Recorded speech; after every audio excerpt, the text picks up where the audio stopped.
Okay, go live. Ready? I'm ready. All right. We're going live. Sounds good. Hey, we're live. It said we're live, so Awesome. I guess we're live. I can see it. Just popped up on my notification. It just popped up. It said did. we're live. It sure Wow. did. I can see me. We're getting something. We are. Wow. There we are. Oh, that's kind of cool. I see how you got it set up too. It's not bad. Yeah, not bad for throwing it together in like what, less than an hour. Not bad at all. Yeah. So anybody that's anybody tuning in now, James isn't here. I've taken it over and What's up? don't know what's going on. What's up? Yeah, I'm here just to.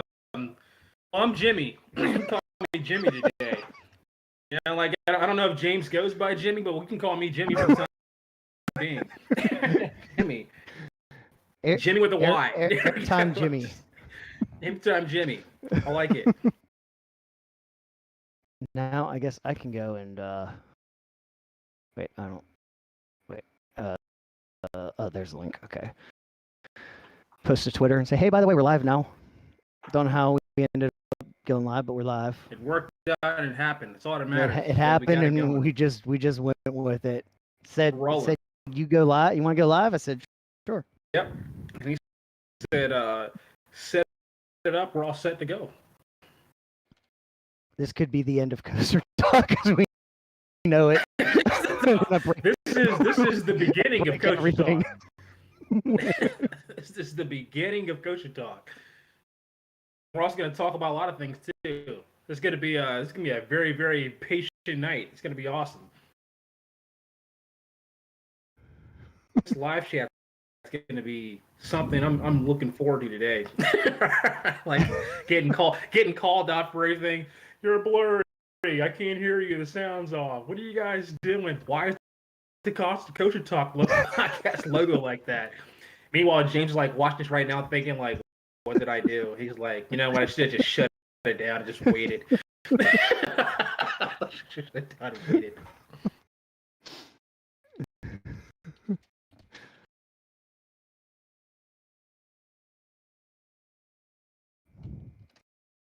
All right, I got it on.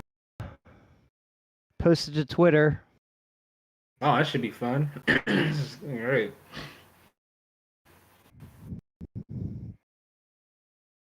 All right, now we have to figure out a show. This is the show. It's like Seinfeld. It's a show about nothing. That's what we're doing. We're going to talk about today. That's exactly what we're doing. Nothing. I said nothing. I said nothing?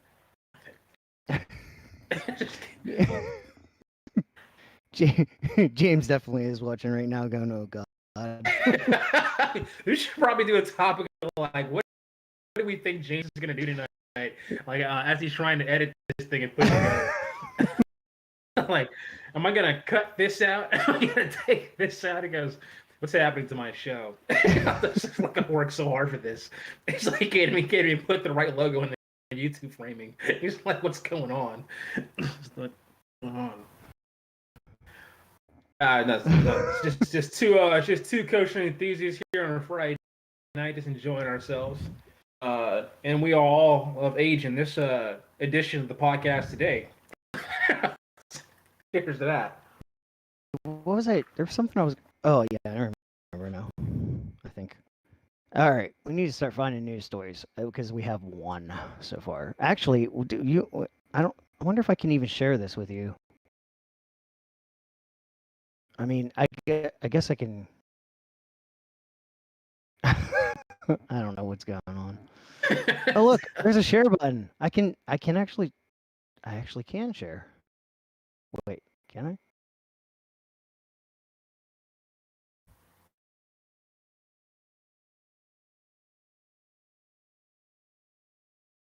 Oh, can you give me your email address in the Discord chat? Sure can.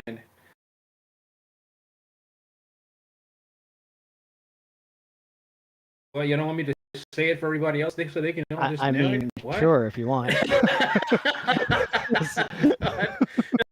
All the viewers flood my box full of emails. What are you talking about? Like what? Like how did that happen, man? It's like I don't know. Like I have no idea.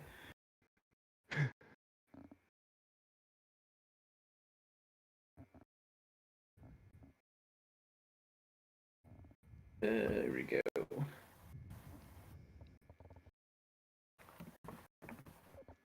For this is gonna be a really funny looking email address too. It's fine. Doesn't matter to me.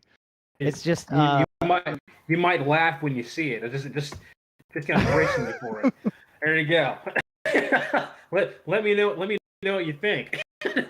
When you see that email. Oh wow, that's crazy.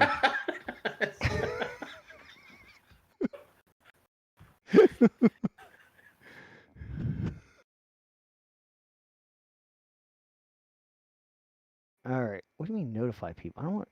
Okay.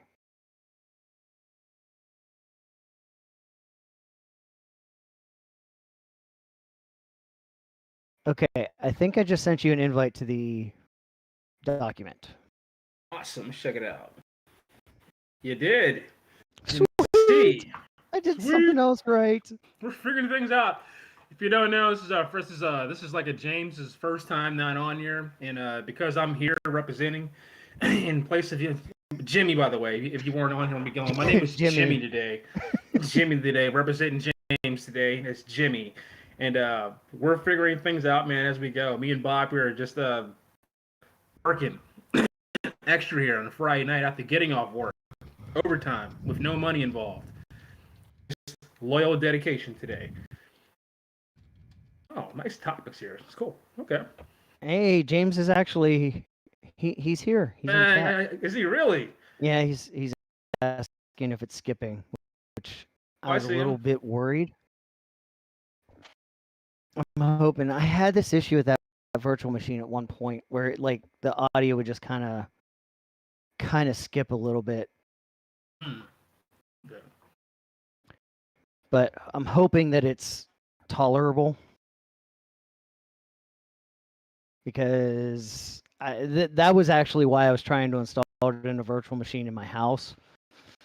But that didn't go so well. The cool thing is like now that we're skipping, also known as the fast lane or the Coach Talk podcast, this is great. You know, like, like you go, someone else goes, and it's great.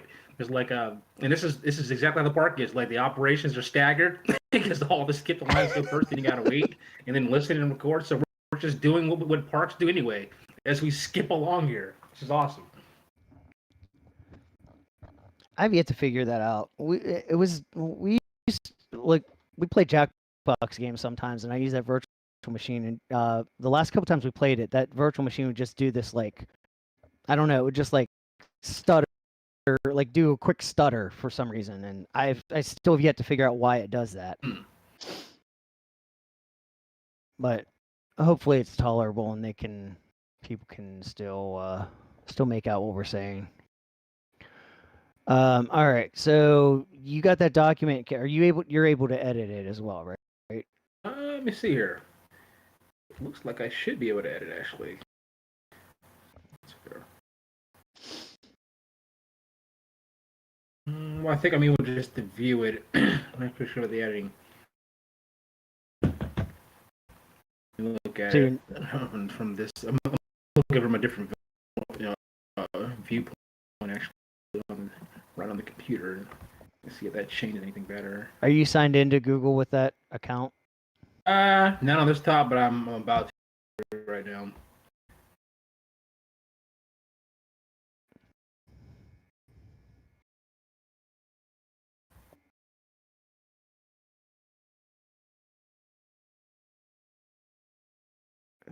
And somehow it's Bizarro World, Pam. It's Bizarro. What's up, Pam? Oh, there's Pam. Hey, what's going on? My certified Phoenix lover. What's up, Pam? You said the skipping is awful. Oh, Pam, don't say that. We already, Pam, you know, sad because that's because Pam is always like 30 seconds behind anyway. So now that it's It's skipping, true. she's probably like 3 minutes, like 3 minutes back. 144p. That's because I don't know why that is. Is that a setting in OBS or in YouTube? I can't fix it. Oh, don't get progressively worse. That's not cool.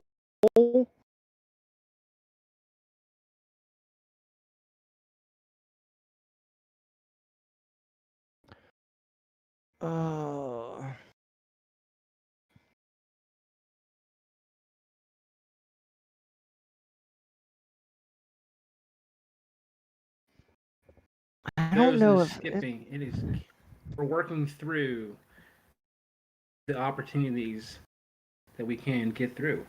So it's really weird because I had always assumed that the reason why that virtual machine did that skipping was because of the internet connection, but OBS is not upset about the internet at all. Yeah, because like when I talk to you and I see you, it's like it's just fine. Like everything's good over here. Oh, never mind. James did he'll check. Whatever that means. Well, I think he's checking on the. So apparently we're broadcasting in 144p. Oh, really? Which is it's pretty bad.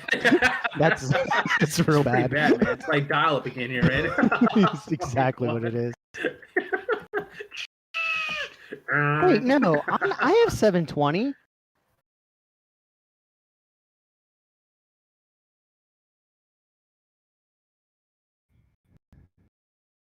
Let's go to the Gmail account. Hey, James. It's broadcasting at 720 on my YouTube. You've joined the land of Pam.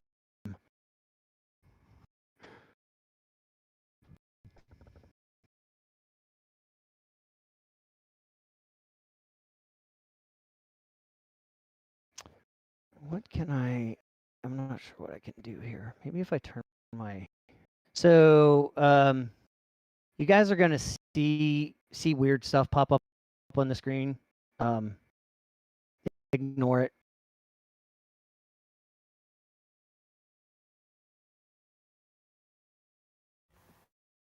Oh, wait, no, don't exit OBS. That's not what I want you to exit. That's what I want you to exit. All right. So, land of Pam is a happy place. Who Like determines Pam. that? Pam is my homie.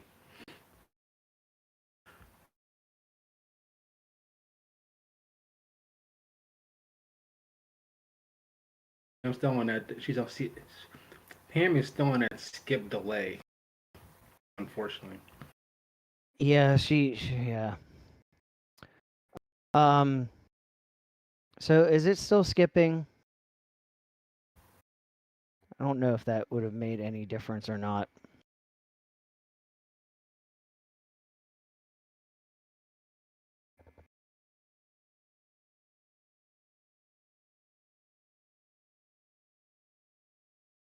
There's not really a reason for it to be skipping.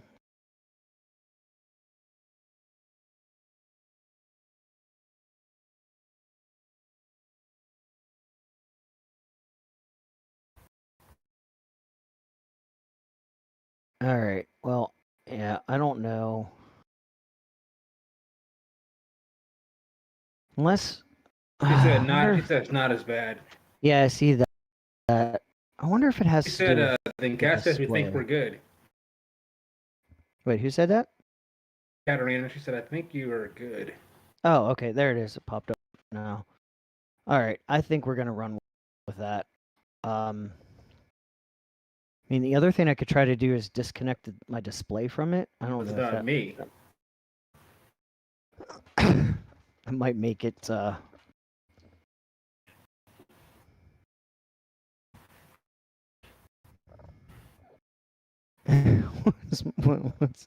what's mostly me? Wait a minute. What? She said the skipping is mostly Bob. She's like, It's not. I mean, but then again, it is Pam, so I'm not quite sure if she's, Pam is, but it needs someone who's usually has that nice rendition of being in Well, then again, Pam's always skipping, so I don't really know. This should be like normal for Pam right now. It should be like really normal for Pam right now. Is it normal for you, Pam? It should be used to it. It should be great. Like it's probably like 9:06 where Pam is right now. It's like 9:08 right now, so probably like 9:08. She's by the time like we catch this up here. Sometimes she starts lagged. It's amazing. Like she doesn't like she starts lagged and progressively gets lagged more. like what I want to see one day that you guys do, I want to see you and James like bring Pam and bring his mom on here, and like that would be like the funniest thing. I'd love to see Pam on here, like at the same time, and like see James like trying to tell stories of like Pam going off in parks. James would just quit. That would be the end of Coaster Talk. That would have been it. He'd be like, orange I'm over juice it. Is the best juice in the world right there. But yeah, that would be like really funny to kind of see that.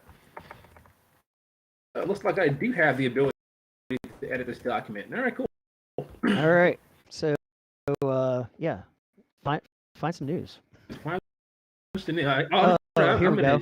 Jimmy's spot. There we go. Here we go. We can. Find some news. Why don't we do a Conneaut Lake rant? Oh man. That'd be great.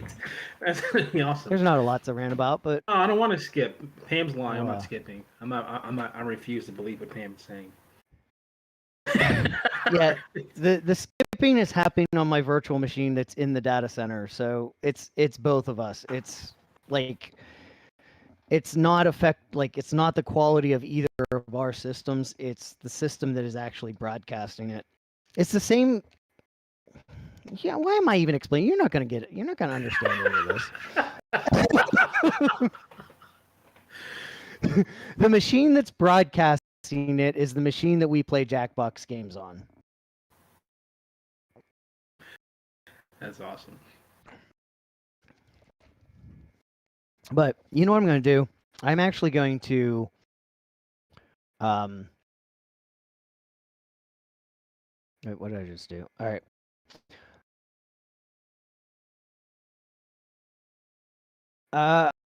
I'm going to disconnect from the display of that virtual machine and see if that improves it.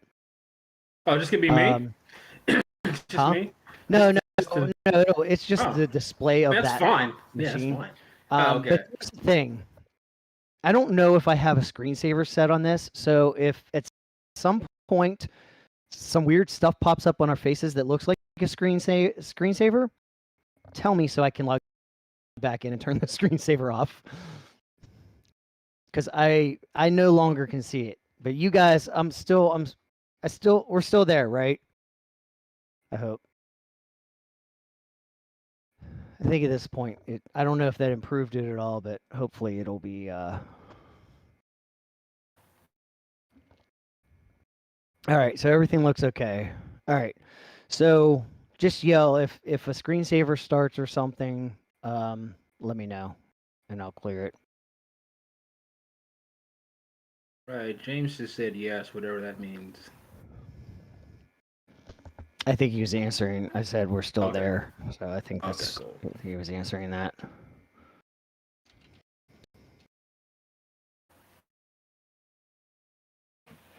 You know, I was considering getting a tattoo.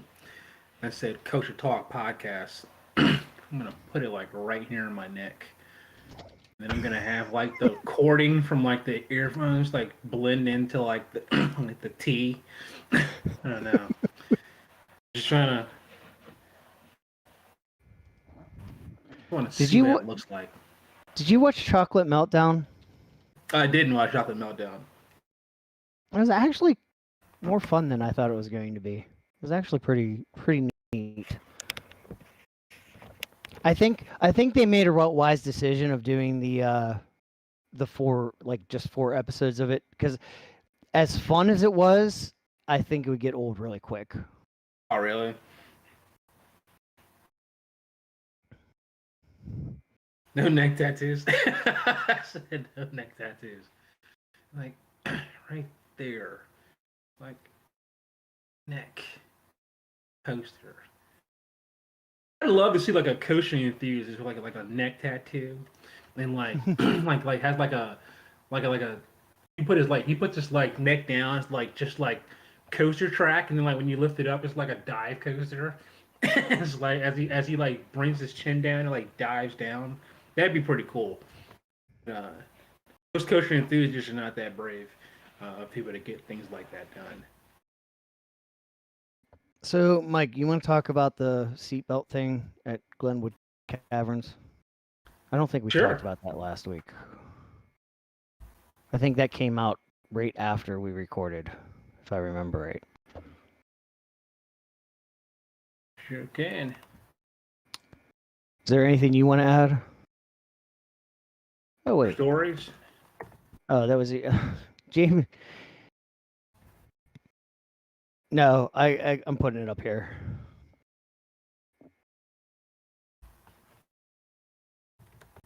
So that's all that stuff down there where you're typing. That's all the conclusion. Oh, Man, okay. I gotta say all that stuff. You really? That's pretty cool. James isn't here to say all that stuff.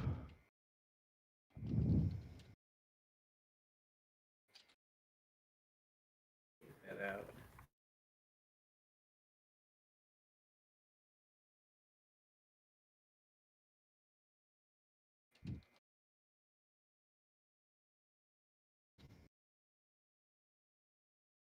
All right. Any other news that you like? Are there any news stories that you want to bring up? As far as like for this past week here, I'm trying to think like what's happening, what's been going on, what's happening like kind of in the coasters recently. Other than like like pretty much like all the haunts are starting off now. You got the we're still Fights. waiting for the announcement. We have fights everywhere, man. Like that Six Flags America fight they had last weekend when they cleared the park out. Actually, we should. I might have to turn my Sour Patch Kid red for that one. Because like I actually would like to talk about that because there's some people that actually link fighting to like certain parks, and I would like to get disclosed that because that's everywhere. Incidents people don't control, like parks aren't really controlled by people, and kind of seeing like how some like that park sucks. Some like Six Flags America's not a bad park, but like some of those people that attended that event that night just made some poor choices. But the park did nothing wrong. They actually I can make an argument they did something right by refunding people their money and allowing them to escort people out of there, and they actually shut it down. So sadly, no one got to enjoy themselves, but they kept people safe out there. But they actually shortened their hours. I don't know if you saw that. I did. And all these new bag policies they got going on now. So you can't bring bags into parks anymore. Yeah. Parks now. Did you see Worlds of Fun's burn on Valley Fair? I didn't see that one. Oh my god, it was awesome. Valley Fair said, I forget what they said, but Worlds of Fun replied to them and said, "Don't make us pull out our bags of tricks on you. You know what bags are, right?" Oh man. It was awesome. It was absolutely positively awesome. I love some of these parks in their media guys. Like they're really spot on. I love what they do. Some of them are crazy. No one's better than Kentucky Kingdom, but like these guys are pretty spot on. Oh, hey James. Since you're there, do you have results from the poll, or are we just gonna bump that to next week?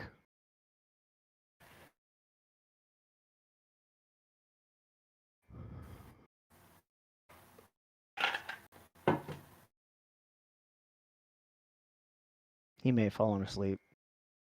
Yeah. Narcolepsy kicking in. Brilliant. Talk about that too, but the topic like where are some of the worst places that you've ever fallen asleep and woke up didn't realize you were there? I got some stories for that. Right now.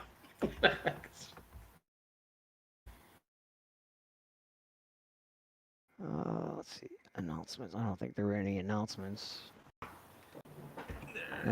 Donkey Kong expansion, but I think everybody kind of knew that was coming. Yeah, I'm looking at some things too. As we're bringing it up here. All right.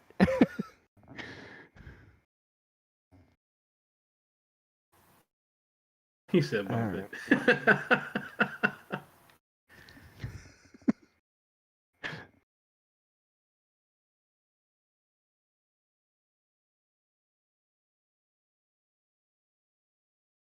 Oh, the Axis coaster. Oh, going to Europe in 23? Yeah. We don't know much about it, though, do we? Apparently, that announcement they made 23, huh? Makes me feel better about the. No, actually, let me not use that word here in this, in this group here about the replacement. Actually, that makes me feel better about a coaster that can be futurely built at King's Dominion. There we go. There we go. So, without you know saying what's the funny word, though? I can have a Do you coaster remember? futurely built. You remember Intamin announced their fast switch coaster, and it was like, oh yeah, this is premiering. I forget which park it was. Park Asterisk. It was like, oh yeah, they're the first one, but like both Pantheon and Hagrid's beat them to it. Like, well, Pantheon. I don't know what you want to say. Pantheon built first, but it's such a disaster. Pretty bad. SeaWorld's a disaster. Don't get me started on SeaWorld. See, like I can go on for hours about how I feel about SeaWorld. Platinum Pass, I've got memberships and everything. I've spent 7 hours at a SeaWorld park this year. 7 hours. I don't know. I wish they. You want to talk about a company that's poor at communicating right now? Like, man, it's say you're not gonna open the coasters. That's all you have to say. Just say we're waiting 2021, 22, or 22 years. Just say, hey, we're doing a 2-year delay. That's all you have to say. That's all you had to say. Yeah. Would have been good with that. And you got to force me to go to the park multiple times just in order to ride the. Oh my god! Stop! Like, you can get out of here with that. First access to the new coaster. Come to the park. Come to the park 3 times in 60 days, and get first access. I was already told that I was going to get first access when you gave me the Pantheon Quick Queue card for being a member. Right. In 2020. Exactly. Like that, I still have. I still have that thing too. I still have the Pantheon Quick Queue. It expires on September 2nd on 2020. I haven't used it yet, so it should be still valid for when I walk to the park. I'm going to try to use it too. I've got a Pantheon Quick Queue that was given to me in 2019. It was like so. It's like I need to know that this is good. This is still good. Having a membership and a platinum membership for all that time. Thank you. You can do that instead of forcing me to the park 3 times for haunt that I don't want to go to the park to. Yeah, that's the dumbest thing in the world. Hey, we promised you all this stuff. Now you got to do all this other stuff so that we can do what we promised you in the first place. Come visit Busch Gardens, Williamsburg to come look at the lawn ornament that's called Pantheon that you can't ride until March. Yeah. Allegedly. Tentative date in March. Tentative date. That's why I love what Six Flags Magic Mountain is doing right now with their coaster. Like, no announcements, no nothing. They're like, you know what? We got in trouble with making announcements and timelines. We're just gonna build a coaster, and then like when it's done, then we'll do an announcement. Like the coaches, like I would love for Magic Mountain to build that or single rail and just do nothing and just open it like when it's done. All right, in 2 weeks here we're gonna open up this thing we've been building for the last year and a half. There's been coasters that have built in the time that built and opened. I forget which ones, but I remember there was a discussion about that. Somebody was listing here's all the coasters that were actually started building after Pantheon was built and are now operating. Not operating. So one of my friends asked me what's gonna open first, like Emperor or it's was Emperor gonna open up before Pantheon? I'm like, Emperor's there's nothing that's preventing Emperor from not opening. It's like that thing was testing back in like the spring of like Yeah. 2020, like ready to go. They just and it's San Diego. Like, what are they doing out there? It's beautiful weather out there.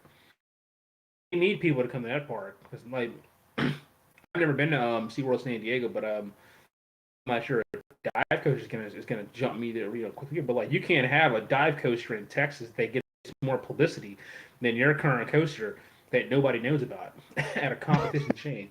Like you can't have that. Like you can't have Fiesta Texas saying, "Hey, we're building this dive coaster called Cliffhanger," and Emperor's already done, and like nobody talks about it. That's really bad.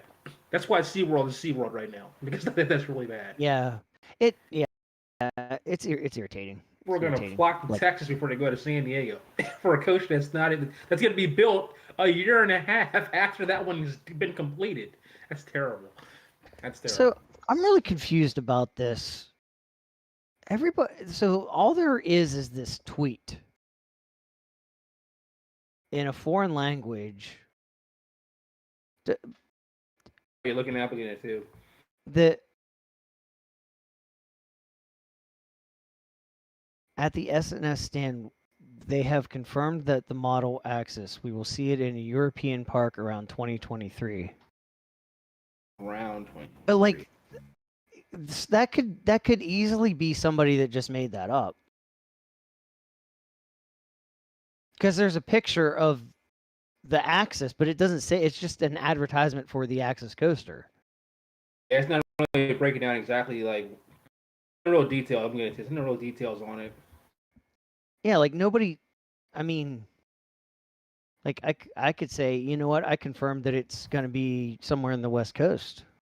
And like nobody can refute that. Nobody can confirm that either. Like that's what this seems because there's nothing about it anywhere. It came from a forum that I don't even like. Why is the logo on the forum has blood all over it's it's like I don't know.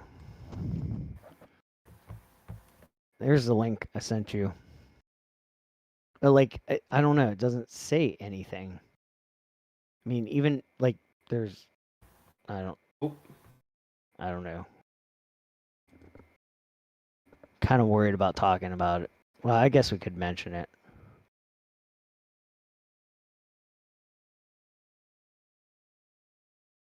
Somebody's saying it's going where Montana Russa used to be.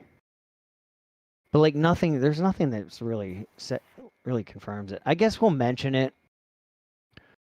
and we'll just state that we don't know. We'll just state that people could be lying.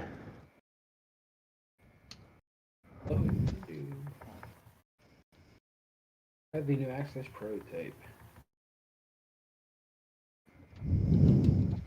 SNS is gonna have to figure something out, man, because I can tell you right now, their coaches in the United States are not very reliable. Well, what SNS? SNS. I mean Max Force isn't it? I mean, it's hit or miss. I'm like when I so we went to visit Red America over the summer during our road trip, and I got to ride it like actually multiple times. But at the end of the day, wasn't operational. In the beginning of the day, wasn't operational. And the day we got there, it didn't work. The day it wasn't it hadn't like operated in like 3 or 4 days. So we actually got to visit and actually ride it at a time it was actually open. And I think after we left, like it went down again for like a few days, and then it's just. I don't know. It went down. I mean, it went down a few times while we were there, but like they were like quick fixes.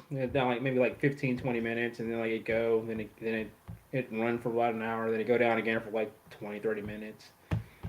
It's got some issues with like running 2 trains on it. They kept tripping over. Like at least we could when we visited, it kept like exporting the sensor off, and it like the train would come up. So like there's a when you ride access, like there's a little pre point where it moves forward, and if it doesn't clear before the train, then like it sets it off. I don't know. I don't know, but like all I know is that there's lots of people that still have not yet still written Steel Curtain, and that's been standing there for Still, almost but 3 years. see, that's the thing. I don't know that I want to blame Still Curtain on SNS. You Like, see, you see Kennywood. I have a feeling it's more Kennywood. I mean, the rumor was when it shut down for all of last year was that Parkway Reunidos wanted them to make modifications and like I don't know. I just have a feeling that I don't know. My gut tells me that Kennywood's doing something more than I mean it like even it, I mean that was the first I had heard of Max Force having any kind of real problems, but even with that, Max Force is still far more reliable than the chain lift coaster that like that just I mean That's true. I, That's true. that can't be SNS. Powder The keg runs only just fine. That's the what's that? modification. Powder keg runs just fine. Powder keg is runs fine. It's actually And Gale Force, ever since they did the retrack, oh, like that's people love that, and I don't hear of any problems on it now.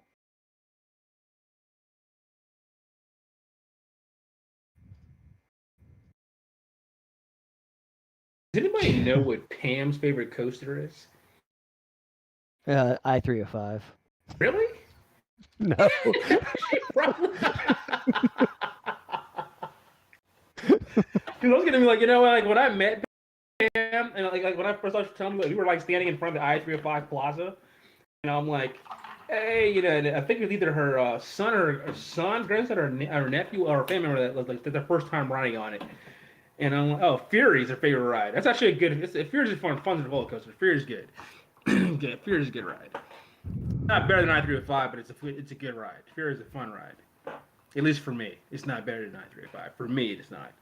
But No. Fury's awesome. Good I ride. do like Fury. Fury's a good ride. That's B&M's best. That's the best they can do. And they did a good job. But that's the best they can do. They haven't done anything better than that in 6 years. That's the best they can do. I wish, and Orion should have been a better version of Fury. It just isn't. It It's just isn't. no. It's I swear B&M designed something that was a lot longer and Cedar Fair was like, you know what? Just cut it right here. That's unfortunate because King's Island had all that land to work with over there, all that land to work with, and they made basically. That's I'm not gonna get into. I can't get into because that'll irritate me. my feelings on Kings Island, which is very very controversial to most people, but they had all that land to work with, and Yep.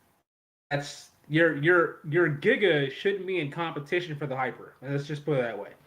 I don't even like that The Hyper. Hyper is better than the Giga. That should never happen. That should never happen at your park. All right, so we've got Even Pam 5 said it news was man. stories. Yeah, I know. Wow.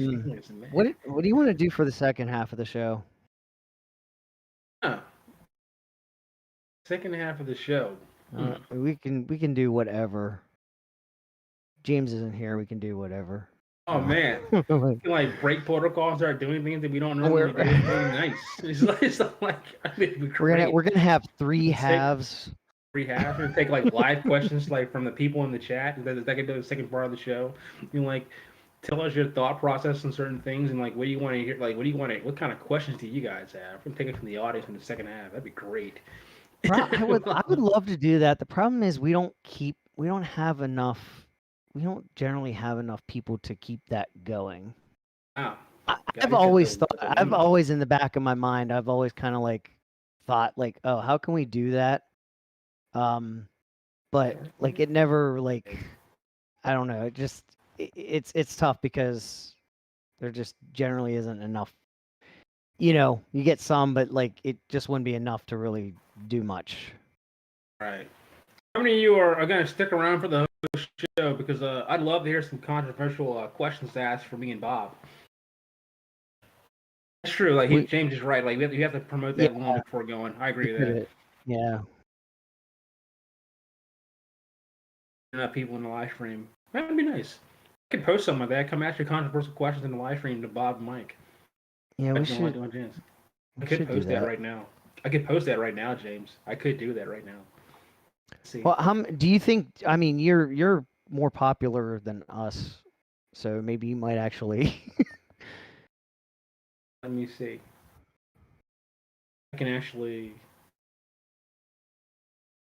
I can do James something would just pretty cool. ask a bunch of questions. It'd be some weird. It'd be like some thing. Do like one of us take a like do a take on it? That'd be kind of cool. Like actually, what I can do here.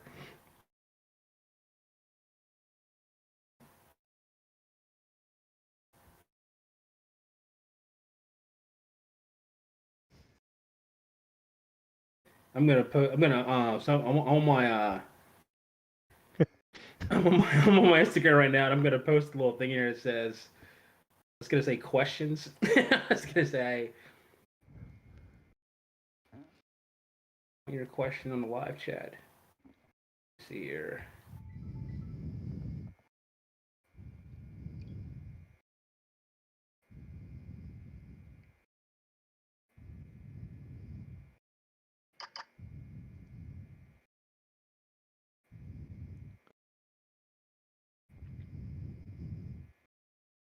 All right, I just posted that. That's cool. All right, let's see what happens here.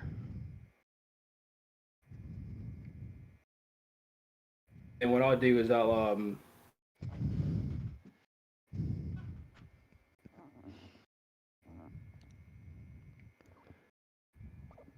Hey, Cam. Welcome to Bizarro Coaster there we Talk. go. Let's see what kind of question that's gonna generate. I said, hey, we're live. Want your questions on the podcast? List them here. Let's see where that goes. I'll put it in their hands. We'll put it in the viewers' hands. Yeah. You people, you're the second half of the show. Welcome. All right. Volunteer. Yeah, we can record the first half while they do that, They and fill it then up. It's cool. if we don't get anything, we can revisit what we're doing in the second half of the show. Absolutely. We'll go on a tirade about why we don't have any questions.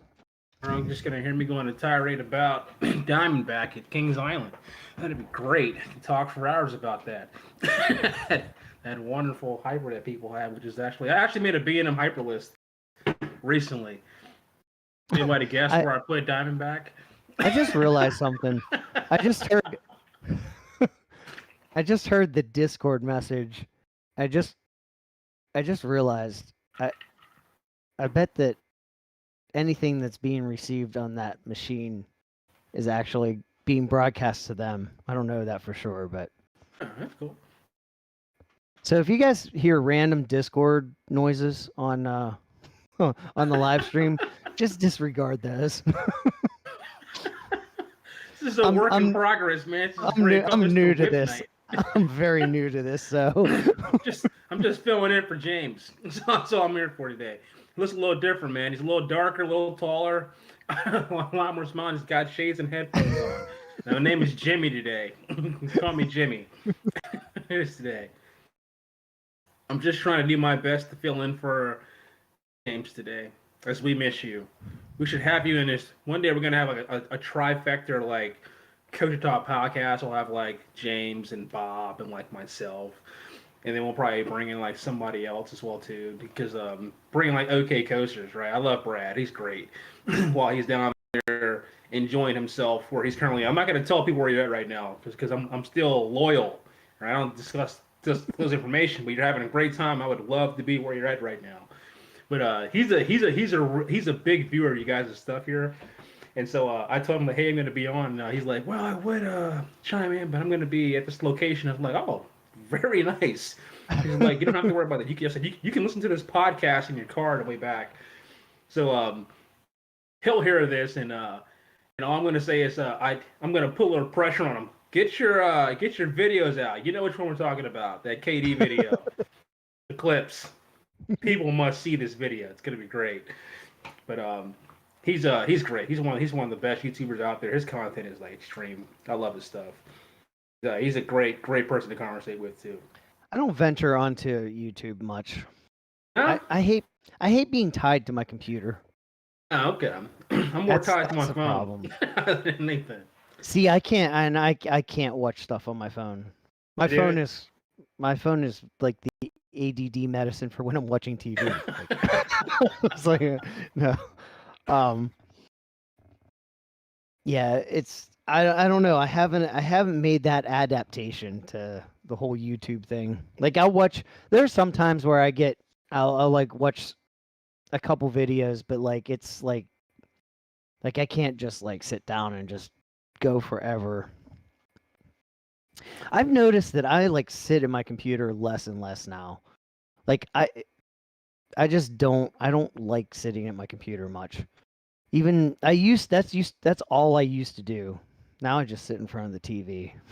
Well, the TV is more reliable. Plus, it's plugged into a little spot. You can like lay down and go to sleep while you're watching it too. That's right. Exactly. Um, I'm not. I don't really watch too much TV. I watch sports, so I'm more of a sports guy. I love watching football and basketball, and so I watch a lot of that. And then I watch movies, but and then that's about it. But like I can't like reality TV shows or things going on with this and following up with this show. I just can't do it. Like I'm more of a let me watch like let me binge the Marvel chef shows, or let me go check out some of these some I Netflix mean, stuff. I But I it's got to usually interest binge. me. I can't do. I cannot. I cannot do reality TV like at No, all. it's Can't do horrible. it. I can't do it. It's like it's bad for you too. Can't Like do it. that's one of those. I sometimes need to do another podcast about like not coasters, but about like things that suck in the world. And that would be one of the big things. Like it's so like if you look at the Roman Empire and like when it fell, like you had the gladiators and you had like the Colosseum and you had stuff like that. It was all like there was like this whole sense of voyeurism and like it really became like the voyeuristic and like the whole Hunger Games thing and like all of that stuff is what the Roman Empire became right before it fell.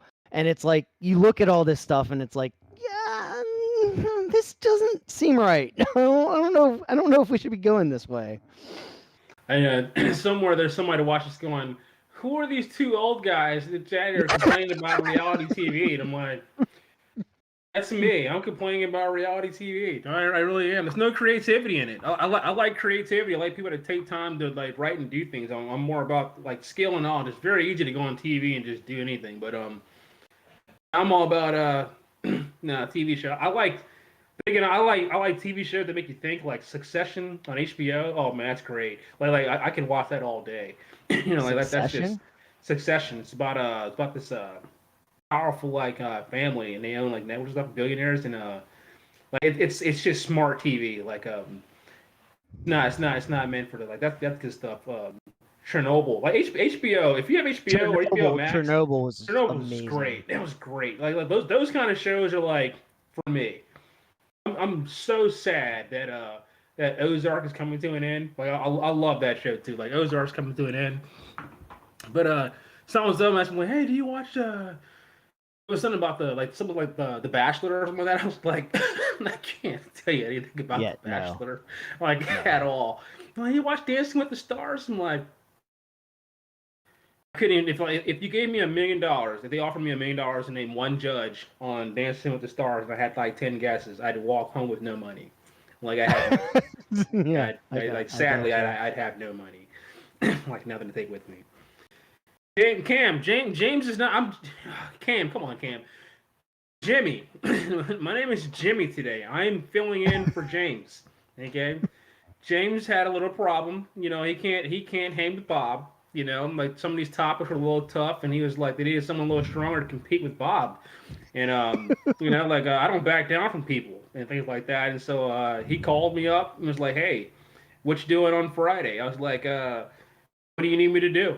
You know, me and James go back, and he was like, "Hey, can you come in?" I was like, I got you, man. Anytime you need me, man, I'm here for you. So that's when I'm here. I'm here. I'm here filling in for James. We're going off the script today, on the script today. We don't know what we're doing today, but there's a show, No and idea. it's gonna be produced at some point, and you're all watching it, so that's great. That's all we know. That's all I can tell you. That's all I can tell you. All right. Well, if you want to, I think we're set to start recording, All right, start let me doing the show. get this audio ready. So I usually do. I'll do like 3, 2, and then hit record whenever I do that. Got that?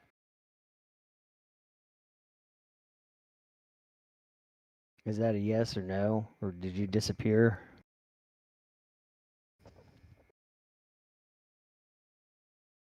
I think maybe he broke something. You're collecting your money.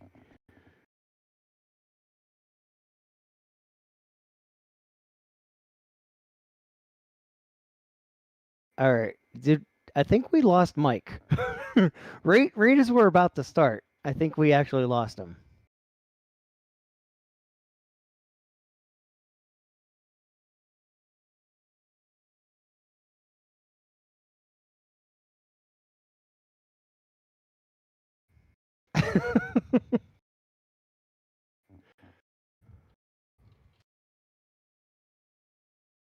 Main screen turn on.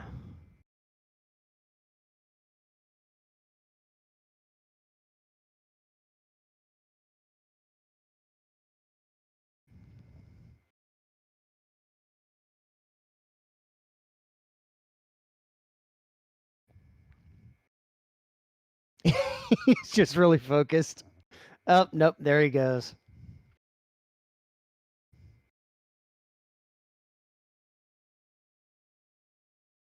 And I'm cut in half.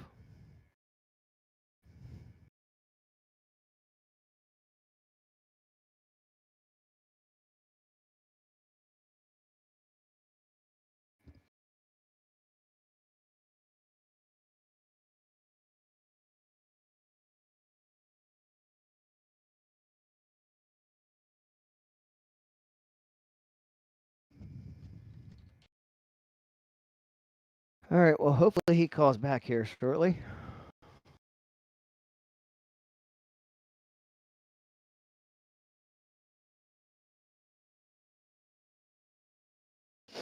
Well, I'm not going to fix it because when Mike comes back,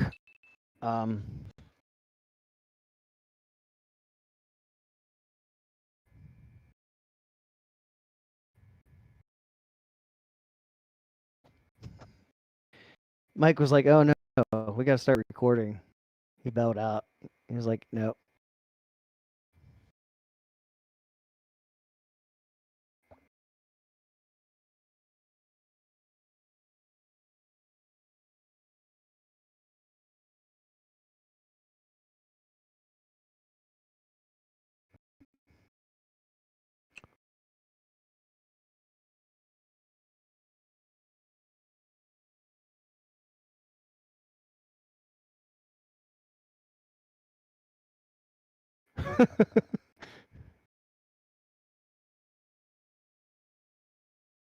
Well, maybe he could take me on. He just can't take the computer on. That was maybe that's his kryptonite.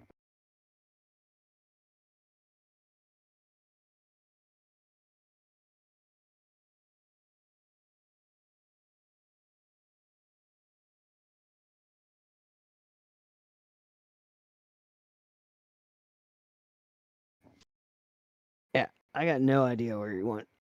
I would have I don't know. Maybe he has to reboot or something. I don't know.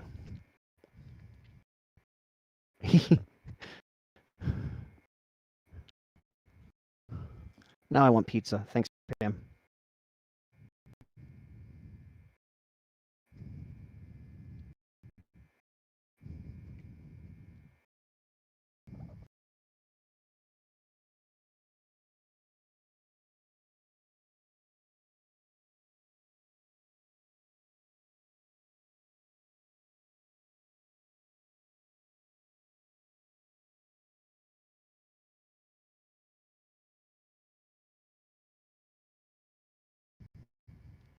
Under on how long it takes him to get back here.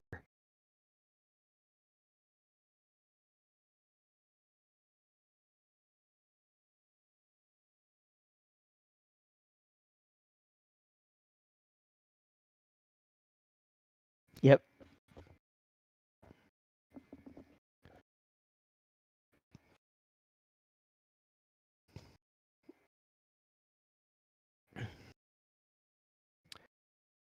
So,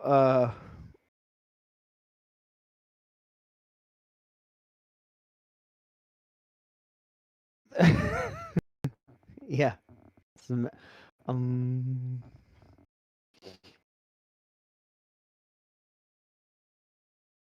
so I don't, James, I'm not sure how to get in contact with him other than Discord.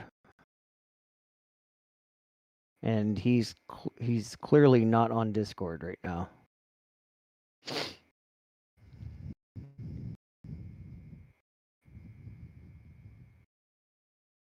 Oh man, stop it, guys! You're making me hungry.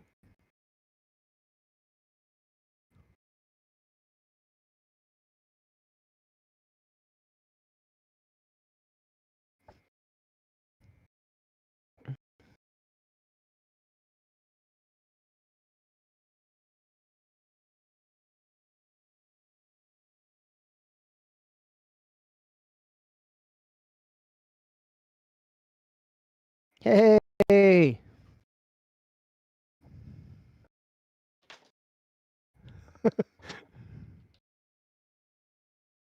All right. He had Wi-Fi issues.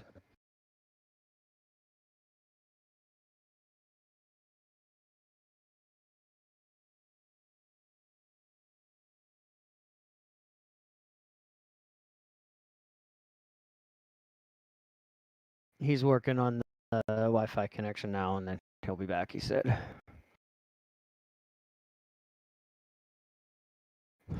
All right, I'll take a large pepperoni or half of a large pepperoni. I really am hungry now. Thanks, Pam. You started all this. All your fault.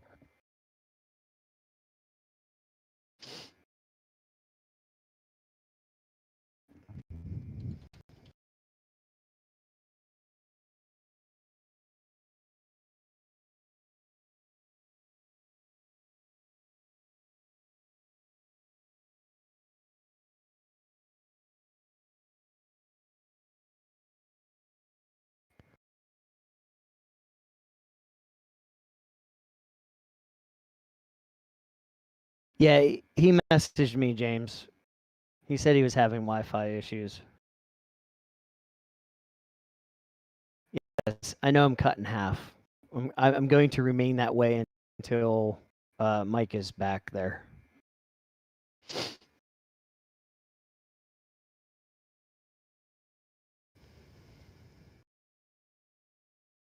You stop with the food? Stop. Oh wait, I can actually. I just realized I actually have moderator access at the moment. I don't know how to use it, or not moderator, but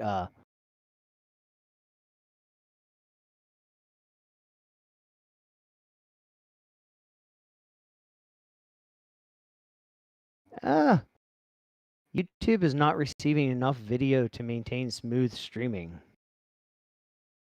What's that all about? You know, I don't have Cookout around here. I don't have.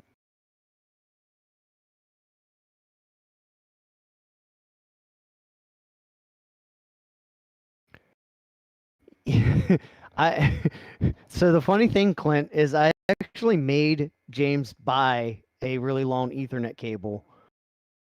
I do have Sheets Pop. That I do have.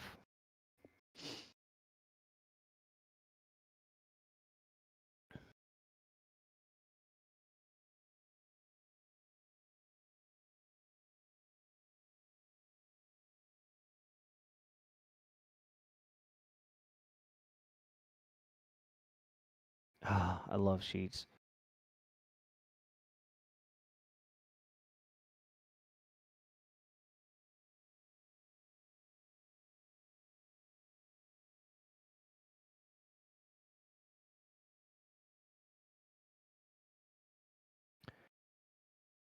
So did the stream start skipping again, like shortly after Mike disappeared?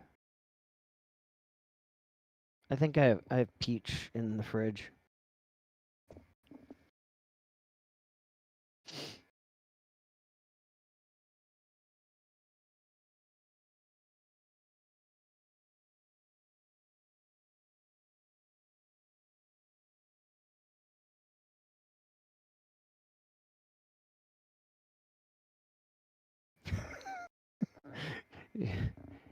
Sheets is genius.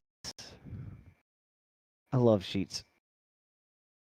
Katerina, is that yes to it started skipping more? As I think, like as soon as like right after he disconnected, I reconnected to the display. So I think that might have. I think that might have a lot to do with the issue.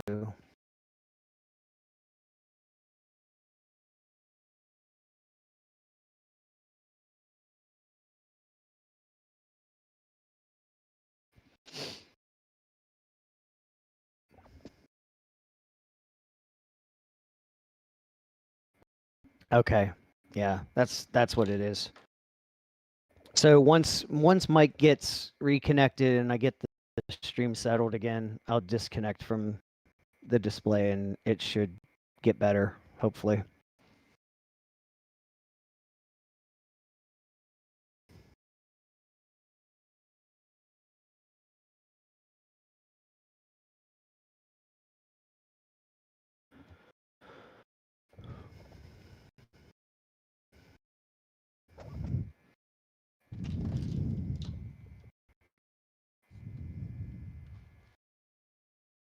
Wawa sucks. Like it sucks so bad they even named it after crying.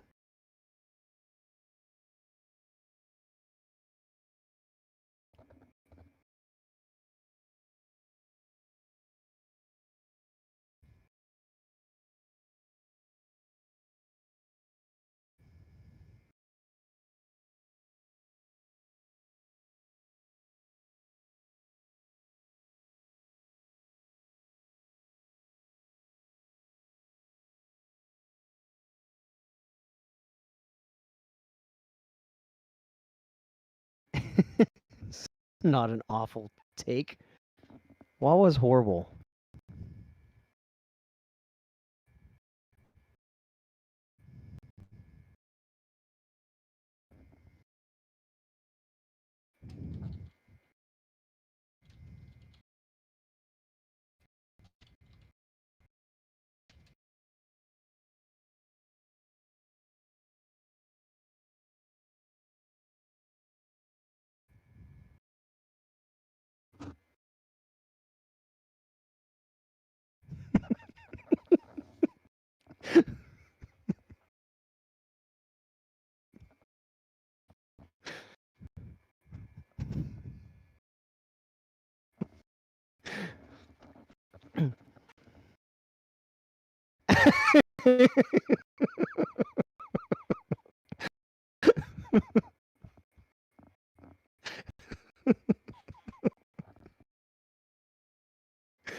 I couldn't resist, James.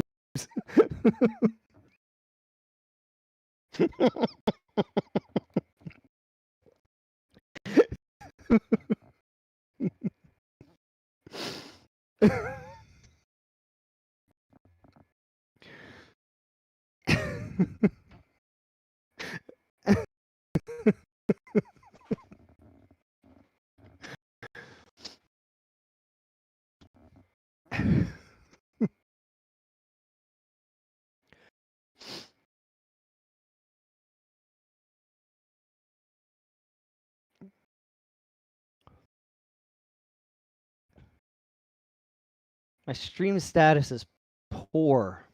Just realized that. Like you come into the YouTube studio and it actually like you can actually tell it was like right when we went to get started.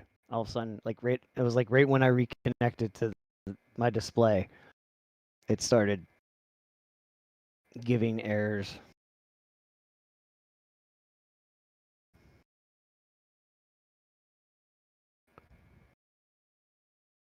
You know, the other funny thing, James, do you get these errors about the audio stream's bit rate being 0 frequently? Is that like a normal error? Yeah, the low bit rate error. I'm assuming that's just when nobody's talking, right?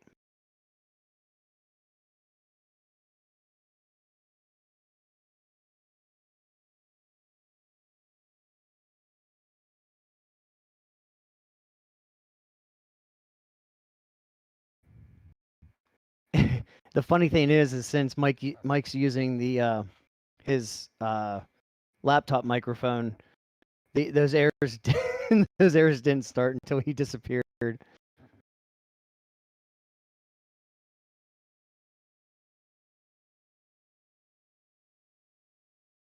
Yeah.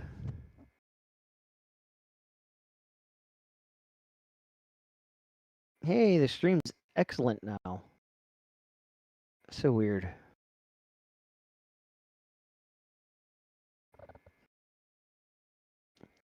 All right, somebody's gonna have to get Mike a really long Ethernet cord.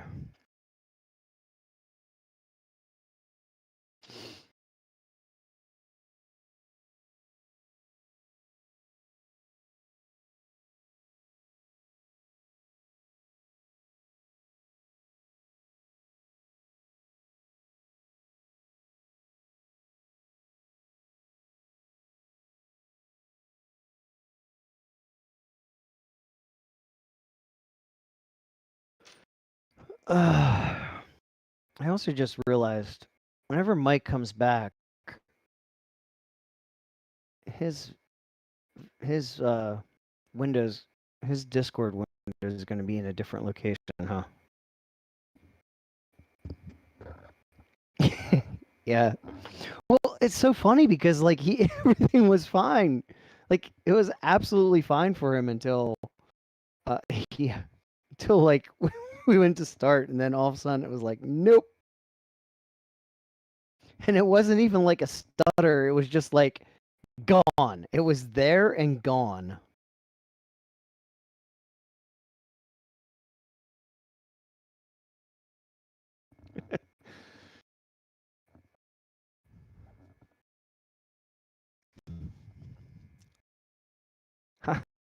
How's that Wi-Fi coming, Mike?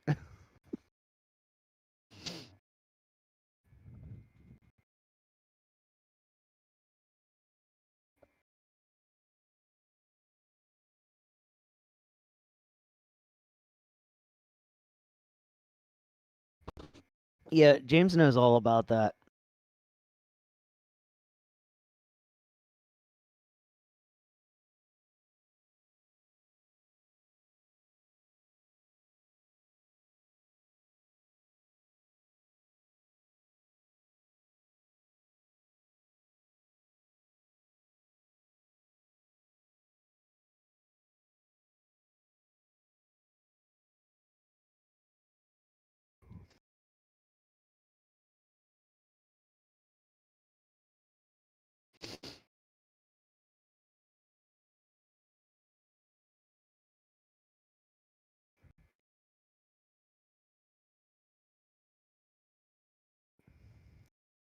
You know, it's so funny. Like I remember when Wi-Fi first came out, I had to go install it. Like it was a nightmare. It was an absolute nightmare. Like it never seemed to work. It was a pain to set up. Then all of a sudden we went through this period where Wi-Fi just worked, and now I feel like we're going backwards.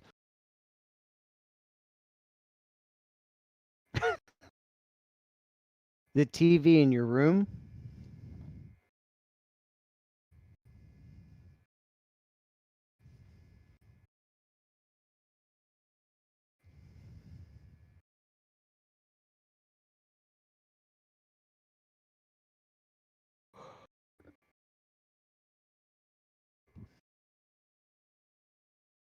You need to get better Wi-Fi, James. That Verizon Wi-Fi stuff just sucks. No worries, Mike. It happens. We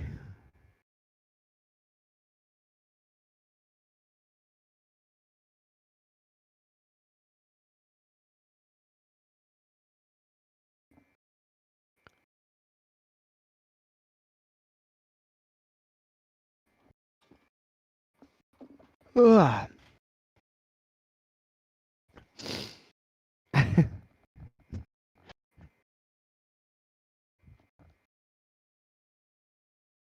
See, this time we actually get to blame it on you for being after midnight.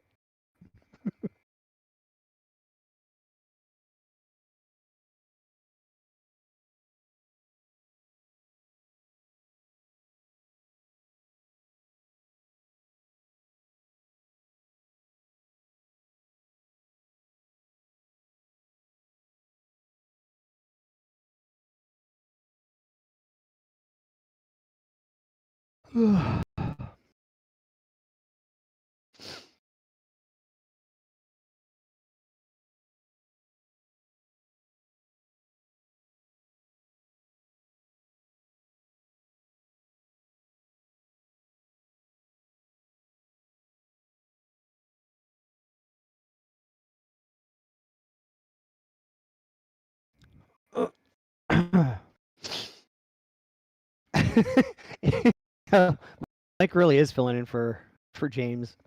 All the problems and everything.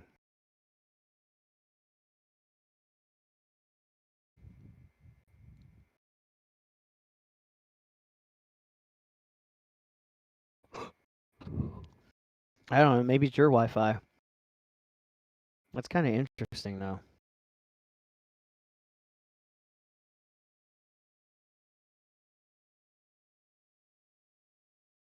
Is anybody else stuck with that problem?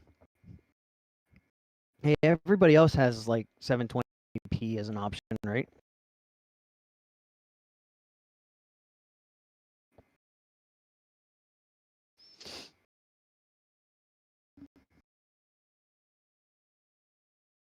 Oh, that's why. They manipulate stuff. Like when you're on data, they actually trick the streams so that they kind of like block it. Like they won't let you go to higher.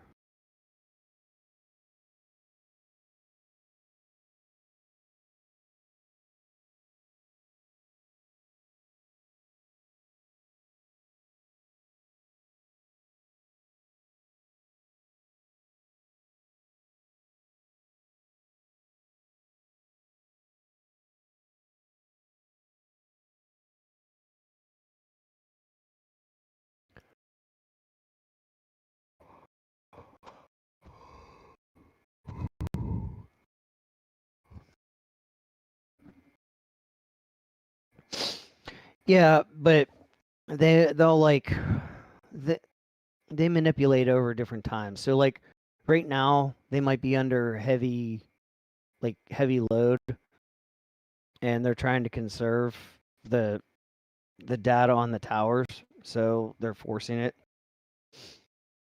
It's kind of it's I don't know, it's weird. It's dumb.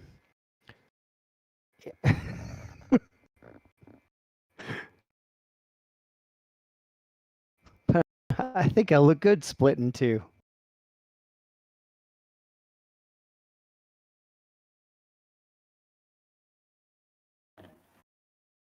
Hey, I hear something.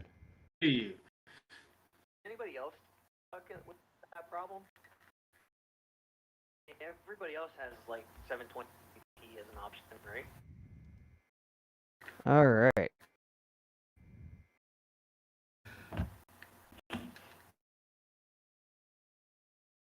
Wait, what's... Huh. Oh, that's why. Wait, why am I hearing myself? Stuff. Can you hear me at all? Yeah, I can, but I'm also hearing myself.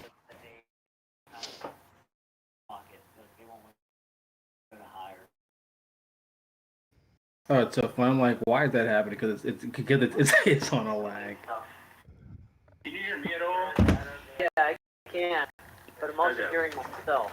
My apologies to everyone out there as we're working through technical difficulties, as they say. I'm like, why is that happening? Do you not have your headphones on yet? Is that what's going on? No, my headphones are actually on. My apologies to everyone out there. Why am I hearing myself? Because I had the volume up on the phone, so I'm actually turning that down, actually. I'm also kind of confused. Why?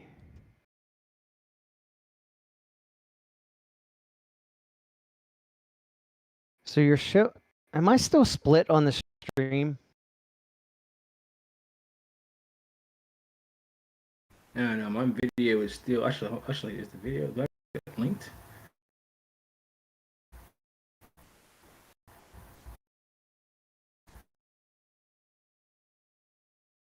Hey, oh wait.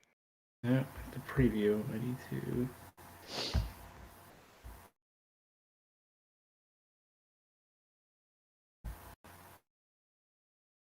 Turn on camera. Come on.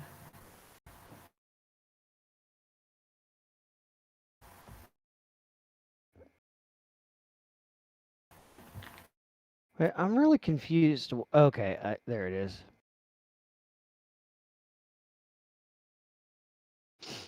All right, I'm disconnecting from the display. Hopefully that helps improve the stream.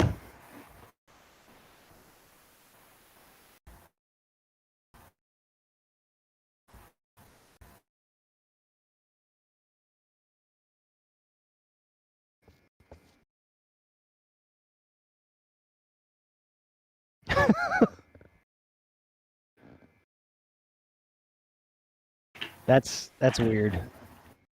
Testing 1 2 testing. Yep, I can hear you. You can hear me, but you can't see me. Right. I see it just spinning, spinning, spinning. It's gonna be a funny story that I tell about what I just went through over the last like 10, 15 minutes. My thighs, my thighs are burning. From running up and down steps. Down the steps, going down, then checking, then coming back all the way to the top to check, then checking the main level, then checking the basement, then checking the top floor. It's just like, oh my god. Isn't it good that Wi-Fi saves you all that? Because I do have Ethercore, but that's all the way in the basement, and then I have to move everything down there, and I consider that. Like, oh god, I really want to go down there. So cold down there.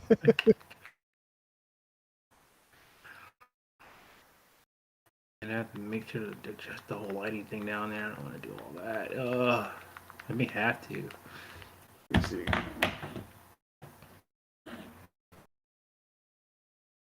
Turn that off.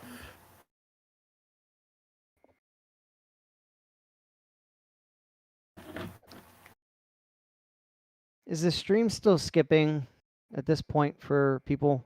Let me see Or is it something real good? quick. I'm gonna try something else real quick. Hold on 1 second. All right.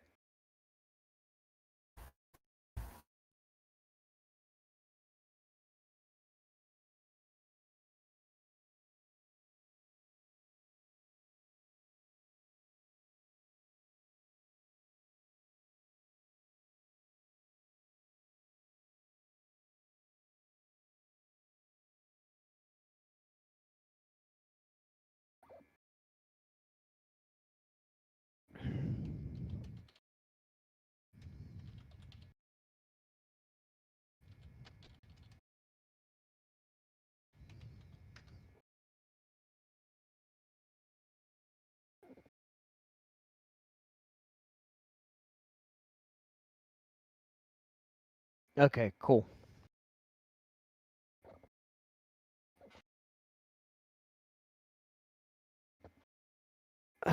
Mike said he was going to try something. Hopefully it doesn't end in disaster.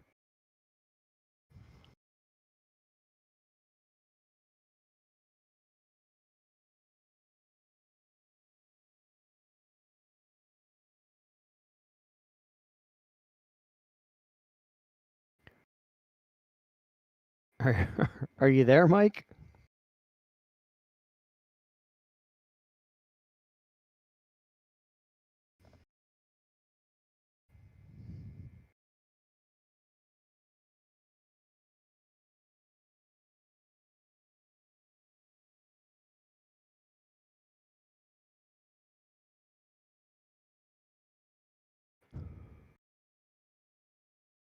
Uh-oh.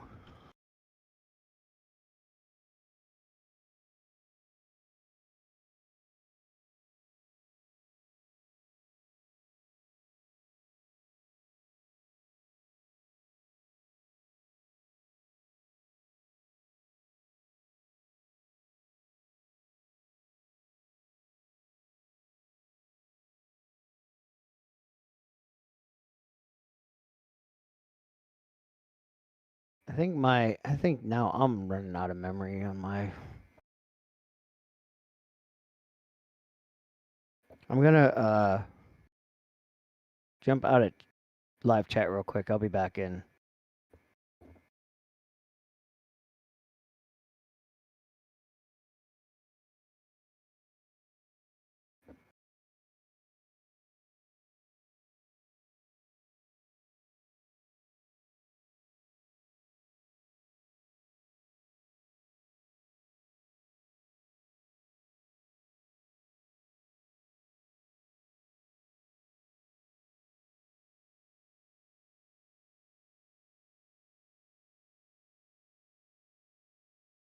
Yeah, my browser's out of memory. Working on recovering that.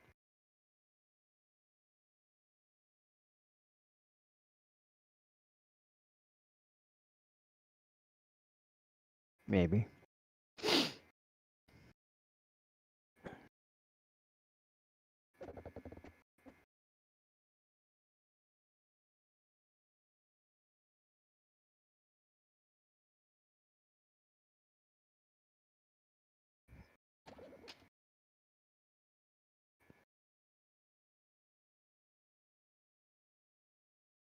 All right.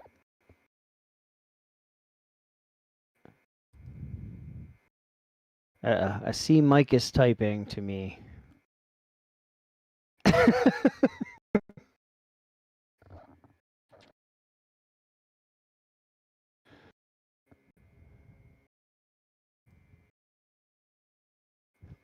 Doesn't it figure like literally we had that long conversation as soon as we went to record?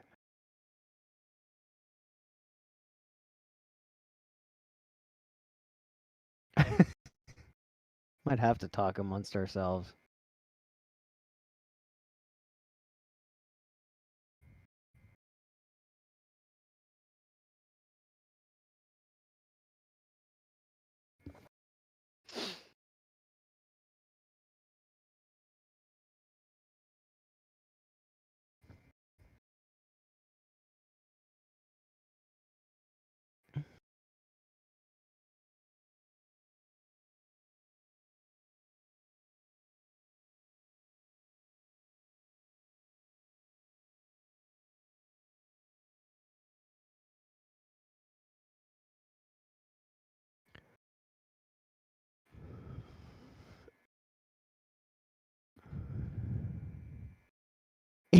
Yeah, it's beautiful weather. It's getting nice and cool.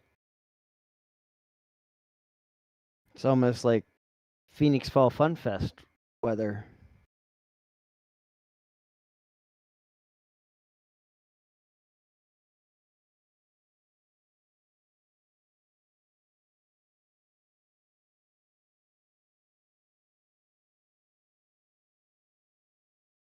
Phoenix Fall Fun Fest weather. Okay, I can see Bob again. Your audio.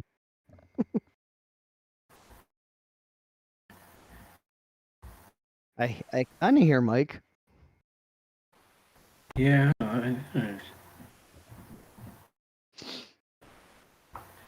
can see you. I can hear you. I can see this fine. I just can't. I just now it's just a camera issue. It's always something.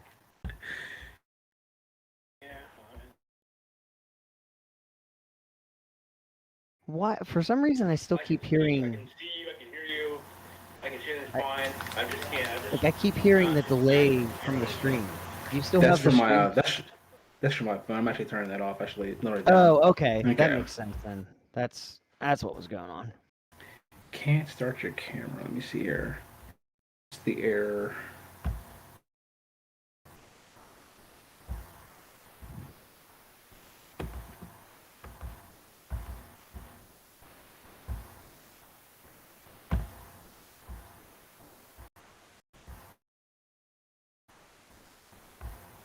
There we go. That should allow. That should enable it.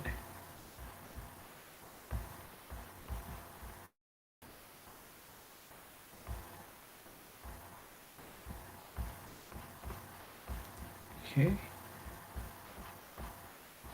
See, what we're doing here right now, Mike, is we're ironing everything out for when you and Ryan do stuff. Is that what it is? You're getting We're getting start on anything set what up there. Getting a head start on that, and everybody's having a good time. Is everybody just looking at the thing spin, or is my picture of me eating a chicken sandwich in my face still pop up on the screen? Is that Popeyes? It's Popeyes. There's only one chicken sandwich. I don't know. Many people have tried and none have come across and got duplicated yet. Turn on camera. Actually, not had a Popeyes chicken sandwich. What are you talking about? What? I didn't even know they sold them. Oh my I mean, like Popeyes is where you go to get really good chicken, but I never even knew they had sandwiches. Oh my God. Look, the moment that James gets his TV connected, like everything over here started to get connected on my side. It's minus this camera. I mean, if your camera doesn't work, then I mean, it's not the end of the world. It's an audio podcast, so I think we'll live. Okay, I'm gonna hold it like that, and then I'm gonna keep coming back in. I guess we can still chat. I'm gonna hold that screen right there, and then I'm gonna every now and then I'm gonna click on it to hope that it eventually just opens up. But the light on my computer here just won't go off for this camera. I guess we're just gonna have to hold with the little picture of me holding that chicken sandwich in his face. I can really go for a chicken sandwich right now, just thinking about it. Dude, the entire live chat while you were gone was making me so hungry for pizza. It's ridiculous. You know, the irony is that I actually have pizza right here next to me, and I have 2 slices of pepperoni. And I got it from Domino's, and I actually have 3 like brownies, the little brownies and cookie thing. These are amazing. Oh yes. And here I am trying to figure this out. Here's the funny thing about Domino's. They have really good food, except for their pizza. On the pizza? I said I should stop going to pizza. Oh my Their goodness. pizza sucks. I really don't like their pizza. I mean, I'll eat it. It's not terrible, but it's not my favorite pizza by a long shot. But like everything else they have is so good. It's gotten so much better. The crust is today. All right. Well, maybe if you want, we can start the thing here. I'm gonna keep trying to get this camera to operate. Yeah, it's all good. I mean, if it doesn't work, it doesn't work. I'm gonna keep going and keep going. I don't know what's going on.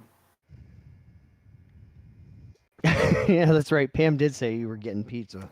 Pam already had the pizza. Like it was already there. Like the pizza was already the pizza had already existed. It had nothing to do with what it is.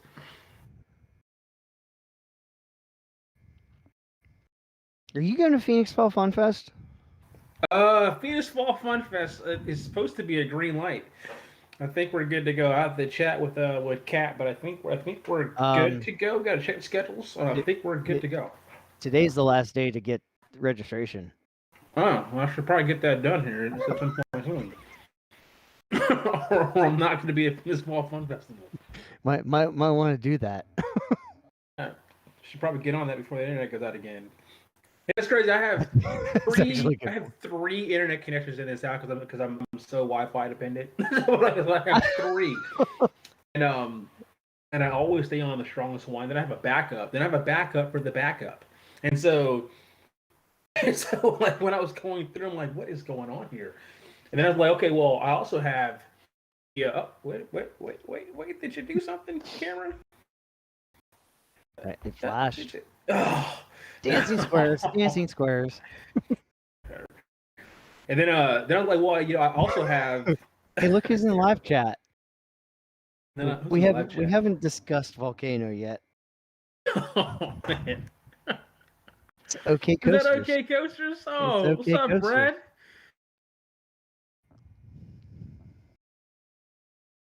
Oh man, this is great.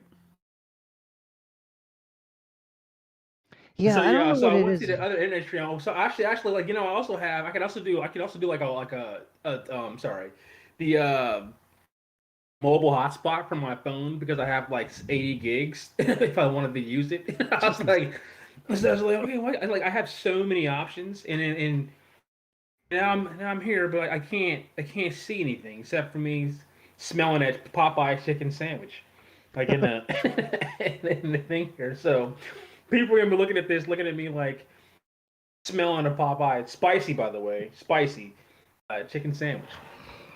Is your webcam built into it's built into your laptop? It is. Okay, so you can't Sure unplug is. it.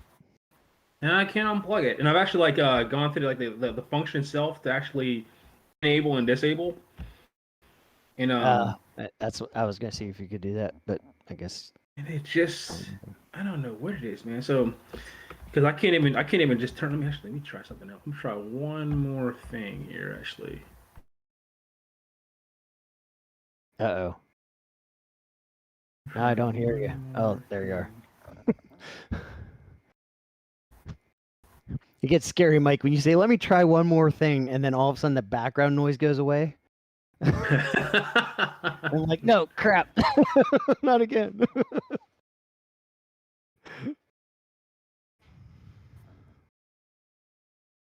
Oh God, I won't start. I'm kind of mad. I'm so mad at this. How much work I put in just to get the lighting and all this stuff done. Oh my God, it's okay. All right. Yeah, I don't. You Did you try? I don't know if I want to suggest this or not, but did you try closing Discord and opening it back up? Like, I didn't. Actually, it just came right back on. I never closed it out. I guess I could close it out. that sometimes is what. Yeah, I checked that. So I should. That's actually the first thing I did was to make sure it wasn't used by the applications, and it sure doesn't. Discord sometimes just starts freaking out about the camera, like, and that might be the situation where it's like, it's. I don't know for sure what it's doing, but like sometimes I actually feel like it kind of like doesn't fully like in the situation where you lose the connection. I don't think it fully closes its connection to your webcam, but then it tries to start another one, and that's where it kind of like starts freaking out. So like actually closing Discord and reopening it might actually help.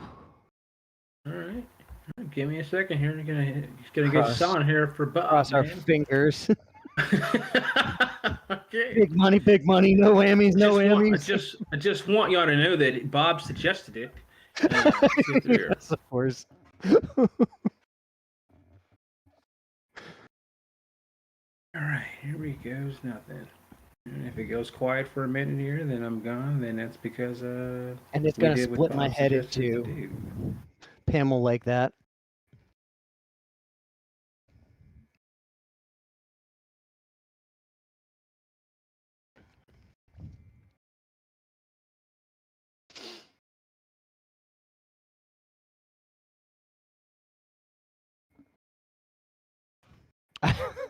No, James. I was really I was really debating. There we go. My head split in two. Oh, look. Here it comes. And I still see dancing squares though.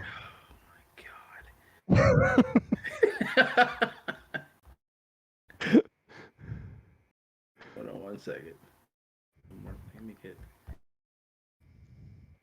get that off real quick.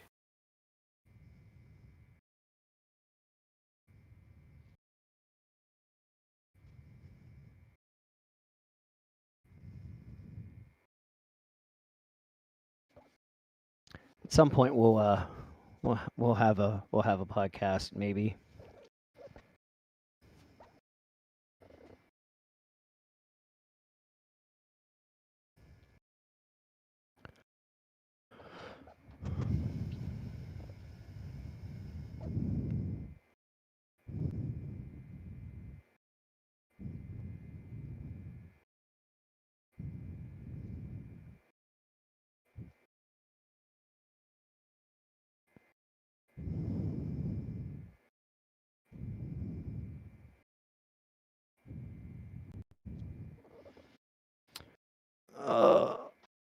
Oh, look, James Barber and Coaster Talk podcast are here.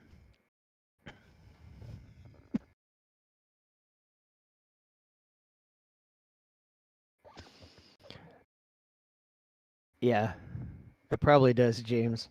Did you just change the name on the account, or did you just log in as a different account?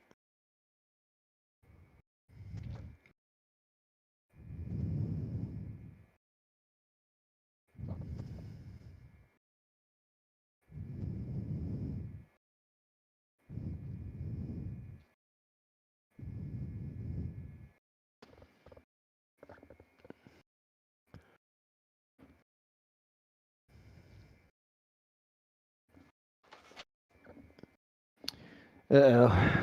Well, Mike's still connected. He's just not in the call.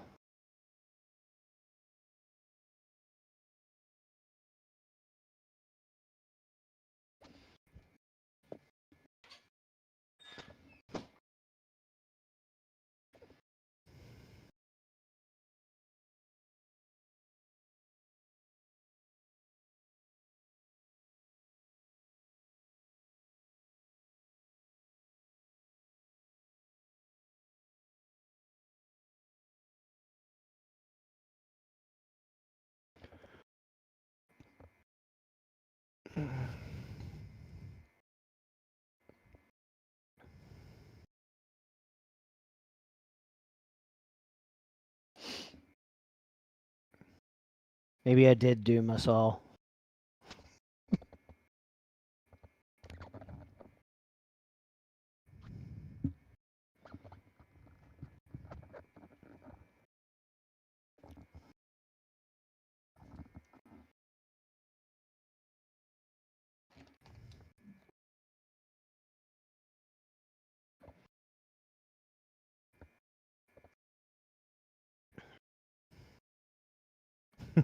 All right, James. We'll make a mess of the podcast. Don't worry.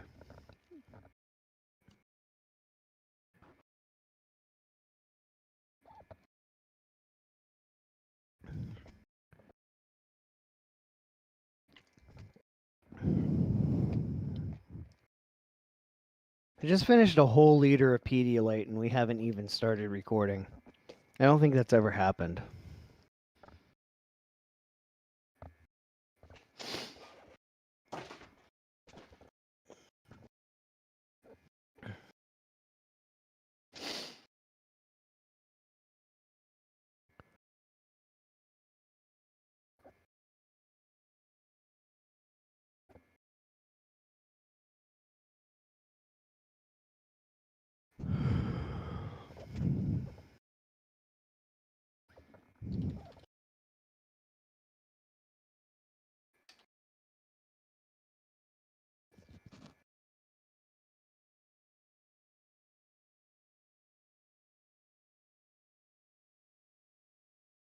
Not sure what's going on right now.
All right.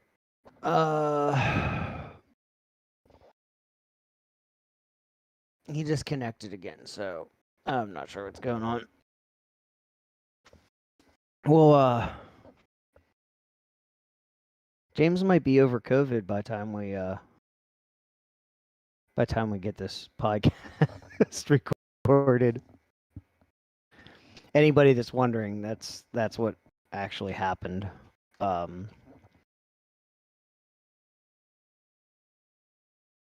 James managed to get really tired from COVID, so that's why Mike's attempting to fill in. Actually, he's doing quite a good job of it with internet issues and all.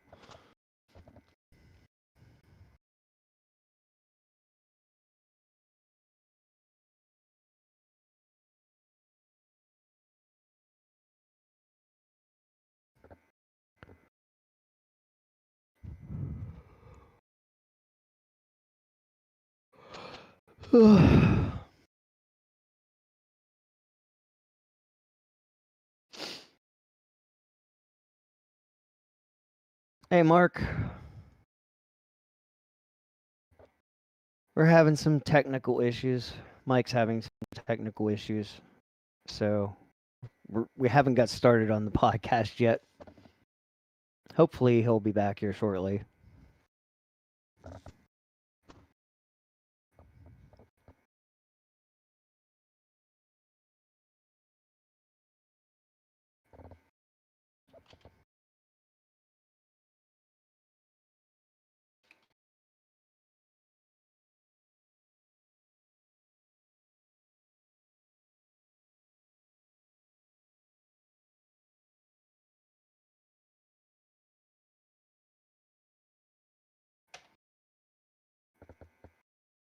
All right. So whoever's in live chat, anybody going to Phoenix Fall Fun Fest? Curious how many people will see there. It's actually kind of be kind of interesting without Covered Bridge Festival.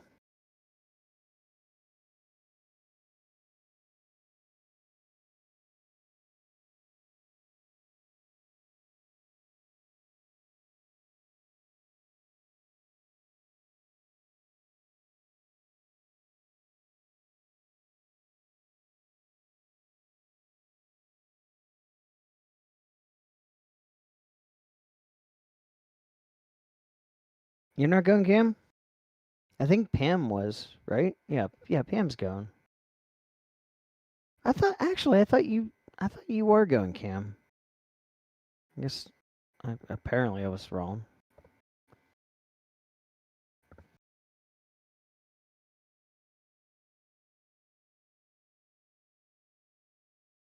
The ambassador.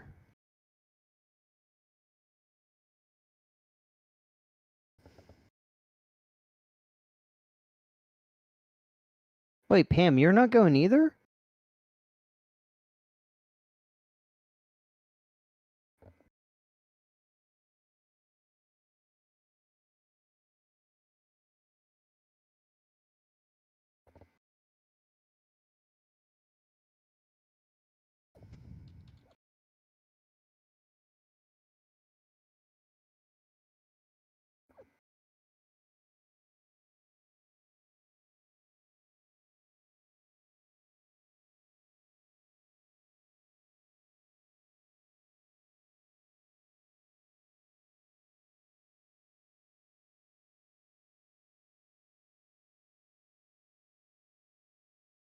Oh, interesting. I haven't heard of you guys.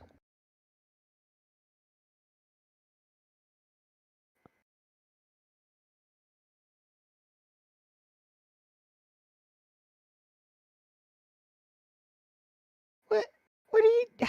What? That's it, Pam.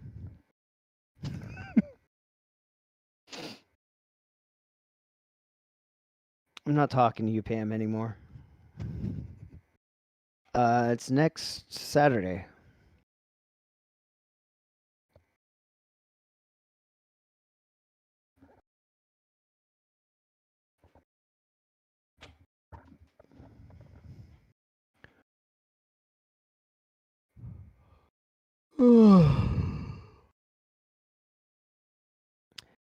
Yes, he is. I'm not sure. He keeps like popping up on Discord and then disappearing from Discord, and like it goes from the green dot to the phone to the green dot to disconnected, or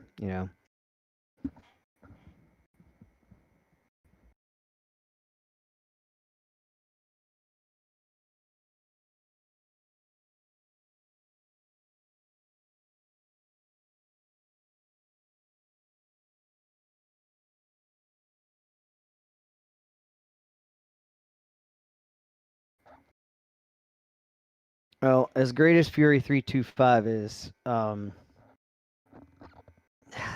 uh, it's not Phoenix Fall Fun Fest.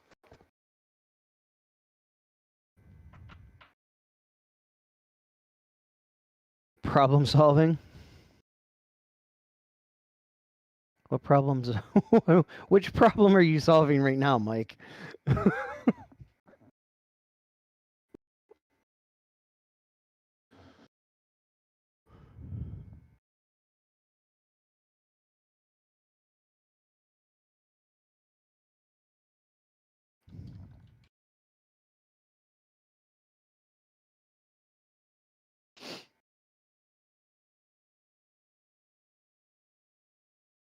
Yeah, you need to get to Hollywood Nights is probably the best event.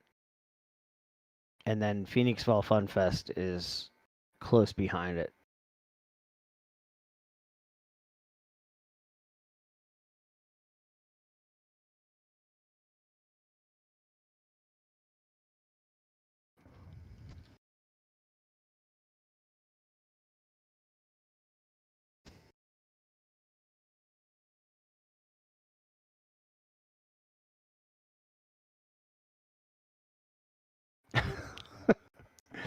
So Mike is setting up a different computer.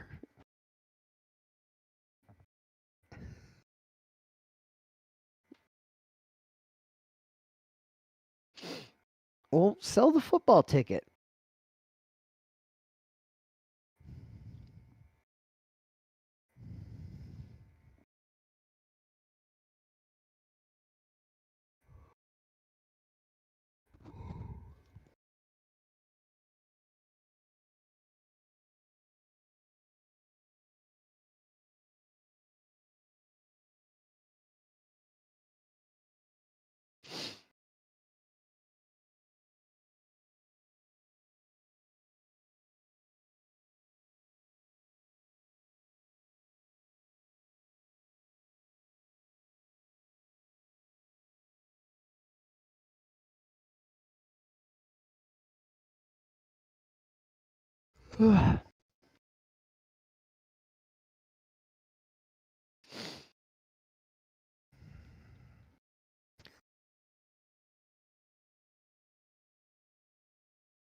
Yeah, we'll go watch the Eagles rather than go to Phoenix Fall Fun Fest.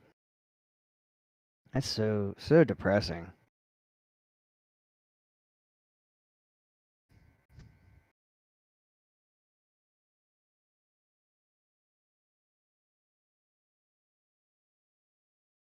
Because like your license plate says, the birds are no one.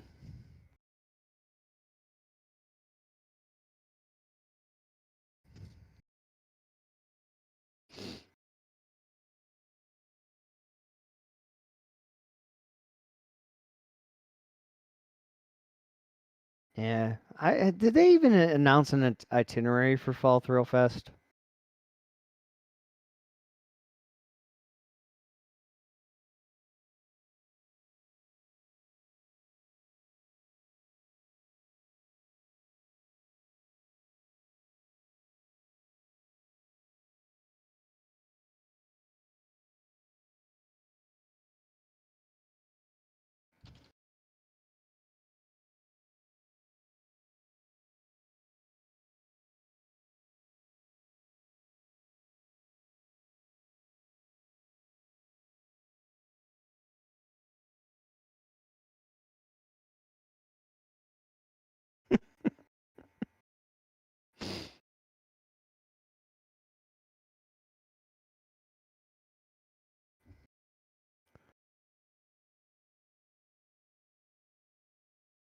Where oh, is that it?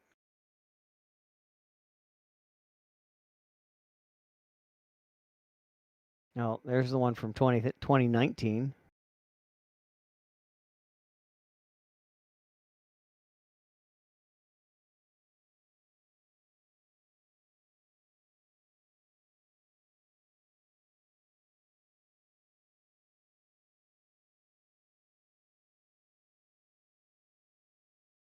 Yeah, there's not.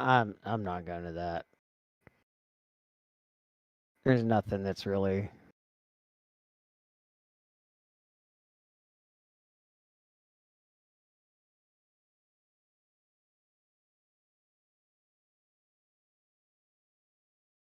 There's nothing that's.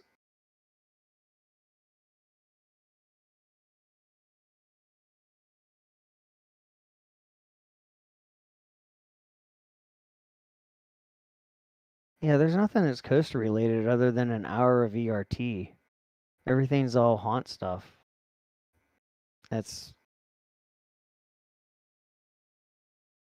So, no, Pam, I'm not going to Fall Thrill Fest.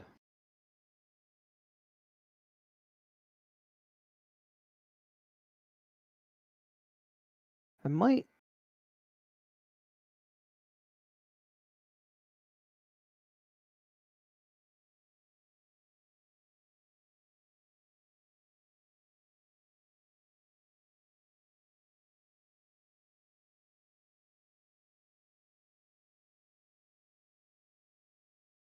I actually might go to Celebrate America.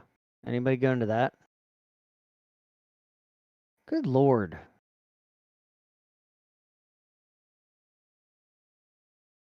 What's with all the middle fingers?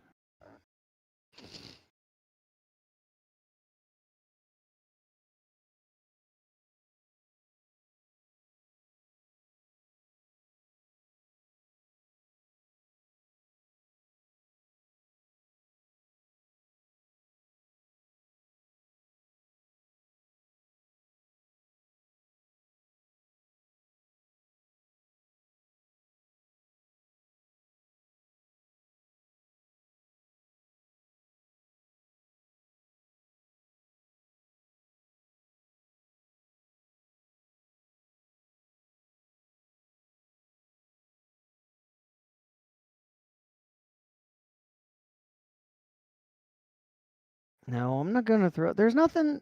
Seriously. There's nothing that really interests me.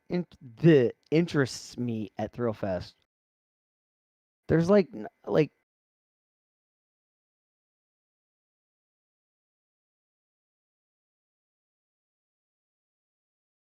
there's no question and answer. There's no walk box of any rides. Like it's an hour of ERT on Twisted Timbers. I'd rather.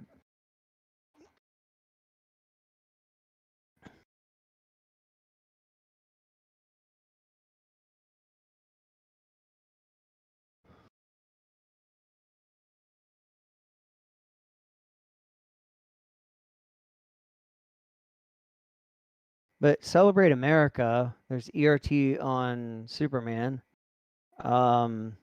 First rides on Batwing. And a question and answer session. And it's closer to me.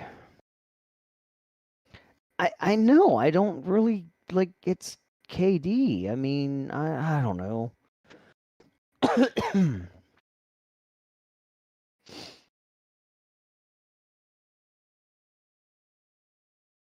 I don't know that like I don't know. I want to ride I-305 and Twisted Timbers, but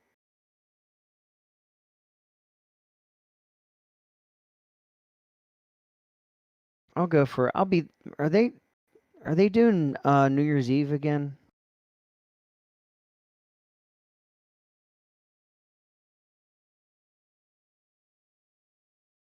I mean, I'll definitely go to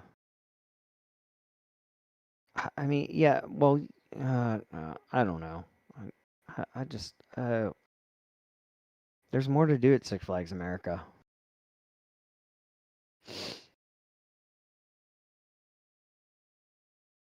I seriously, outside of the top two, I seriously would rather go to Six Flags America than King's Dominion, I think.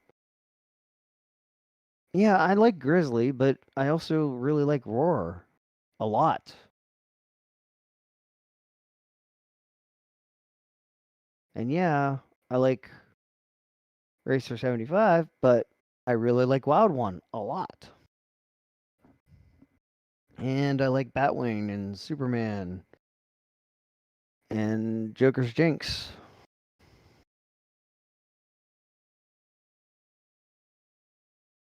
Yet I don't care about the houses. That's like I don't like the houses. That's I just don't that's not my thing. And you guys know that. I mean, it was different when we got tours of coasters and stuff, but they're not doing any of that. Are you serious? They're not doing the New Year's Eve thing?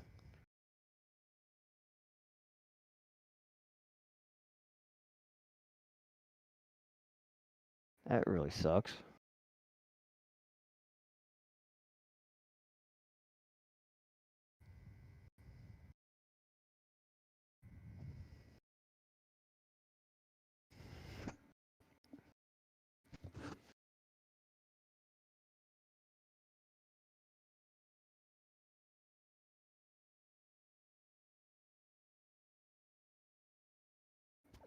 What I what like I don't like the houses. Like why is it going to be exciting for me to go through something I don't enjoy with the lights on? Like you guys are trying to convince me with stuff that I don't care about.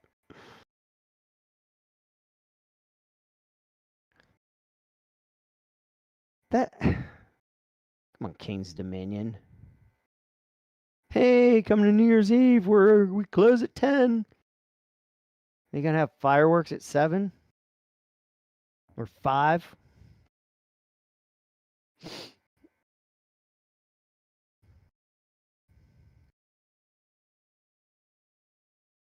Hey, well, seriously, why wouldn't they do that again? That was such a big thing.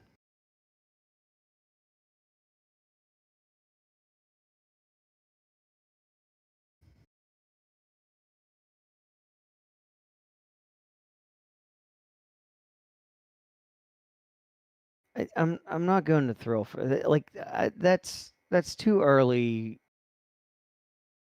That's too early to go there. Like if I go there, I'm going later.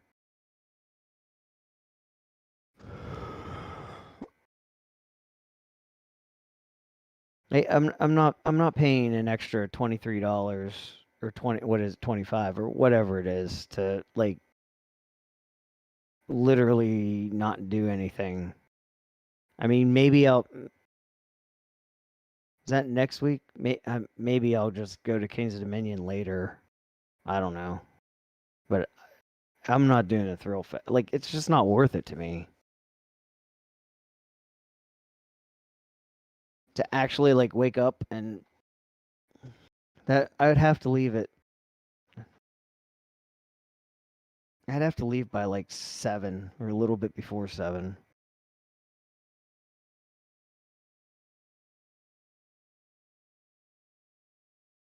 I'm not gonna I'm not gonna wake up. That's actually why I'm not going to Sesame Place tomorrow because like I don't want to wake up early. Well, and actually I'm really glad because it's almost 11 and we haven't started recording.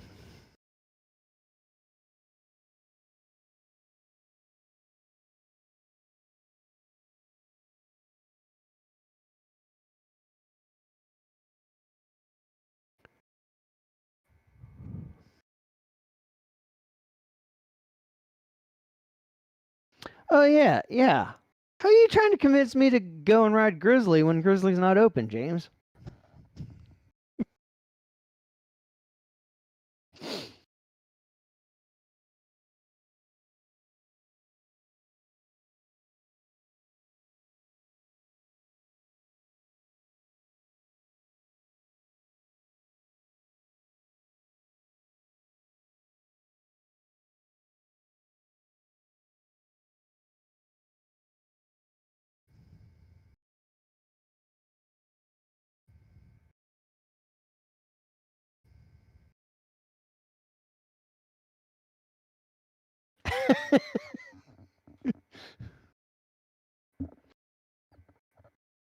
Oh, it's open during the day. Then they just close it for a haunt.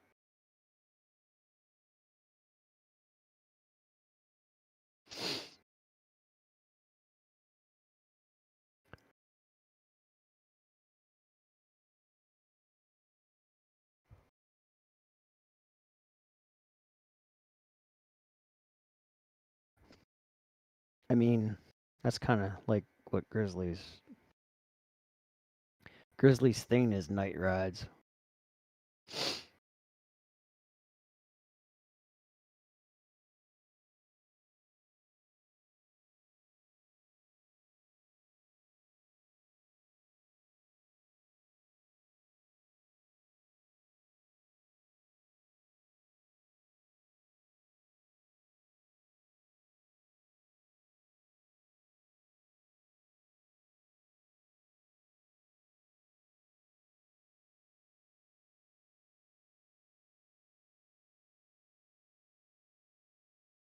Maybe I'll go to King's Dominion on the 23rd. The 23rd or 24th.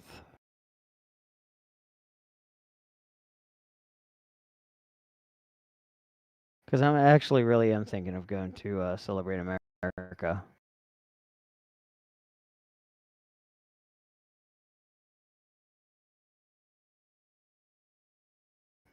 It's all good, Mike. Shit happens.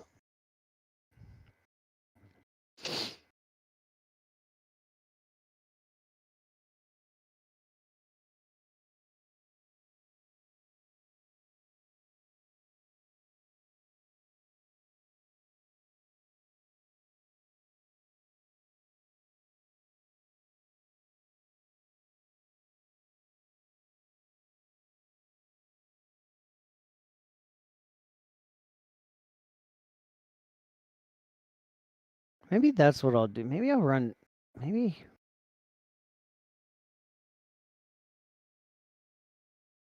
Maybe on like the 23rd or 24th, I'll stop at King's Dominion, ride a couple rides, and then go to Busch Gardens and ride a couple rides.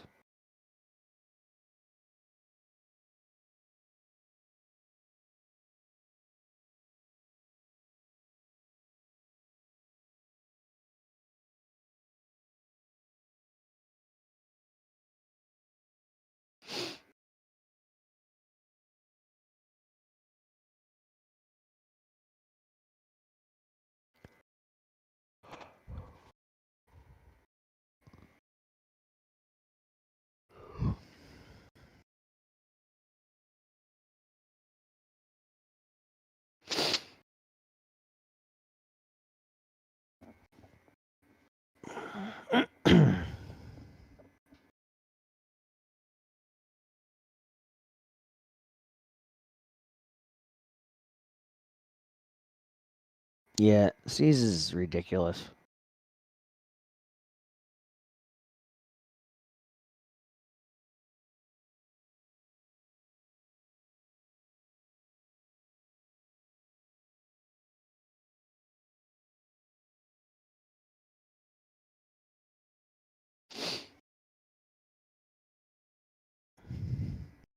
Like, Scott Ross.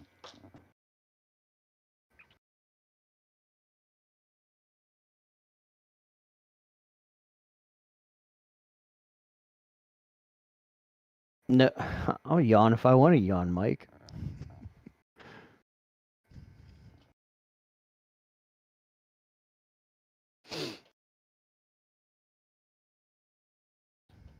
Aren't you always at BGW, Pam?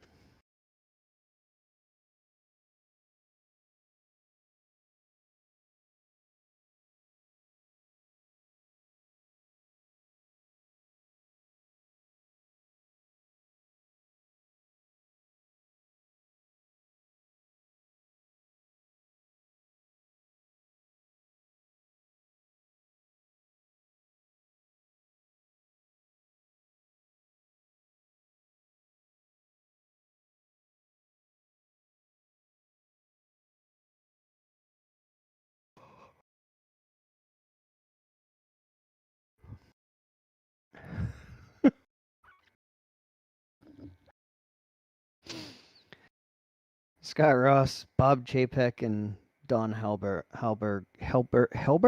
I can never pronounce that right. Well, she just lives next to BGW.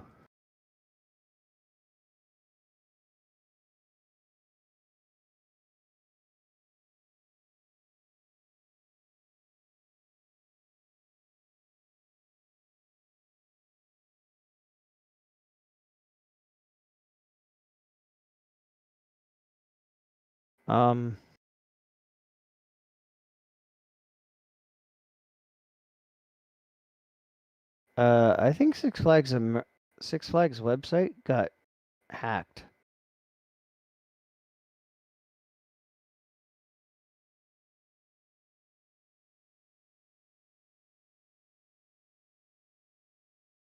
Hey guys, go to sixflags.com.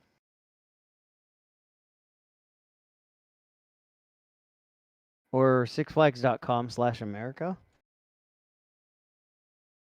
Oh wait, it's work. Wait, what? No, it's working now. What? All right, maybe Ace got hacked.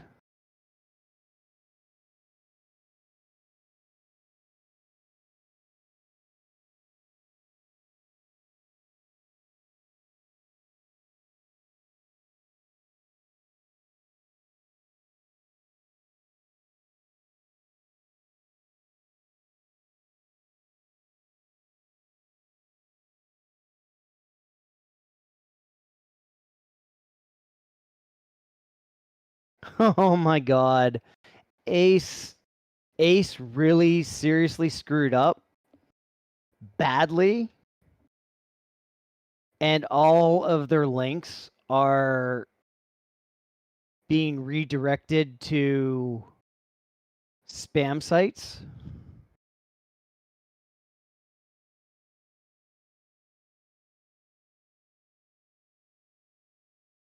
At least on the Celebrate America site.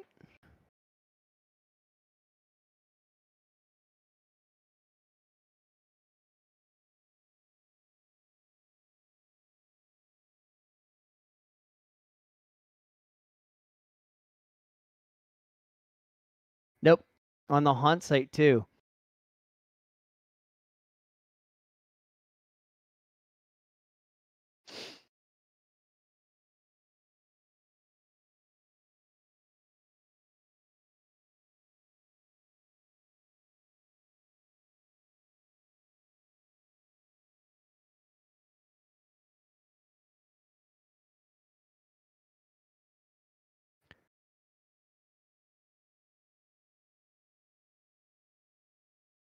Yeah, they forgot the the colon after HTTPS. Some of them are okay. Like ones that they have no standard. Like if you go to the like King's Dominion doesn't even have the HTTP on it.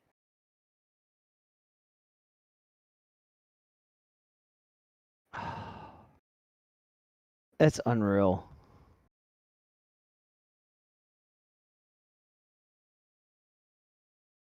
How do you screw up that?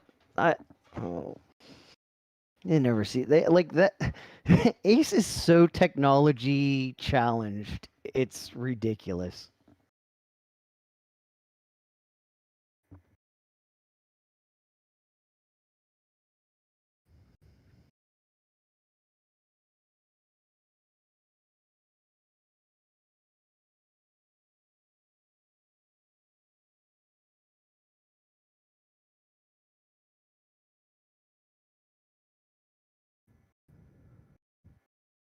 It's so weird though. Like what? I don't understand what that's resolving to.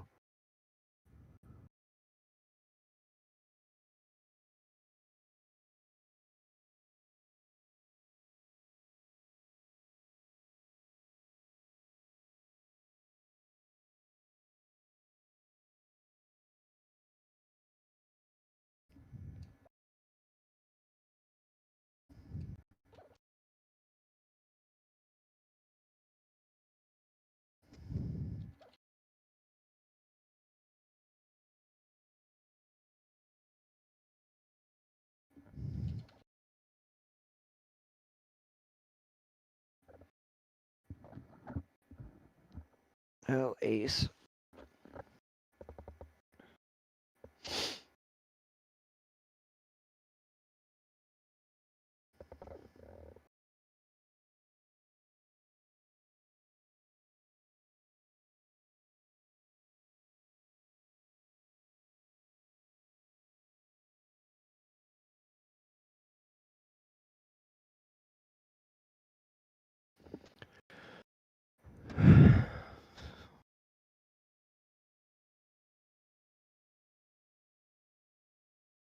Oh, Cam, I just saw you said Todd Joseph. I don't know. Todd Joseph's in a league all by himself. He's supremely evil. I think he might even be more evil than Scott Ross.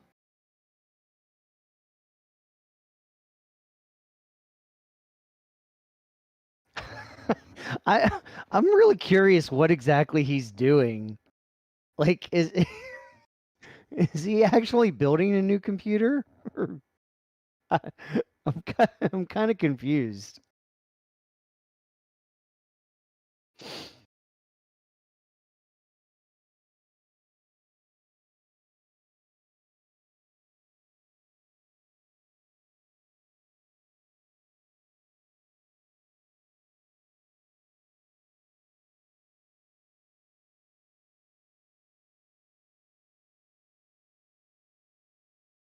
This might actually be the longest live stream that we've ever done. No, he's still I actually kind of think that he's holding the amusement park over the heads of local government.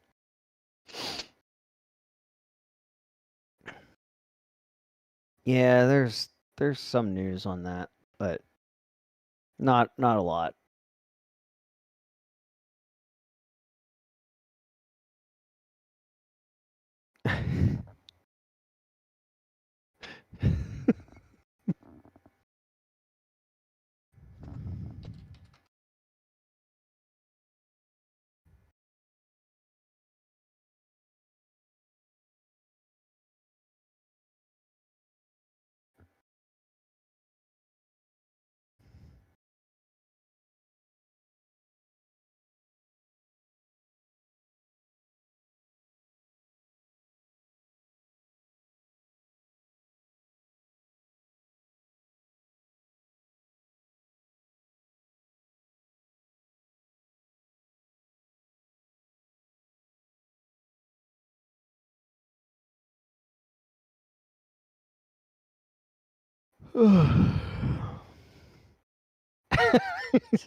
Dick Knoble's the least. I love Dick Knoble. He's probably the greatest guy in the industry.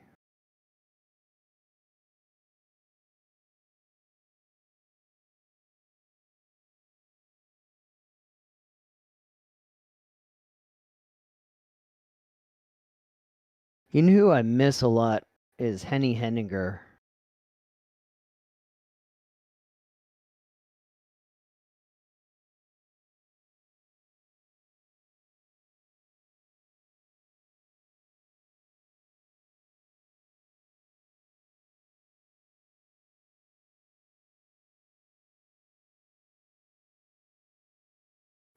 Letter based rank? You mean like A plus, B, C, D, F? I'm not sure what you mean. That's the only thing I can think you mean.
Okay. Well, Dick Knobel's an A plus.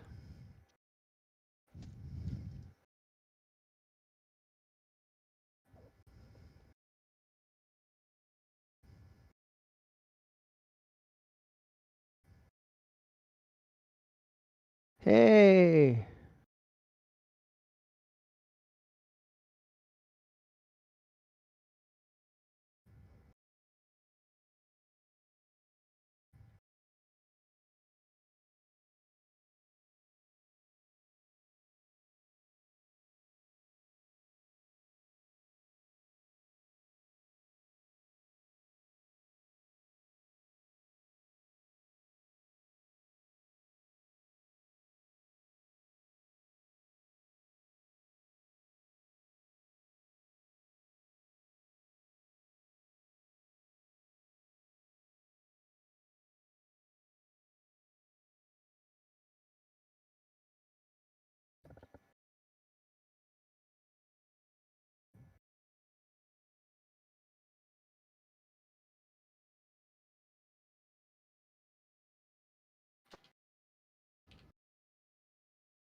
All right. Mike has something that looks like he's asking me questions I'm not sure about.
No, our mics just we record. Our mics are just plugged into our computers, and we record through Audacity there, and then in editing, they're combined together.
So it sounds like he has everything set up, but he's not getting audio in from his camera.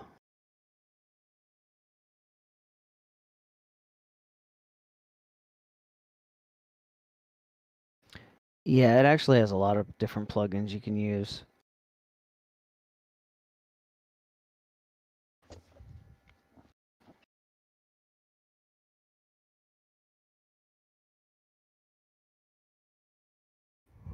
Audacity is super powerful.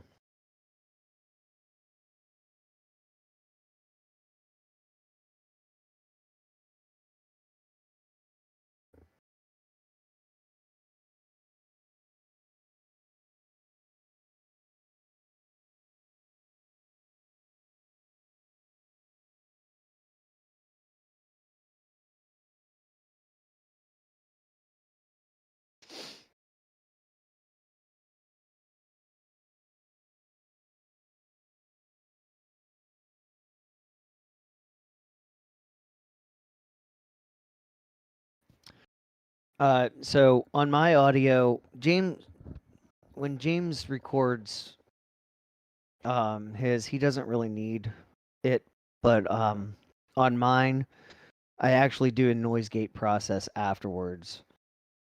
I tried different things, and that was really the best solution we came up with. And it's actually it's a whole package called Nyquist, but it has a lot of different different options, but noise gating is one of them. So what happens though for us is you actually what you're hearing is actually going through Discord, and Discord actually has its own noise gate.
So I don't. Apparently, Mike. I don't know. He disconnected. I don't know if he ran upstairs to ask me a question or.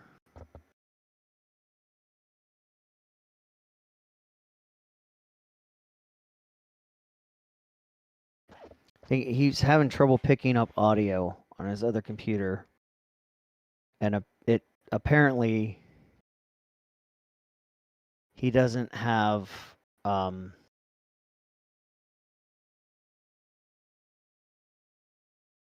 Yeah, I know. He has a desktop computer, so it doesn't have the built-in mic like he was using on his laptop. But then I guess he's trying, like his webcam should have audio, so he's trying to pick it up from that, but he's not getting any audio input. So I'm not sure where we're at right now. No, James, this is seriously gonna be a new record.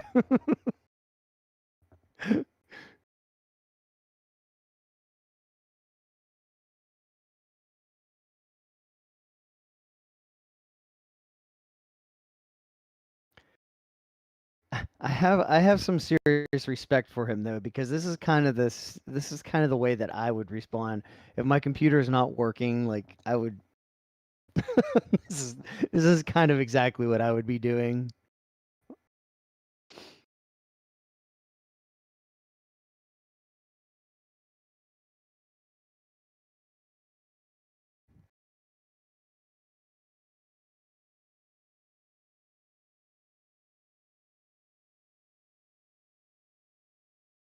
I think it's funny. Half the live stream, my head split because like I thought he was coming right back, and I didn't bother like redoing it. I mean, it really would be kind of dumb to to have to remap it and then remap it again, but.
At this point, he probably could have just driven to my apartment and could have recorded live.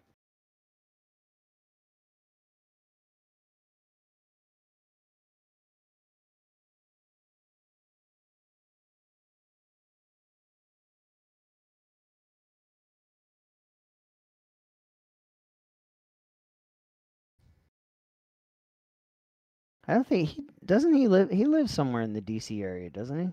I thought maybe I'm wrong on that. But I thought he did.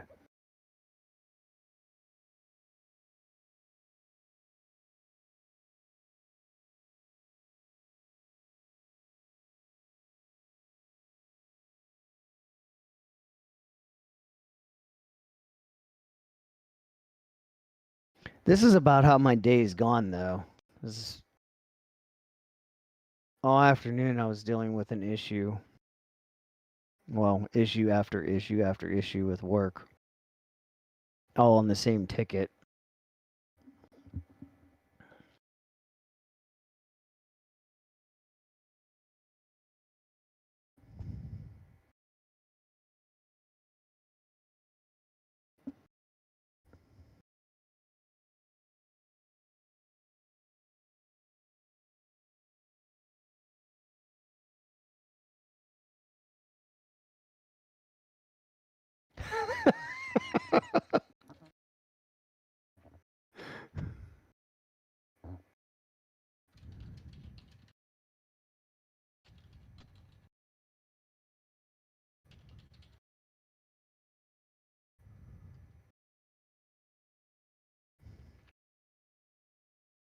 He just sent me a message and said, and this is why I sit in front of the TV.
I think we might be.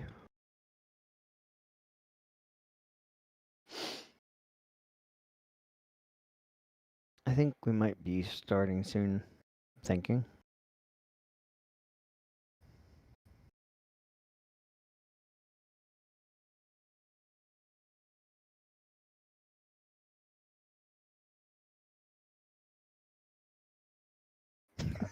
I like the Oblivion Todd Joseph.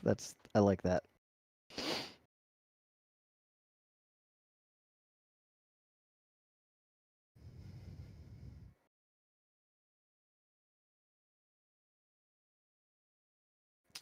Another one I actually miss is Dick Kinzel.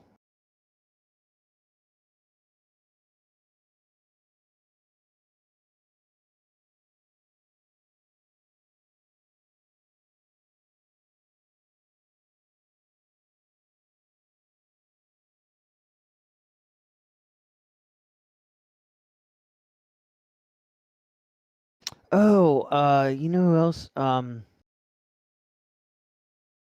crap. Why can't I ever remember his name?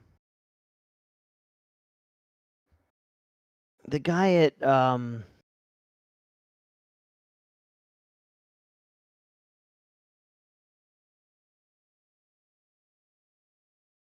I can't even think of the park name.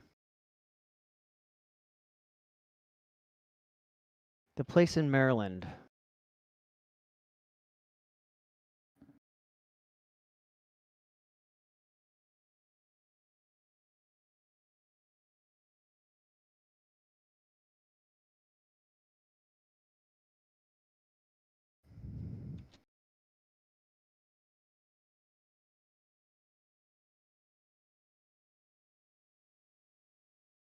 Adventure Park USA. That's it. I can't remember his name though.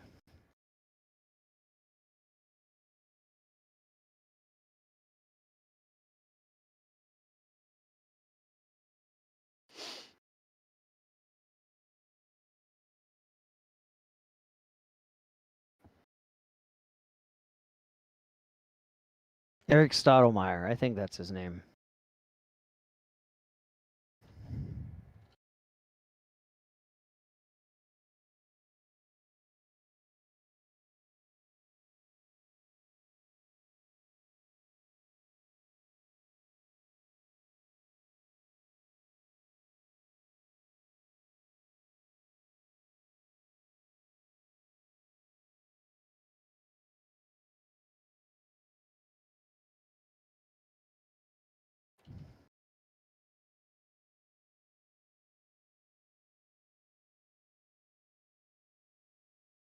Yeah.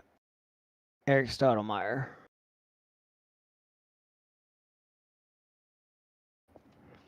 That's him. He's actually a really cool guy.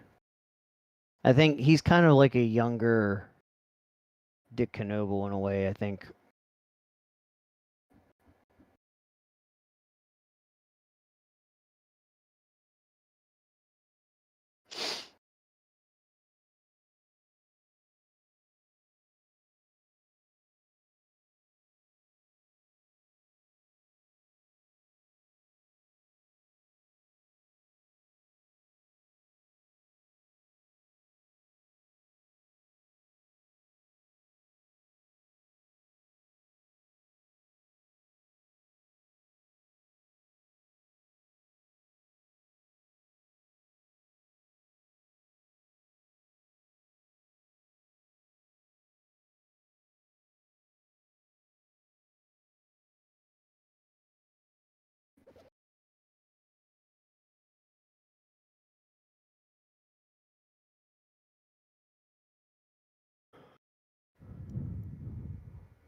Uh-oh, James. You're lagged.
No, it's on YouTube. We Discord is just an easier process because we're always in different locations. So like what I'm doing, James does a little bit different because he uses a single computer. But for me, like I have my computer. Mike is somewhere else with his computer. So we get on Discord. That's how we sync together. Like we have the conversation, but it also there's a third connection on Discord on another machine that actually runs the broadcasting software that goes to YouTube. But I mean, we mainly are podcasts, so it's like people in podcast apps that listen to us. They download and listen, or listen in podcast players and whatever their choice is. Um, but like for live stream, it's just YouTube.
Mike should be back here shortly. So if this is the first time that you've been here, Mike's not usually on our show. It's usually me and James, but Mike's filling in for James.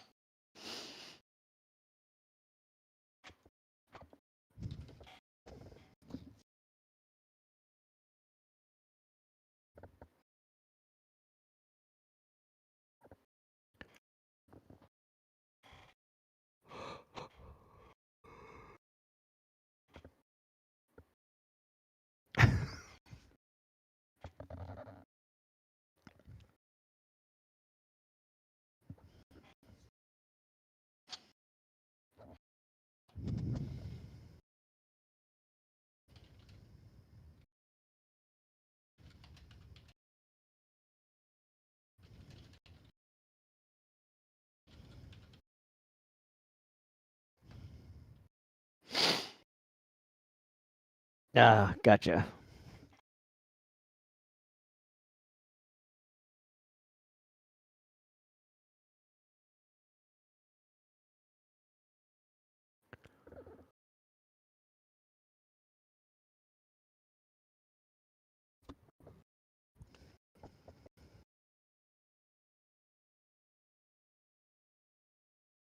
Oh yeah, I was gonna say like James does most of the videos, but I forgot that we do the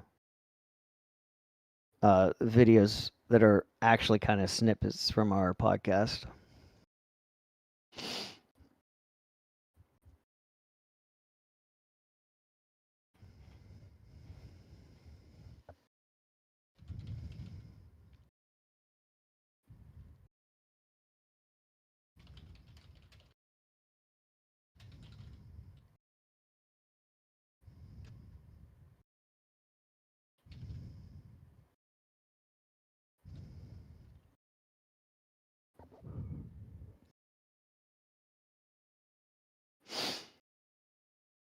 I actually do have a video that I did, but I'll one of these days either James or I will edit it together.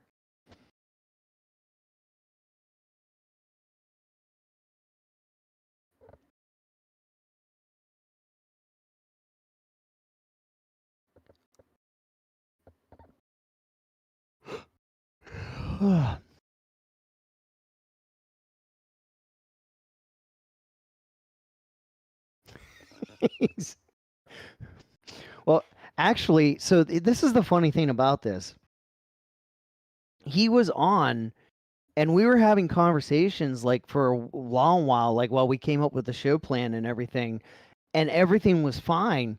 And we literally went to start recording the show, and it was like click, and he just disappeared, and like, and it's just been a nightmare since.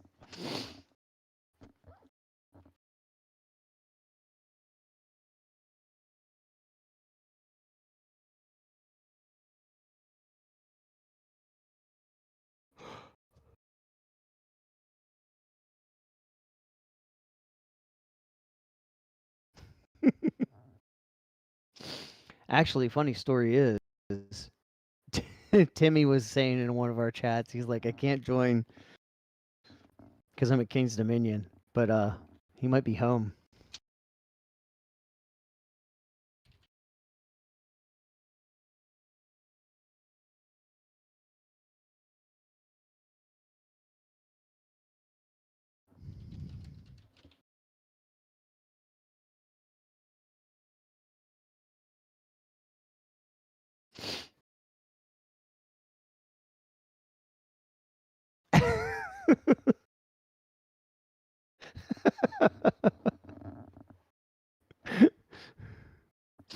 And that was the weirdest thing too, because you said it was a Wi-Fi issue, which was like usually like Wi-Fi you'll start that like that kind of stuff. It was nothing. It was just like you were talking and just gone, just completely gone.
Gotta connect to Discord first. I don't even see you connected, Mike. I'll cross my fingers.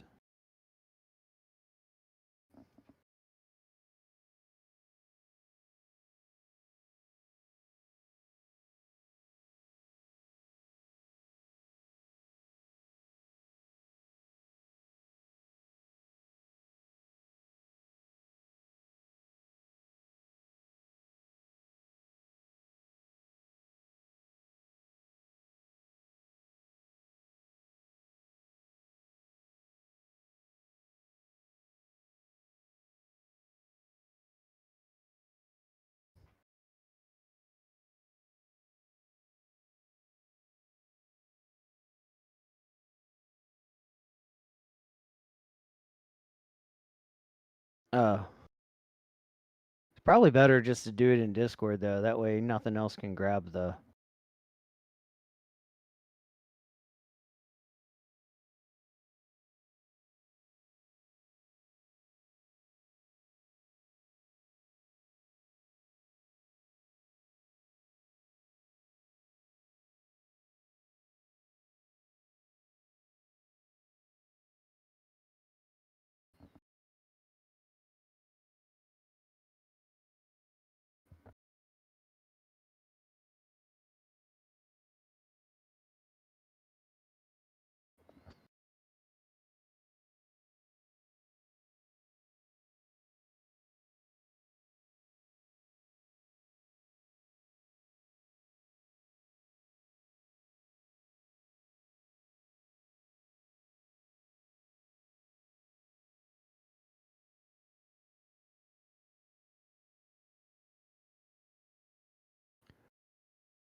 So anybody in our live chat right now, do you have any questions that you want?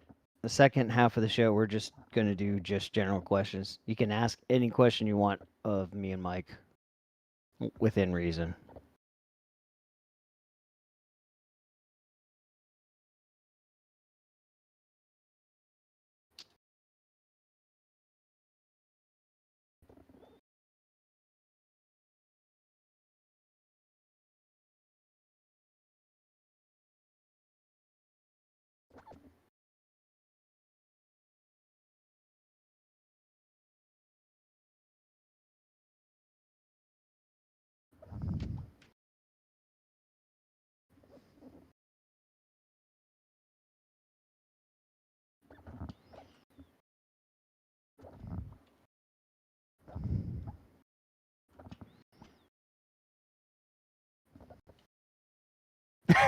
Out of reason.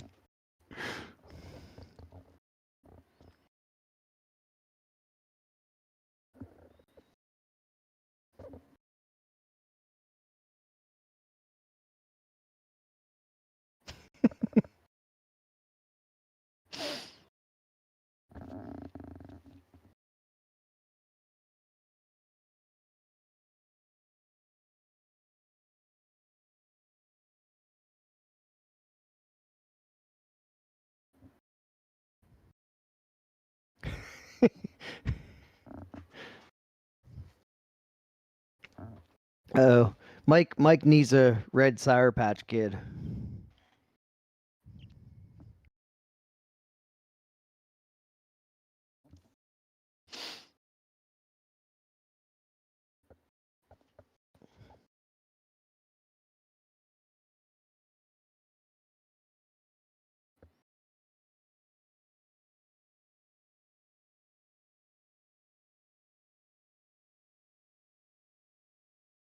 Oh, come on, Cam. You can think of something.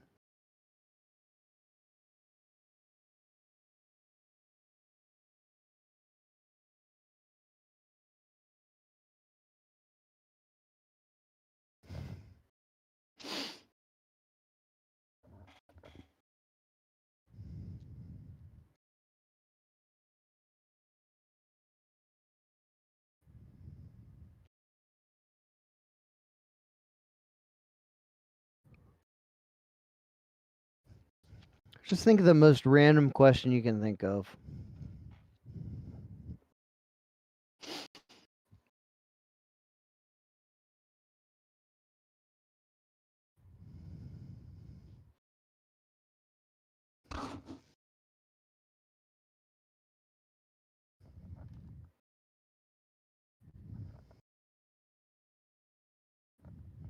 No excuse.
Oh, I heard the noise.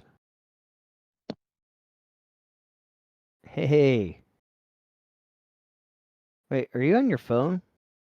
No. All right.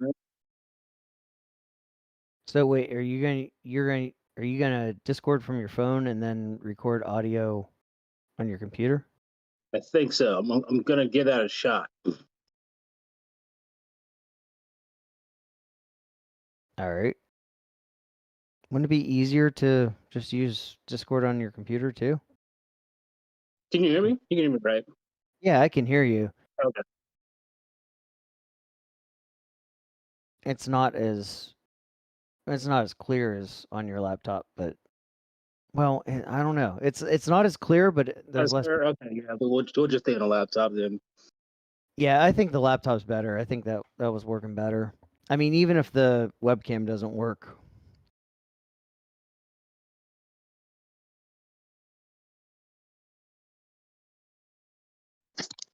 Okay, let's get that up. I'm gonna leave that right there so that way you can at least hear me while I get everything all finalized here on my side. Yeah, man. Oh, hold on. Am I able to be heard on the YouTube channel right now? I don't even know. I can't even know. Can you all hear me? I can't see the YouTube right now. Yeah, it's I think so. Yeah, you're there. They can hear me? Okay, cool. Because what I've gone through for the last Bob's been sitting there being a nice patient guy there, yawning and getting irritated and frustrated. I've been doing the same thing here on my side also as well. it's like I still don't know why this webcam doesn't why the cam doesn't even work here on the side here. But like if I had video footage of like what I've been doing, like so full disclosure, like so my house has 3 floors, 3 levels. so and I have like the office type rooms is like on the top floor because that's where the bedroom is. So like I kind of keep everything together. Main level has like stuff, but like the basement has the other the desktop area, desktop in my little other room down there in the basement, but it's like really cold down there. And so I don't like spend too much time down there unless I have my company or something over. So initially I was like, okay, what I'm gonna do is I'm just gonna go down here. I'm gonna go ahead and just put top, but like there's like limited lighting in that room, which is why I hate using it anyway. And so that I brought the little lamp down there and all that kind of stuff, and I'm setting everything up here, and the audio doesn't work. So I actually have headphones and I have stuff I listen to, but they don't have an audio connector. And since I updated my phone to the Galaxy S21, they don't offer the in ports anymore for like can I it has to be wireless. Like everything that must be wireless. So so like a little while ago, I got rid of all of my plug-in stuff because like there was no point in me having it anymore. It was like it was just like useless. It's like, well, I don't have a need for it anymore. So I kind of like gave them away and got rid of it. So everything I have is Bluetooth, like kind of wireless. And I talk through my laptop because I'm allowed to do everything like through the laptop. And I'm sitting here trying to figure this camera thing out here, man. And I'm like, camera's working just fine, but I can't hear anything. Like, but the audio doesn't pick me up, so I can't hear or see anything. And actually, password. Here, get in here real quick, and then we can start recording. And so so here I'm getting frustrated. So it's funny. Like I don't know if any of you guys ever seen a movie like Ace Ventura, like When Nature Strikes. When like he gets like shot in the leg with like 2 arrows, and I'm like I've got my laptop in like the left hand, and I've got my desktop over there, and I'm like kind of going like back and forth. Excuse me, and I want to like pull my hair out, and I'm just like, what is going on? And I was like, what is this? And then you got to kind of like bring yourself back down and take a woosah, a deep breath, and bring it back down and say, everything's going to be fine. There's always a solution for everything. There's always a solution for everything. And the solution is that I'm just going to go I'm just going to get new equipment tomorrow. Even though, so like I told Bob, I was like, he's like, you know to do that. Just get a nice webcam and he's right. I probably should do that. And then the other side of me is like, yeah, I'm gonna get that too. Like just one new shit. Basically, because I told him that like we already been told anyway about Ryan about updating stuff anyway because he wants to start doing things. I'm like, you know what? We're just gonna bump this timeline up there another 2 months here. That was the sign. That was the signal right there because. That thought when you said one, so like it's funny because like I actually clicked the audio button to start recording, and then I'm like, and I was just sitting there like talking for like it took Kat to like message me, and she's like, she just said, you're DC'd, right? I'm like, what? She's like, yeah. It's like what? And she's like, because I can't see it. I wasn't looking at the YouTube live or anything like that. And I'm like, what? And she's like, yeah, you're DC'd. I'm like, you're kidding me? She's like, no, you're DC'd. I'm like. What the hell's going on? I'm like, what? And she's like, I've been talking to myself for like 4 minutes. And it's funny because like my side of the conversation was picked up on the recording side. Yeah. But not like it just so it's kind of funny. Like I was listening to it. It's like, oh man, I sound real afraid. I gotta make sure I send that audio clip over too. I'm pretty sure they'll figure out a way to kind of use that too. that is actually pretty funny. It's just like voicing my frustrations out here. My thighs are done; they're all burnt up, and right now I'm just trying to get into the Discord here because I did like a kind of like a restart of my laptop, and it just kind of like finished up, and I'm just kind of like logging anything in and just saving it and doing other passcodes to get in here. But I wanted to at least take some time, at least conversate here before we get started, since everybody has been so patient. And now I'm laughing because there's so many times I've watched you guys show, and like you guys take forever to get started, and like that's never ever again. Like when I watch the show and I see you guys like troubleshoot for like an hour and a half, like trying to figure this out. I'm like, and like as a viewer, you just kind of like, what is going on over there? And like, I'm like, you know what? I know what's going on over there. Yeah, no, and it's like that's the funny thing too is like James always says I've never actually gone to the Coaster Radio live stream, but like James does it, and he's always like, I don't understand it. They're just like go, and then they go, and then they're done, and that like everything just works. Just yeah, it usually doesn't work that way. And like if you're like a first time viewer, like if you're in here or if you're like watching this whatever later on, and like it's gonna I have a running joke, right? Because like the shows always go late. They always start like 8 and 9, but they always finish like way past midnight, like 1, 2 in the morning, 3 in the morning. And I'm just like, these shows are never like quick. And I'm like, like you can always put the guaranteed bet is that it's gonna be over like after midnight. And I always say I always get paid in the bet. And like here I am in the same situation, and like the irony in the hip there was just like, it's after midnight. already. This- And guess what? We haven't even started. I think this actually is the first time that we haven't started recording before midnight. We came really close one time. And so like I'm trying to figure out like I wonder if and I'm trying to like visualize like what James is going through. He's like, this guy's effing up my show. Man, it's like, man. He's into his movies. Yeah, I saw. Well, I can't see the thing anymore, but like I saw he was like 1 hour into. He was like 1 hour into something, and I was like, "What? That sounds fun." He's 1 hour into the second movie he was watching. Horror movie in like October, which kind of makes sense. So that's actually like a good thing. It kind of makes sense.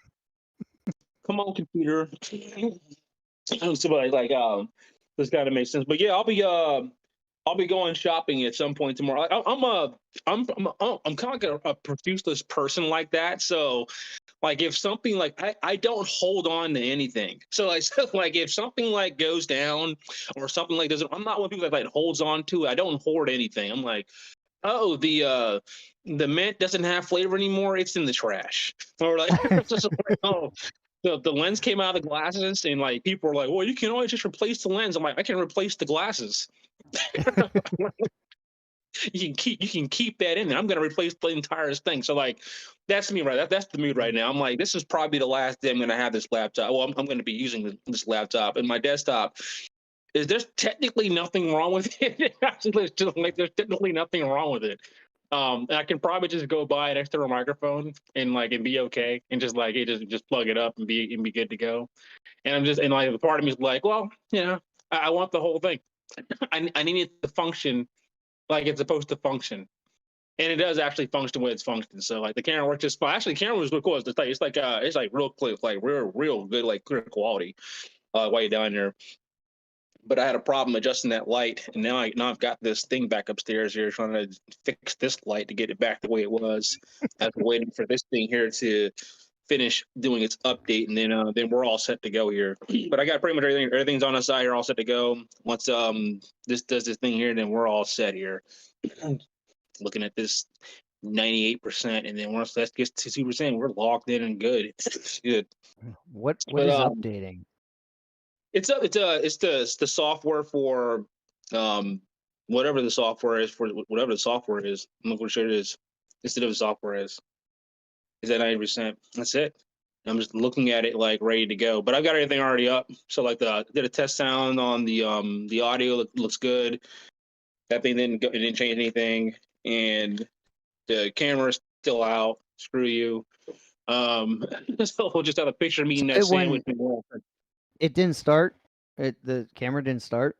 It didn't start. So when I posted earlier about like trying to test it out, I just try to take a picture. That's all I did. I just pulled it up, just opened it, and just try to take a picture. And usually when like pretty much like any laptop, right? When you open the camera up here, like the light comes on, and light's still not coming on. So I'm not sure. I'm not sure. That's the first. It's not toggled off. You sure it's not toggled off? Yeah, I went through it all. Like I've turned it off, turned it on, like turn off, turn on. It just, I don't know. I don't know what it is. I really don't know. Like you said, we were just sitting here getting ready to go, and it just boom. It's just like, well, that was the signals. That was just Wi-Fi. That wasn't even like a computer issue. That was just Wi-Fi, and that was enough walking up and down the stairs to get that reset. But like that's just the Wi-Fi. And at that point, I was getting frustrated because I was pulling out the Ethernet cable. I was like, okay, well, I'll just take it down to the main level. And just, I'll just take it down to the main level and just hook up to the Ethernet cable and just I'll hook it from the TV and just put it here. Excuse me, and then I'll just do the podcast from the floor. You know, James now has a 100-foot Ethernet cable. Does he really?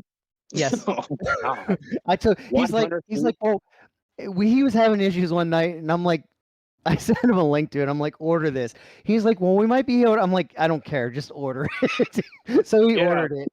And that's what he does now. Every now and then he'll start trying to use Wi-Fi, and then something will go wrong. He's like, hold on, let me get my Ethernet cable. Yeah, I just no. Mine's I have one down there that's directly plugged into the TV because I watch a lot of like a lot of my entertainment down there, like sports and stuff, and I run things down there through that. And then the basement has the other one that is usually basically the upstairs one uses a different signal because I just want to broadcast something different. So I have many options as far as for internet. I know I probably sound obsessive about it. Probably just have like 2 lines. I have three. I only have 3 lines. Like one goes down, I have a backup goes down.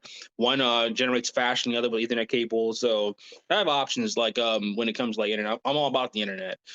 And so when I was like, well, are they all down? I was like, are they all? So I like, yeah, it was fun. Like when you were when it was going down, I was like, okay, so I logged out of the main one, went to the backup. Backup was logging in, but like you probably saw it was flickering in and out on the backup one. It was like, I don't know if you can see it or not, but it was like going in, going out, going in, going out, going in, going out. I was like, okay, let's go to the third one.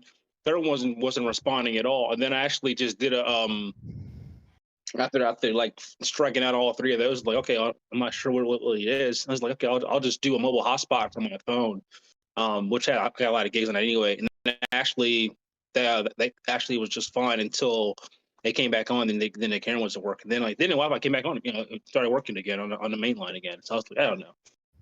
So we'll see. It's October 2nd now. It's Saturday. Unbelievable.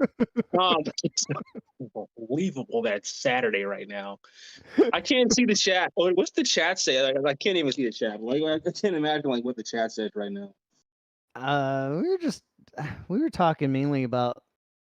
Well, no, you were there. Not much is said after the last time you were talking there. He's watching the. I have to see. He's watching The Conjuring. Am I seeing that correctly? Yes, yes, Oh my God! Which the second one or the first one? both. He's watching both at the same time. That's a. I think That's so. Okay. He said he's into a second movie, so I'm assuming maybe he watched Conjuring and Conjuring 2. I don't know, or maybe he watched Conjuring 2 and I don't know.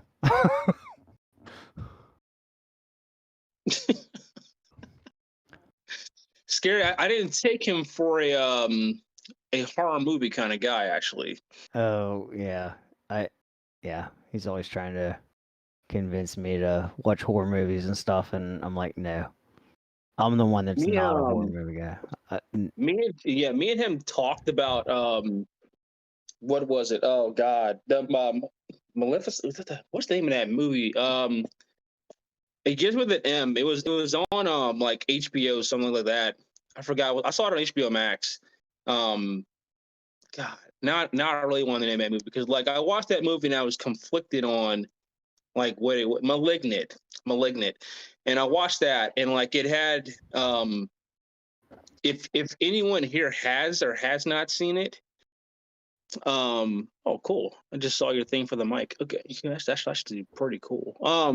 If the movie is really weird, but it has like a really good payoff at the very ending. But the movie's so cheesy, it's just hard for me to take it seriously. It's like the script. Like I was calling lines out before they were happening.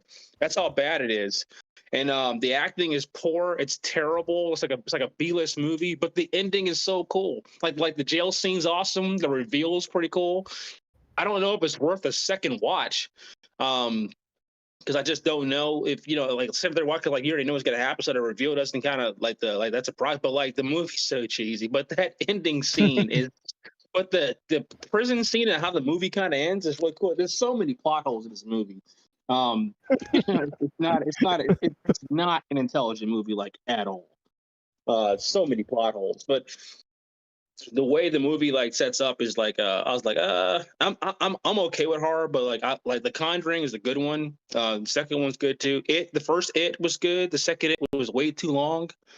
Like that, but who cares at this point right now, man? It's like you could have probably watched It and It too by the time we got this thing started at this pace. Jesus, and it's all my fault. So that's cool. James, I'm sorry for effing up your show. By the way, we're gonna do everything I can to make sure that however we go into this night is going to be very rewarding for you. Fun. It'll be a fun edit. Hopefully this doesn't discourage you from coming back on. Don't worry, the next time I do come back on, I'll have all new equipment, so it'll be good to go. I can bet on that. That'll be tomorrow. Best Buy is going to be getting some business from me tomorrow or today. Excuse me, they're going to be getting business from me today, like today.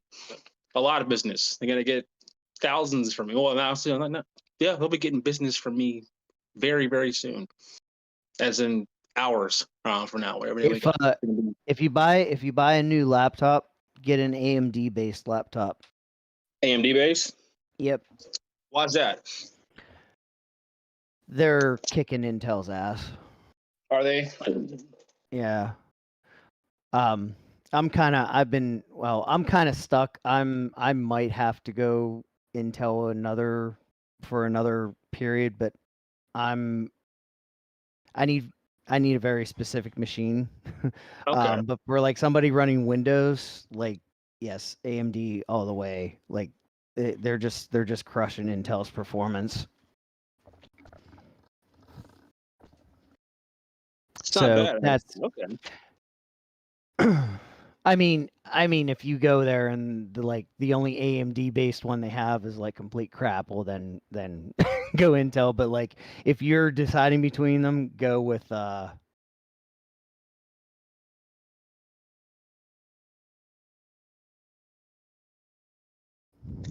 Yeah, I should definitely get them all set and checked out and get my earbuds in here. Connect this audio. Yeah, I'll definitely get them a look and kind of check them out. I think we got enough to chat about.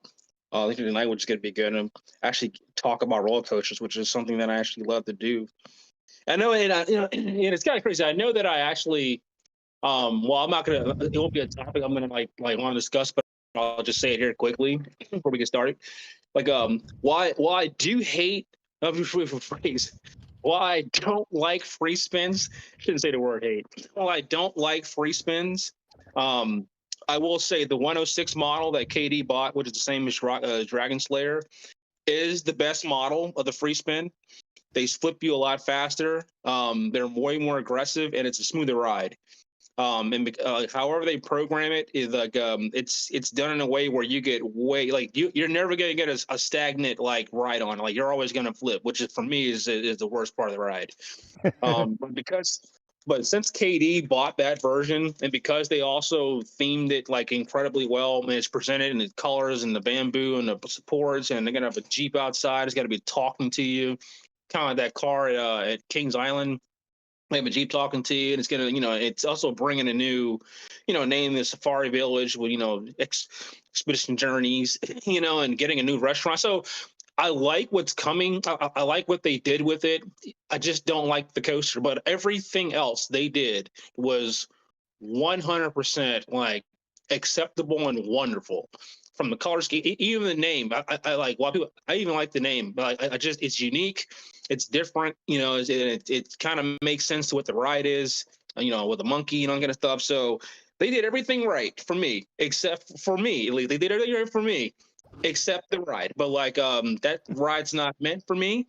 That's ride's meant for everybody else in the park to bounce it off into, like the GP. You're gonna love it. There's nothing else around like it, and because Busch Gardens has built Pantheon, it's going to open either in 22, 23, or 24. At this point, it may come after they built their replacement. Because they did everything right, I'm excited about what they're doing to that area, and they left the plot of land that needed to be open, and that was the most important thing. You replace the flat ride with a coaster. It's a free spin. I know you like the free spin, so like it'll. Yep. If you do like the free spin, that is the best model. That's one of those things where I know some people were like throwing shade at it, like, hey, it's a smaller version. It's like it's only one hump smaller. That's all it is. Like it's like one hump smaller, but because it's that much smaller, and it's only 8 feet shorter. But it's it. It's 8 feet shorter, and it's got one less hump. It's all, on the top section. That's all it is. But the ride is way more aggressive, and way more flipping. And I was just like, oh my god! But it's over faster. so Yeah. that's the cool thing. They replaced Kings Dominion now replaced a flat ride with a coaster. They replaced the port coaster with an RMC, and they've gotten rid of another flat ride. They thought Kings Dominion has actually done a lot to the park. It's unnoticed. They're gonna need a home run with that plot of land in front of it. Like it needs to be. We'll put it this way. It better be special. It better be special. And if it is, then Kings Dominion is going to have 3, and I think it will be. I think Kings Dominion is going to have 3 top tier. Actually, they'll have 3 coaches in their park, which I can arguably say is probably better than anything at Kings Island. And that's saying something with variety. And Kings Dominion has a little bit more variety. Well, Kings Island's getting more B&M heavy.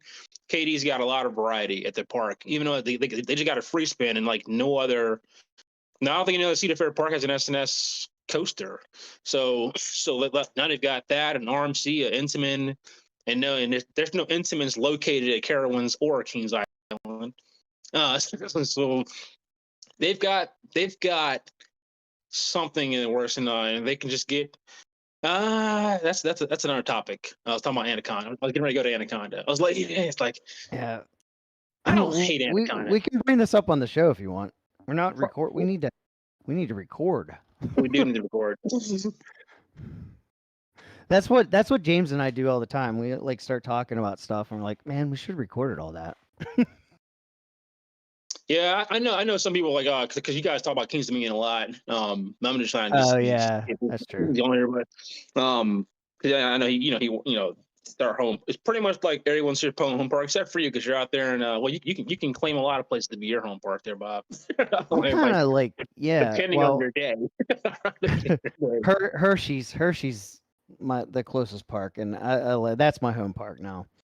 But yeah, park. It's like Kings Dominion is roughly the same distance as Kennywood for me. Wow.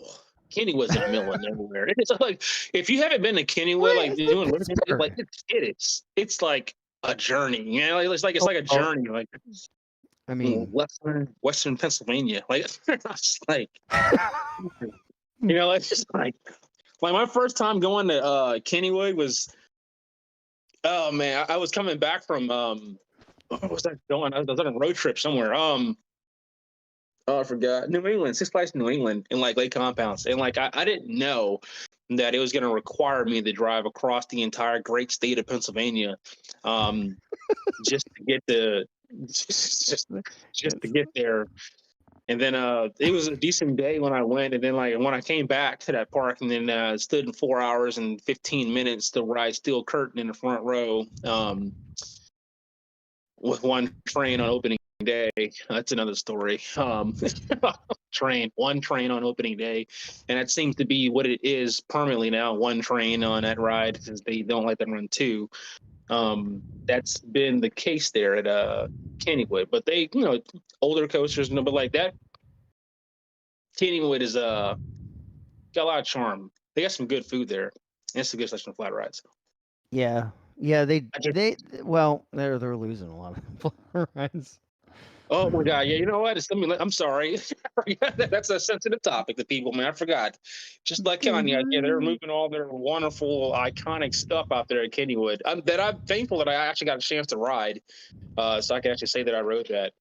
And they took their volcano away too. So yeah, they did. That I don't really care about that. Don't really care much about that volcano. I mean, I really like Enterprises, but I mean, that didn't hurt. Kangaroo hurt. Kangaroo. Yes. These parts. Yeah, we're just about there. I apologize, everybody. We're just about there. I know Bob's ready to get it going. Oh, it's still updating? Yeah. Just looking at it. Okay, now I understand why your rant. I thought your update was done. Oh no! My rant is on a lot of things, but It's a new day now, and I'm just thankful that we didn't do this on Thursday, or I would have been done for work on Friday. But because I'm okay about later today, I'm gonna be able to like land this bed later and be okay to sleep. I'll miss the some of these morning like talk shows I don't really care about, but when I wake up, it's gonna be we're going shopping. It's what's gonna happen. It's like we're gonna go shopping. Nice. We're gonna go here. We're gonna go there, and we're gonna get some things done. And then once that's updated, one of so it's just funny. I'm sorry. I was thinking about one of the questions. Somebody asked the question was like, when are you gonna get a platinum pass in Adventureland? We're not gonna talk about that, but like the running joke is that I like it's the running joke for me about that is because Adventureland's like platinum pass is $400, and it's just like, what in the world are you doing for $400 to one park? Just been for like one park for 400. You can go to Universal you get a season pass for less than $400. And what's Iowa. worse is Iowa. why with that money, why can't they afford to have people watch the entirety of their Rapids ride? Oh man. I mean, it's That's a valid question. It's true. That's very true. It's very true.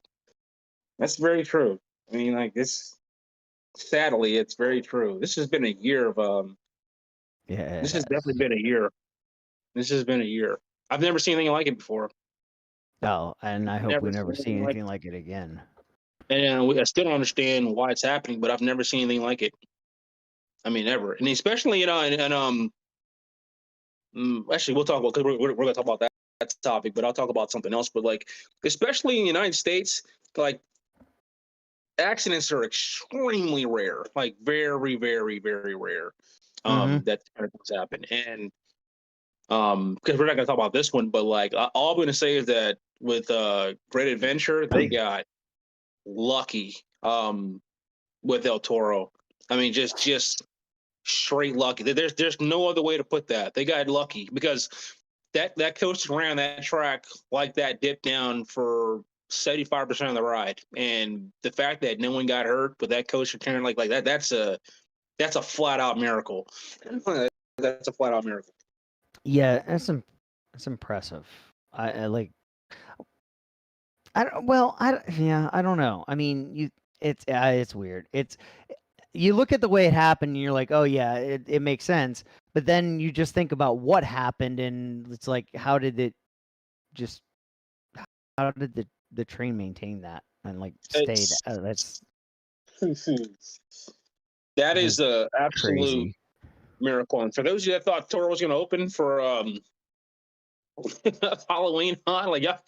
Nah, it's that Toro's 22. But like the park just hasn't announced it, but like that's gonna be a 22. That's 22. Like there's no rush to bring Toro back at all. Like they need to make sure that is as pristine as what it is. And I honestly I thought because what happened to Toro and what happened to the Rapids ride at Adventureland was why they were late on the announcement for Pantheon, because I know Intamin was having some looking in the mirror, I guess, we're like, we've got a few coaches and rides out here that are causing some issues and some problems, and maybe they were just thinking, okay, well, let's take care of Toro, let's handle this Rapids thing, let's see what's going on before we open up Pantheon, while all the SeaWorld parks were announcing all the opening rides on the same day, and then Pantheon came like a week or two later.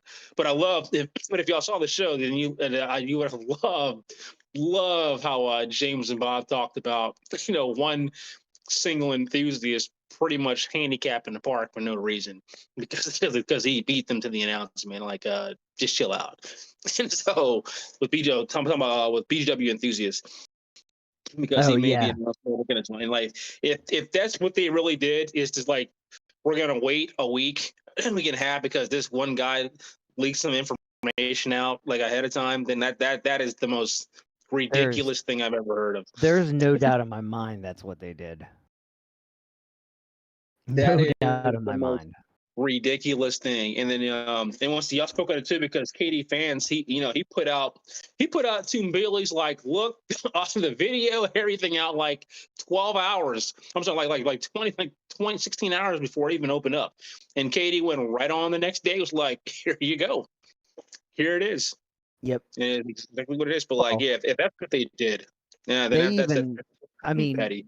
we had that tour scheduled for Ace, and like all of a sudden, like they told us, like bring boots, like you're gonna be walking through the mud. It's gonna, it's gonna be a mess. Come prepared for it, and Ah. like all of a sudden we show up there, and they're like, oh, it's too muddy. We can't take you down there. It's like, wait, what?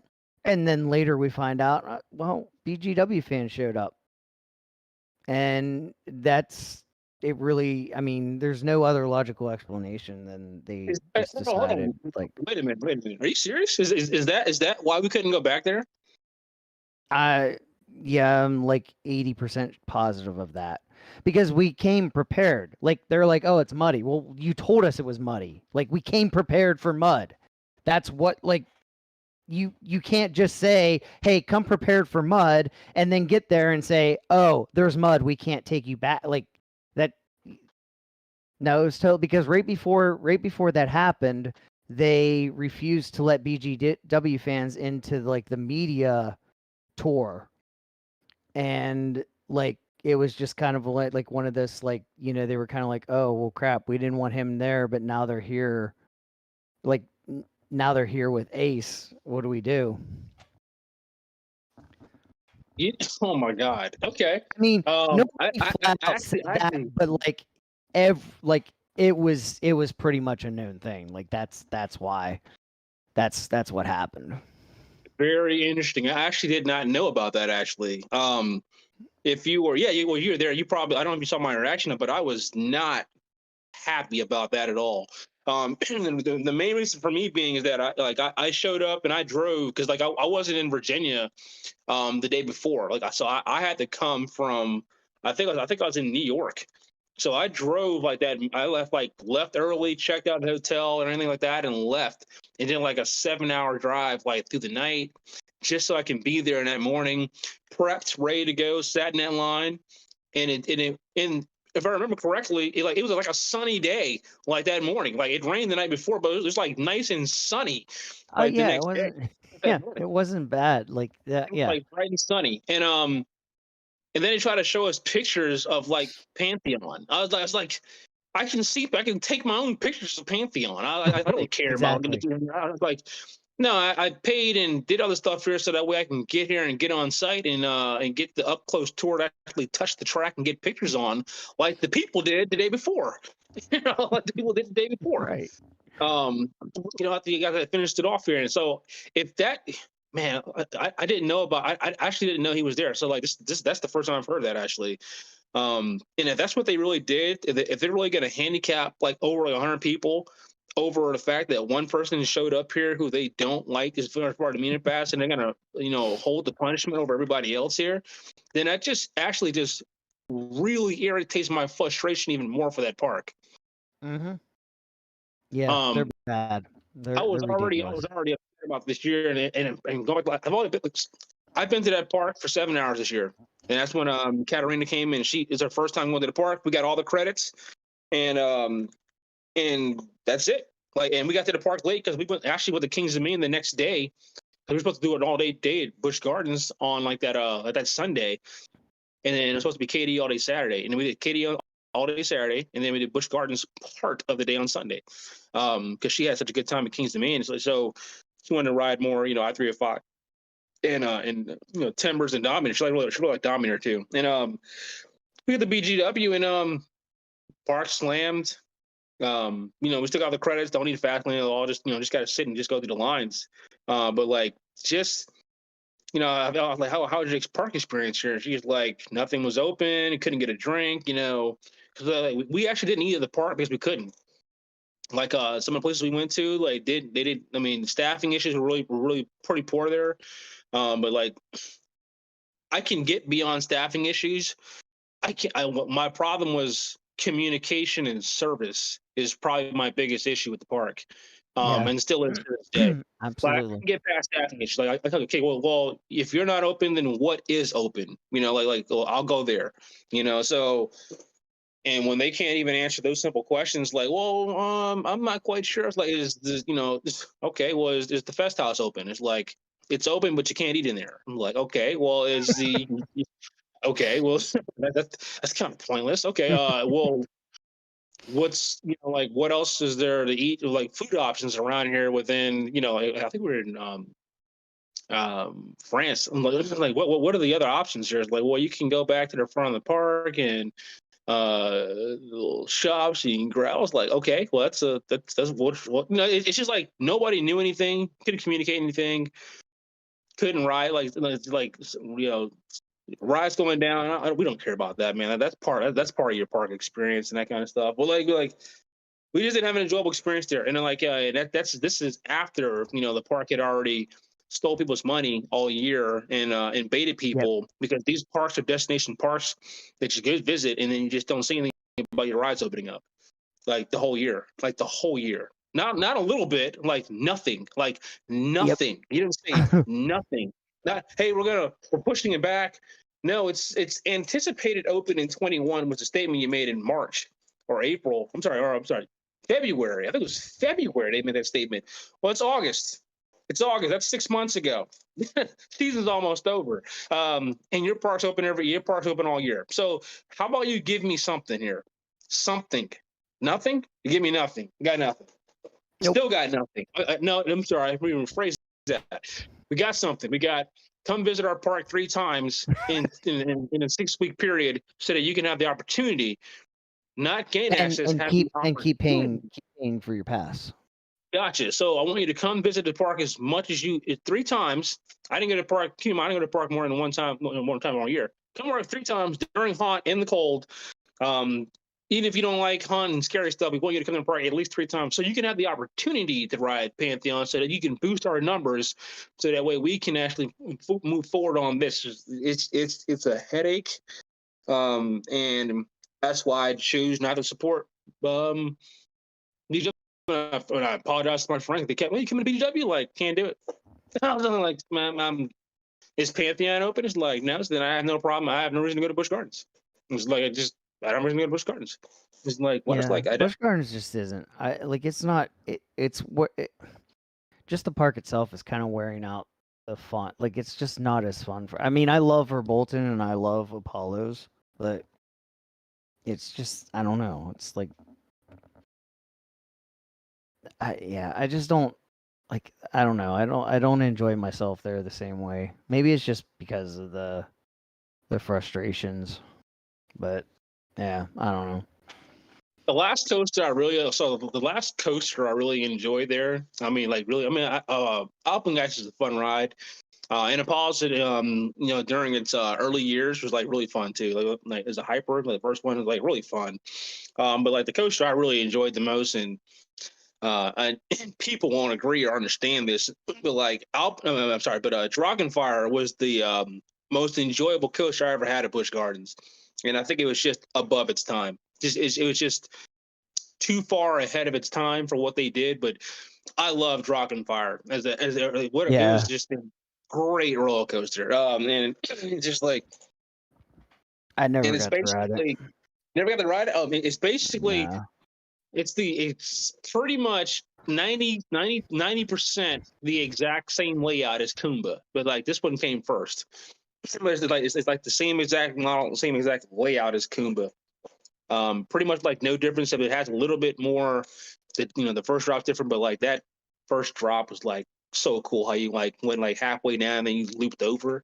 That was pretty sick. The first like ejected airtime hill on the air, like that was really cool. First ever cutback, that was fun. Just like that ride had a lot of things. Hope roll, and like before B&M even invented them.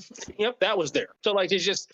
And ride had it all. It was a fun ride. The roughness for me was overstated. It was just like the restraint just was really bad. The bulky like over the shoulder things were terrible. However, if you just held your head back or like you just held a little forward, never even touched them. It's just if you kept your head in between them, it can move you around, especially at the very end there in the helix. So like people like the first half of the ride wasn't rough at all. It's the ending how it ends it. Coming off that the cutback, and then as you dive into the helix, the transition wasn't the smoothest. So when you hit it, like it kind of like keeps like an i305 like transition minus the smoothness, and then you go into the helix. But if you're not prepared, that helix just kind of like gets you through before you finish it up here. Like, and people were just upset because of how it ended. Like, so like your lasting impression was that was kind of like a rough transition to kind of get through. And that's pretty much like was like the only like real flaw of that ride. Other than that, I thought it was like an amazing roller coaster. Like it was like really fun to ride. I marathoned it for like 3.5 hours, and it's still to this day my favorite roller looper.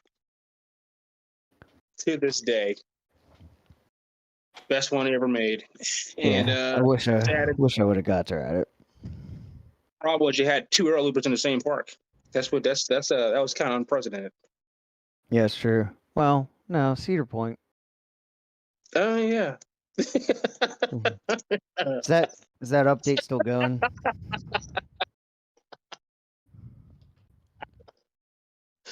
Sea Point. Oh my God. Point out a lot. Is that update still going? No, actually, it's just finished. It's just actually finished. Cool. I'm getting in as we speak. I'm gonna by the end of this show, I'm gonna fall asleep. The okay, same man. problem James was worried about having. I'm gonna have. I'll be like, That's okay. It's I'm saying like I have to pick up a slack for like pushing us back and holding anything back here before I f up James' show. But hopefully when he looks back on his things, he'll be like, it took 3 hours, but the quality came out pretty solid. It's like cool. Well, And, yeah, but I mean, we haven't started the show yet, so you haven't done anything. You couldn't have screwed it up yet. Oh, okay. It's all about being proficient. That's all it is. You got to talk. You got to say more and talk less. That's how you do it. Sweet. We'll see how fast we get through.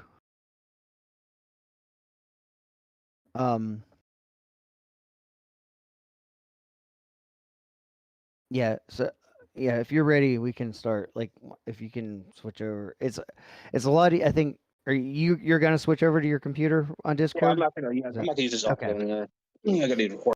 All right, I'm getting out as we speak. Get out of here. I think it's easier talking back and forth.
Mike's switching over to his computer. His update was done, so he should be right back.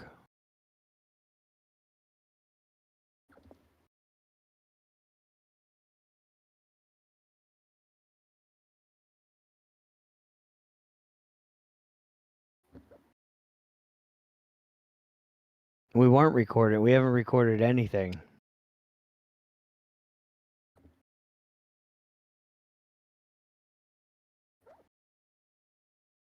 That was just talking while he was doing software update.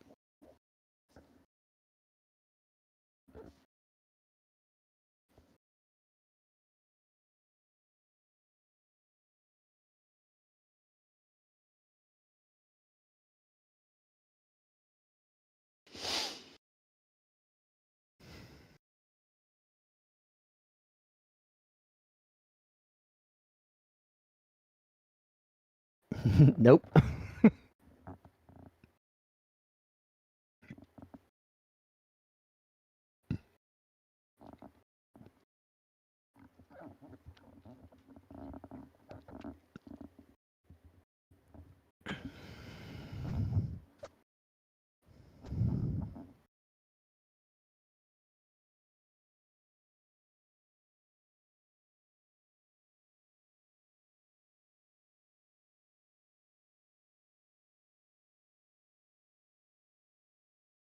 I thought he was switching right over. I'm not sure.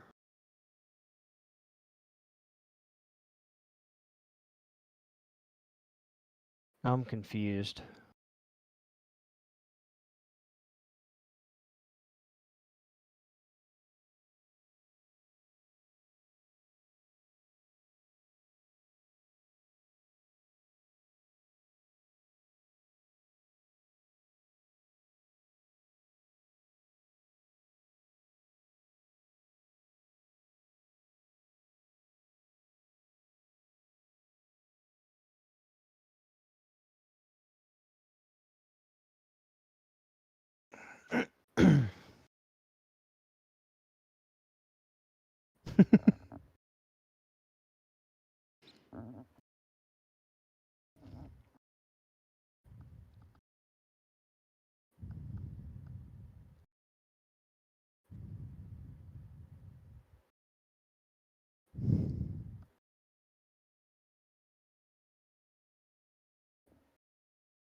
Ugh.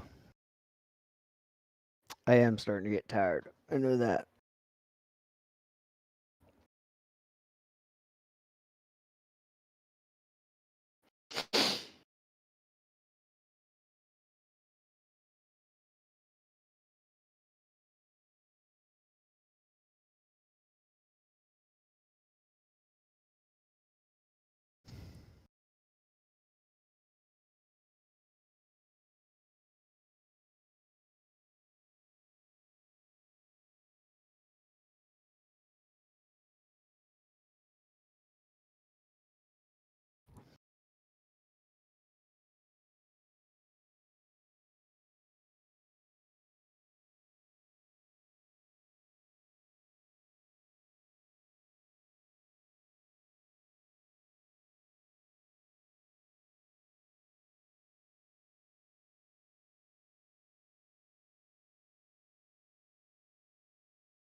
Ugh. All right. So, did the update not go well? Now I'm confused. I'm really confused. I literally thought he was switching right over.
Alright, I'm not really sure what to do right now. I don't know what happened. I don't know where he went.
All right, I will be right back, guys.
All right, I'm back, but Mike isn't, so I don't know.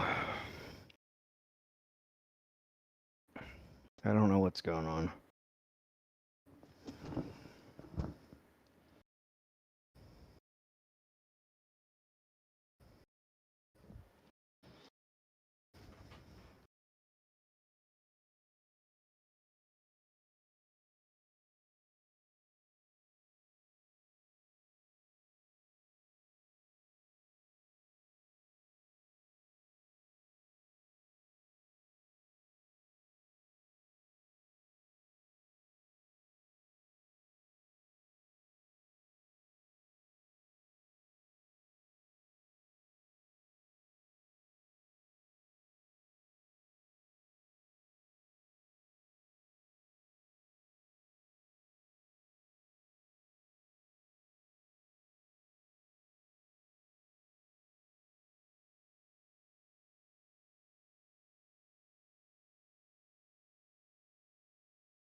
Wow, Pam, I'm kind of impressed.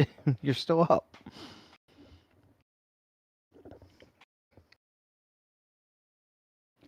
Mike actually sent me like half a message, and then he went offline again. So, like, I really have no idea what's going on.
Is anybody still with us in the live chat? I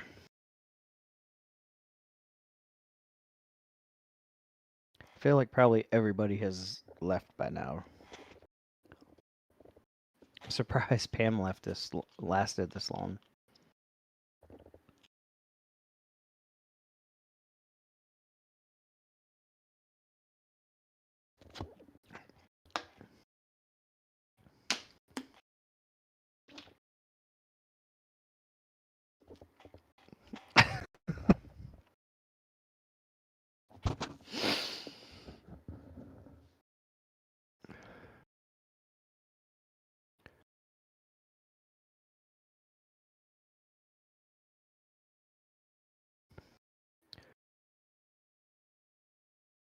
So he logged back on and seemed confused, and then I don't know. I'm wondering if he was logging in the wrong account on his computer. I don't really know.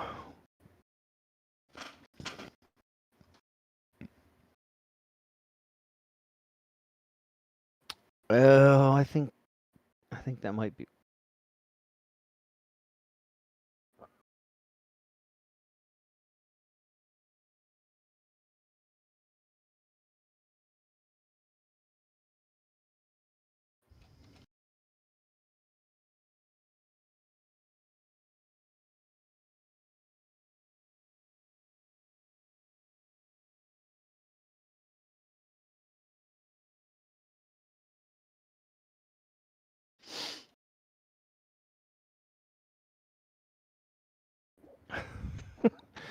That's what it was. Hey.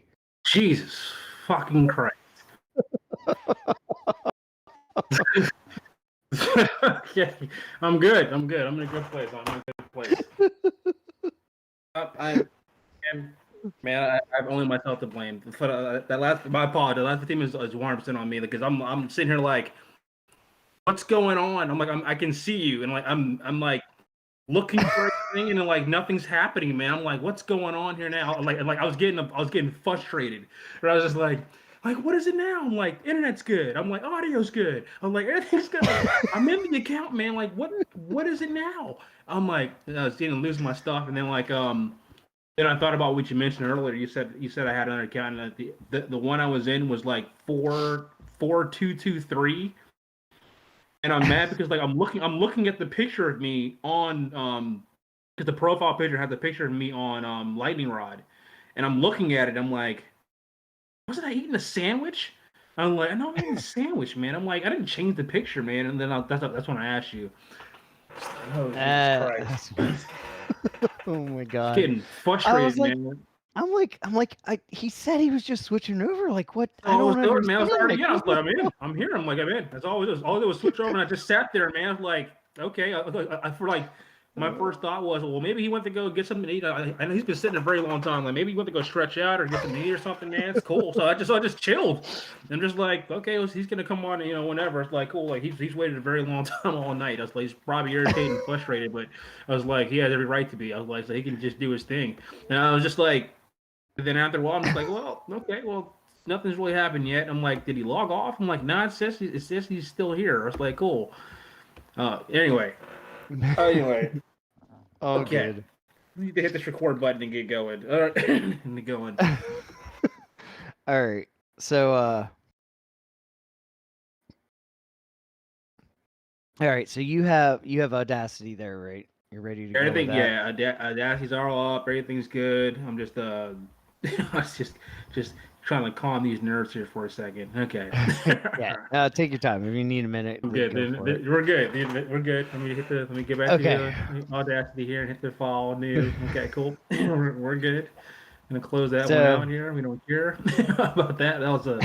I should probably send that clip to you too. Like just going off. Okay. So, no, we're not gonna say. All right, cool. We're good here. All right. So then I'm gonna do 3, 2.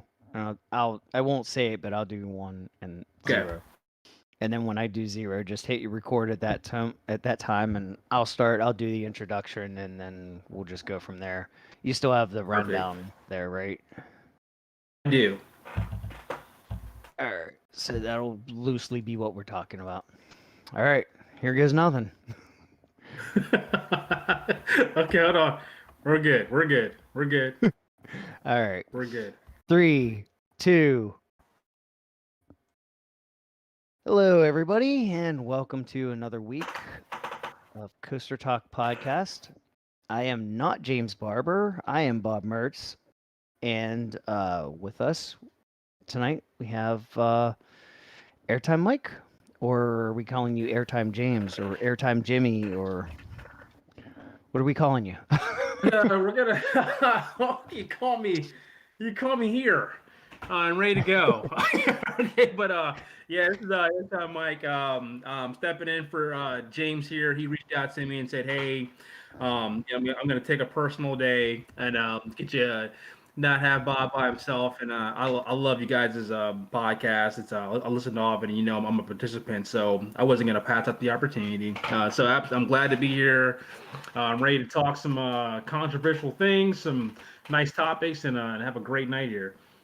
Yeah, it's been an interesting few hours leading up to this.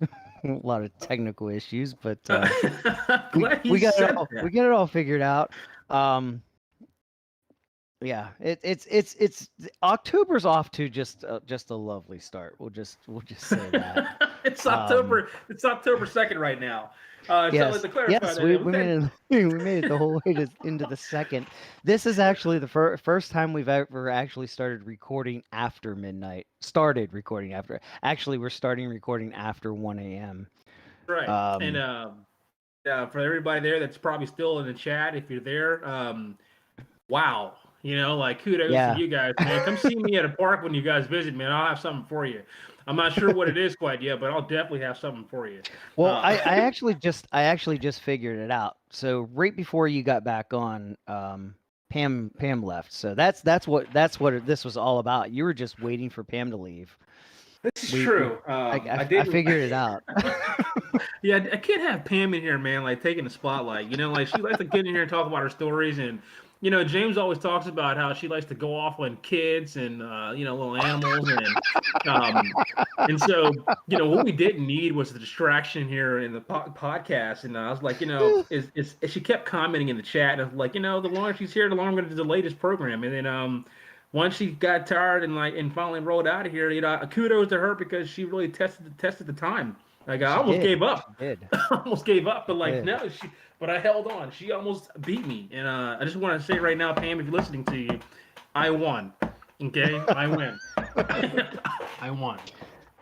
So just to let everybody know, James. Well, it's kind of interesting. James was vaccinated. But he did contract COVID. He's actually doing fine. He feels fine and everything, but he's just kind of tired. He's been kind of tired, and that's why it's kind of funny because he's like awake enough to come into the live chat and laugh at us. But he's doing okay. But yeah, that's why Mike's here filling in. So let's you know, I don't know. I've never been in this position of running the show, so we'll see what happens. We might make a mess of it. Who knows? But let's go. You can't really get any worse than what it's already going through right now. Well, that's true. I mean, if we're recorded 3 shows at this point. If this, that's true. If we're in for what's been going on in the live stream, like, oh god. Yeah, it's gonna be great. It's gonna be absolutely amazing. So let's get into some news here. First, I want to start off talking about my buddy Todd Joseph's little project called Conneaut Lake Park. Jesus, this guy. The destruction of. Oh man, he's just. So this isn't actually the what I want to bring up. This is actually kind of a. I actually kind of like this story, because what this is the Planning Commission of Crawford County actually was meeting, and they got bombarded with locals coming into this meeting and wanting to talk about Conneaut Lake Park.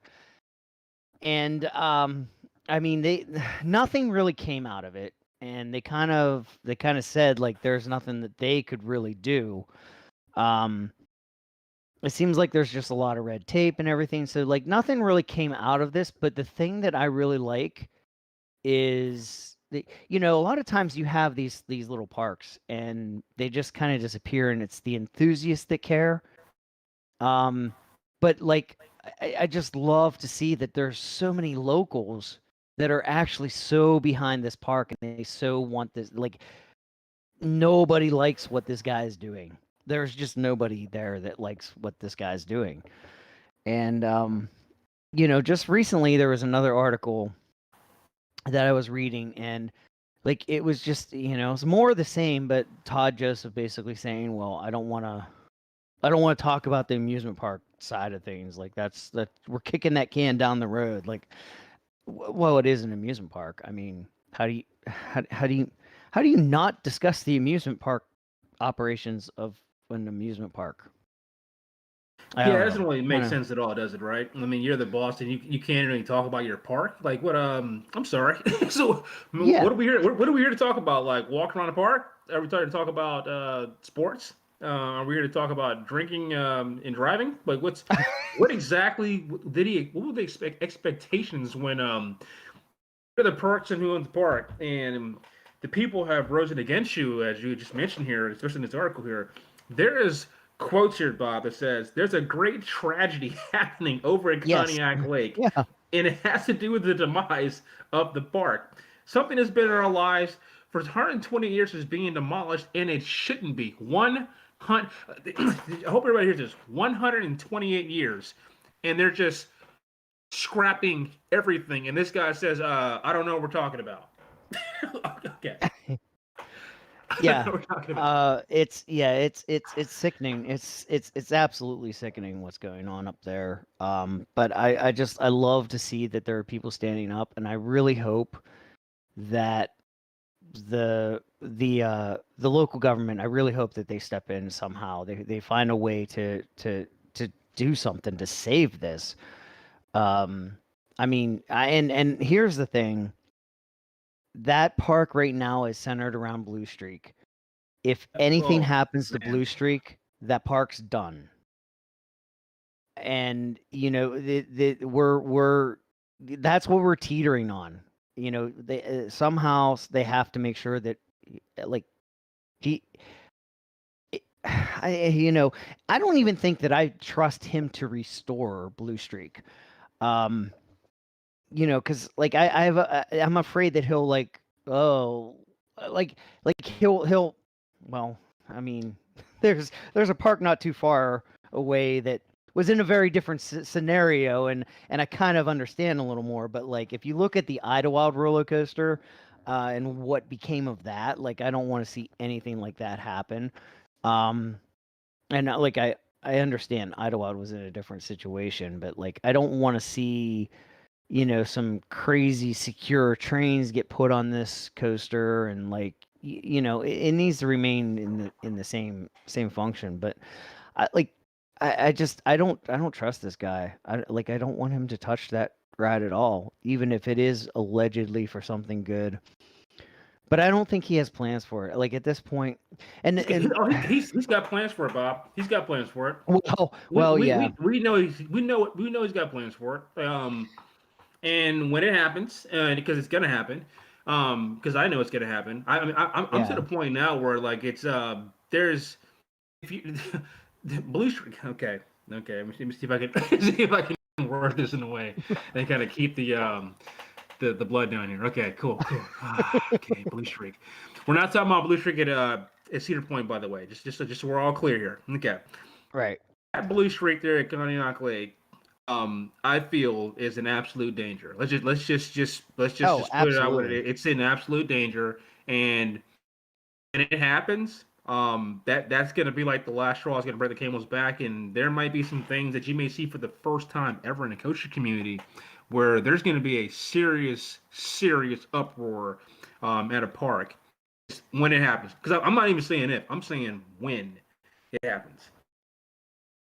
Yeah, and I'm kind of in the same way. Like I've kind of written this. I've kind of written it off because I just don't. As much as I hate to say it, I don't think that there's much, if any, hope for Blue Streak at this point.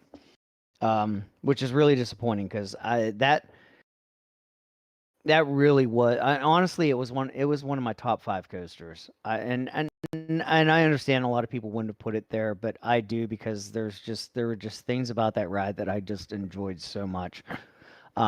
It's that important. And it's just sad. And this doesn't have to happen. That's the other thing. It's just frustrating. The most frustrating thing about this is how that park survived through decades of not having any money. And there's so much sweat and just volunteers just gathering around and just pulling for the park and keeping it alive. And then the guy with money comes along and that's what destroys the park. It's just kind of surreal. I can see the frustrations, and I'm surprised you're still on the blue side there, which is good. Oh yeah. It's kind of let's split in the I middle there. forgot to turn my Sour Patch to red. Oh, but yeah. This is clearly one of those situations where like he. Yeah, I mean, I'm trying to figure out like, even if he had a direction or a plan, it's like whatever his intentions aren't very clear, not communicated good at all. And right now, all it seems like all he's doing is basically I'm looking at this place as a land a square block of land with functioning entertainment here and cheap attractions that doesn't mean anything to him because there's no way this guy is from that area. There's no way he's from the area, and No, so he's not. He He's just not. sees an opportunity to say, okay, well, what can I do with this place? Can I turn it into a parking lot? Can I slowly remove things and can it go unnoticed? And I think that he honestly thought that this was a situation where it could have went unnoticed. Well, it's not unnoticed. Not when you have small parks and small kind of rural areas here have a foundation, and obviously he's forgotten about, or he's not recognizing it. He doesn't care. He doesn't give a crap about any of that. He sees No. he's a guy with money. He sees dollars, and he sees, okay, well, how can I make it even more dollars? And that's that's where we're at right now, and it's pathetic. Yeah, that's exactly what's going on, and and that's there is part of me like in my mind like when he was first going through all of this stuff, like did he actually have the intention of, you know what, I'm gonna fix the park up, and then something all of a sudden Nope. changed, and he was like, oh, that was gonna cost too much money, forget it.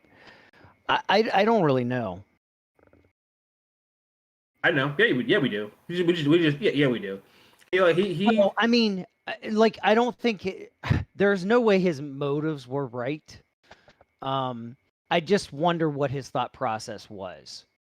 Was it a complete like I'm going to destroy this part? Because this is the thing that bugs me most, and not really bugs me, but confuses me the most is that this guy completely won over the board of trustees, and like those people were like Lifers. this was their baby. Like I don't think they would have just if there was any inkling that this was what was coming, I don't think they would have. Yeah, I just don't think they would have let this go the way that it did. There's a word for that. It's called con artist. It's a word for that. Yeah, exactly. That's and yeah, I mean that's they completely got scammed. But yeah, it's it's ridiculous, but I it's good to see that the community that up there is actually pulling for this park, and maybe let's just cross our fingers and hope and pray, and maybe something will come of it, and it'll actually get saved. Let's hope. Unfortunately, we've got another bad story. Really sad. This is extremely sad. This is just as sad and just as infuriating. Maybe even more, actually more so. So we talked little, I guess it was about a month ago now, that a child died at Glenwood Caverns on the Haunted Mine Drop. So it was just this last week that the report came out. And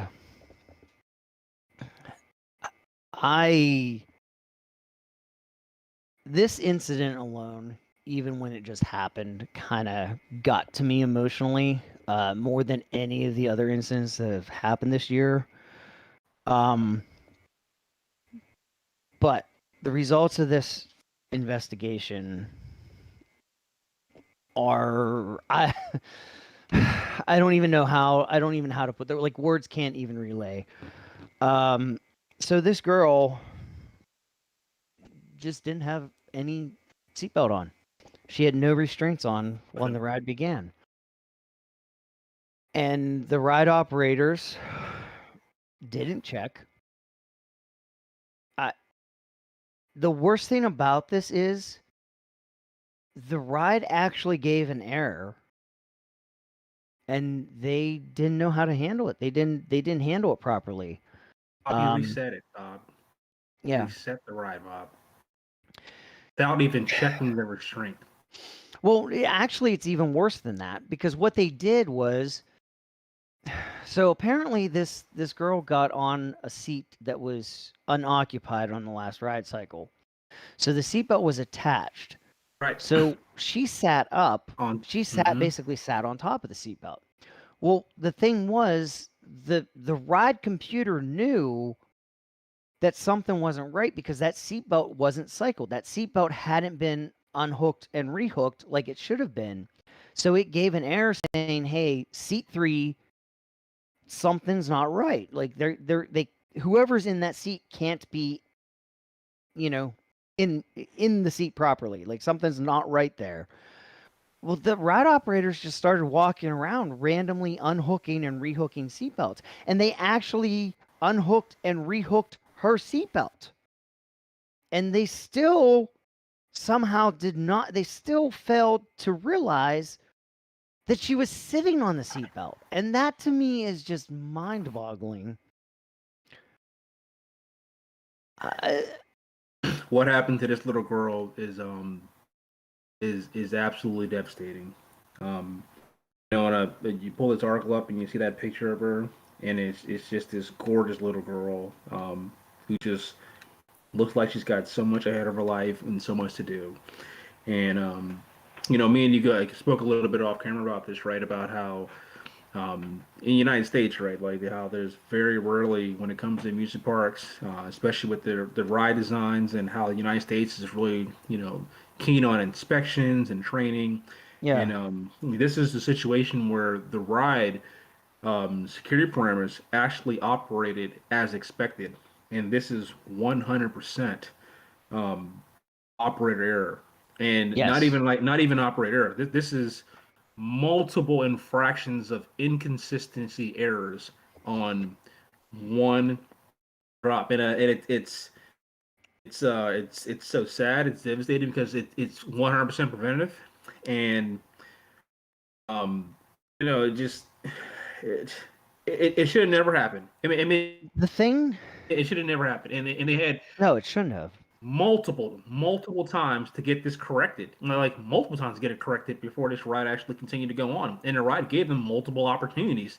And so when you walk by, like how can you miss that? How could you miss it when you go through and do a recheck for all the seatbelts after the error is alerted?